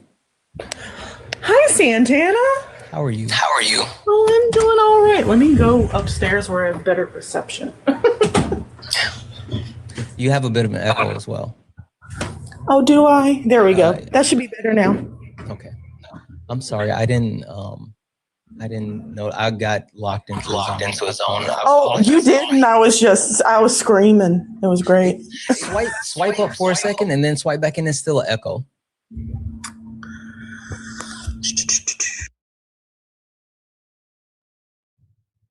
I'm going to say a couple more quick thank yous, guys. W's in the chat for Gail for the $5 donation saying, I work in healthcare in the Twin Cities and I'm seeing the effect of the raids on everyday American. People are skipping important appointments, calling to get their noses fixed after being assaulted by ICE. Holy shit. People need to know what these ICE holes are doing to everyone. Absolutely, Gail. Thank you for the 5. And I completely 100% agree with that. Like, there's a huge miss that, like, I feel like it's not being pushed out to the rest of the country, and we have to absolutely amplify that. Absolutely. W's in the chat for Gail. And Ren, just hop back in whenever you actually have that. I'm just going to keep thanking people until you do. W's in the chat for Ashley with the $5 donation saying, I just called and emailed my senator about HR 4371. Thank you for informing us. Fucking W's in the chat for Ashley. Massive W's in the chat for Ashley. Listen, Ashley, that's how you do it. Let's fucking go. W's in the chat for Ashley. Hey, Ashley, there it is. The in-between. I know that's right. Fucking W's in the chat for Ashley. W's in the chat for Amber for the $5 donation saying, the irony of Skip denying white fragility. It fucking went over his head. It was like, it fucking went over Skip's head. W's in the chat for Brandy for the $1 donation and saying, as a white woman, white people like this suck. If you can't see that racism is still very much alive today, you're either racist yourself or willingly ignorant. It's a choice to be this clueless. Yeah, like the one thing that I will say, and I try to make sure I get this across, is it's important to listen to the voices of marginalized communities. And when these marginalized communities stand up and say like, hey, this is harmful, then we should actually listen. That's why I say, like, when people, I don't understand why people are so like hell bent on saying certain words that they know for a fact are like harmful words. I don't get why they do that. I don't do that. And so like, yeah. Debbie's in the chat for Ren. Oh, I saw you. I see you, Ren. Thank you for the tip. Yeah, it was me again. I'm still here. No worries. Go ahead, Ren. I wanted to give you the floor. I apologize. I got so locked into the zone that I like completely forgot. I'll give the floor for a few minutes. What do you want to actually say? I was snapping the whole time. You had me screaming at one point. Oh my gosh. The thing to tack on, especially with the white men, and as a white femme presenting person myself, another thing I like to point out in those discussions, where the obvious discussion of racism is there, you have to excuse me, sorry, I'm a little nervous. I get it. No worries, you're doing great. You also have to take into consideration what feeds into white fragility, especially white male fragility, is the subjugation of women. What is that if not white fragility? Because you have to think, I mean, women weren't even allowed to vote until what, the early 1900s? Yeah. So for the first 100 and some odd years of this country's inception, women didn't have a say, couldn't hold property, couldn't have bank accounts until the mid 70s. Like, there's so many aspects to white fragility and the patriarchy that go beyond just the blatant stuff, and it's down to just every minute detail into how clothes are made, how media is produced, the sexualization of women, the exploitation of young people. Let me be delicate with my language. All of that feeds into sheerly the patriarchy, white fragility, not just in America. You have to think of Western Europe. Throughout all of history, it's always been this fear that anybody other could overtake. Yeah, no, I completely agree. And that's why, like, the replacement theory that certain white people, specifically white men, engage in, that's why you see such an uptick in like Christian nationalism and like the whole emphasis that the Trump administration is putting on targeting specifically young white men. It's because of that entire point. So you're spot on, Ren. Exactly. I apologize. They're getting the girls too. They are getting the young women that's a whole too. thing. They're opening up, they're getting black people too. There's this whole thing now called black pill. Like, it's a whole thing. It's a whole thing. I'm telling you. But Ren, thank you so much for coming up. I apologize that I missed that. I got locked in, but thank you for coming up and hanging out for a few minutes. I am always here for the lock-in. Absolutely. Fun fact, and I have to say this, you are always in my ear when I'm at work. Always in my ear when I'm at work. My wife has to tell me like all the time, stop yelling. That's why you got the earbuds, man. Yeah. No, thank you for coming up, and happy early birthday. Oh, I appreciate it. The way I see it is, after I clocked out at 7:01 last night, it's already my birthday. That's right. Fucking turn up. I appreciate you, Ren. Have a good one. For sure. Have a wonderful day. Thank you. W's in the chat for Mike for the $5 donation saying, get you some sage, brother, after skip conversation. I need more than sage. I need some Mad Dog 2020. W's in the chat for Stacy. Holy fuck, for the $41 donation. W's in the chat for Stacy. Stacy's in a $41 donation saying, I do not know what's better, the crash out over vasectomies or white fragility. Combination. That's the thing. A lot of them will vote. A lot of them will crash out over the vasectomy because of white fragility. You need to know that. And what in the fuck? Lisa, holy shit. Guys, Massive W's in the chat for Lisa. Holy fuck, Lisa. Lisa sent a $75 donation. What in the hell? W's in the chat for Lisa. Shit. Lisa said, I appreciate your debate style even more than, I'm not going to say who. You deserve a much bigger audience. Keep doing what you're doing.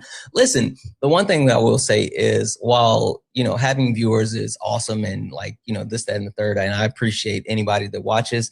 Like, when I tell you, I have the best chat on TikTok, point blank period. I will stack my chat up against any other chat across the board, bar for bar. My chat is fucking awesome. They're locked in. I can, say certain things. They know how to do all the good things. They knock out the gift goal. They tap the screen. But even more so, they're correctable. Like, I saw one person say SLOW in the chat, and yes, my mods jump in and they say, hey, we don't do that. That's ableism. But the people in the chat are so locked in as well that they know this and they correct those things as well. And that's what makes my chat and my viewers special, right? It's because I don't have to worry about the disconnect. And so I appreciate all the viewership that I get, but I wouldn't trade the people that actually lock in and watch my lives. I wouldn't trade that for, a billion people who don't really get it or watch or whatever. So I'm appreciative of anybody that actually shows up, period. W's in chat for Angel for the $7 donation, saying, sorry, but can you repeat the law they're trying to pass? I'm sorry, Angel. It's HR 4371. HR 4371. It's fucking wild. W's in chat for Dragon for the $2 donation, saying black men can be Irish, and he isn't specific enough. He wasn't. He kept going. With the half and half. I was like, what are we doing? W's in chat for Lavender for the $1 donation, saying, as a white person, we dump you right. W's in chat for Petty for the $5 donation, saying, why you running from Swan? Swan don't want the smoke. Swan don't want the smoke. Swan can catch this fade. Swan be Swan be ducking me, period. Swan be ducking me. W's in the chat for Kelly for the $10 donation for the pizza fund. Fucking let's go, Kelly. I promise you, I'm gonna eat some good pizza. Fucking W's in the chat, Kelly. W's in the chat as well for Sean for the $5 donation, saying, or super chat saying, European countries are deploying troops to Greenland for a recon, quote unquote, recon mission. This is not good. Again, calling on MAGA to enlist infantry tomorrow, cowards. Yeah, I saw two emails that came across while I've been live. One was that Denmark has fundamental differences with the U.S. over Greenland. Diplomats say, because of course they were meeting at the White House with Trump about Greenland, and that's a whole fucking thing. And then also saw that the federal judges uphold California new congressional map. So California, they did it the right way. They voted for the map, and it was upheld. So yeah. Last but not least, W's in the chat for Jared for the $2 donation, saying, I have a long story about my 5th grade teacher that taught me about race and changed my life. I want to tell you sometimes, please let me know, please know you've been as important to me as the teacher and so many other people. Listen, I appreciate that. I would disagree, but I appreciate that. I don't think that, I think that again, I don't know, anything that you guys allow me to share, any type of way that I'm able to touch anything in your life, I appreciate it. That's just me. So, all right, guys, I have to get out of here. I'm sorry I went over, but I have a shit ton of stuff to do. I don't know if I'll be on tomorrow at all, because I'll be traveling, and honestly, for the next couple of days, I'm not exactly sure how much I'll be on either. I will try to be as consistent as possible, and I will try to have these lives as much as possible. I will be back when I can. Until then, you guys take care of each other and enjoy TikTok streets, and hopefully nothing crazy happens. Yeah, let's go ahead and get out of here. You stepped in a box, now you're in the ring. Ain't no hugs here, You better take your best swing. Mike Hot, who wanna step in the flame? This ain't a debate, this a mind game. Facts type lies, get left in shame. One wrong word, get slapped out your name. This ain't TikTok T, this a war zone talk. No script, no filter, no safe walk. Bring stats and get scrambled like a glitch. I got fire in my mouth like I came from the pit. Hey, guys, thank you for hanging out with me today. It was a good day. I really appreciate you all hanging out with me. Yeah, I will be back at some point. Thank you. Thank you. Hit that follow button before you leave over on YouTube. Give it a thumbs up before you guys go, please. And thank you. Thank you for all the gifts, the taps, the likes, the shares. Thank you for all hanging out. Thank you for everything that you do. I love you all so much, and I will see you all later. And as always,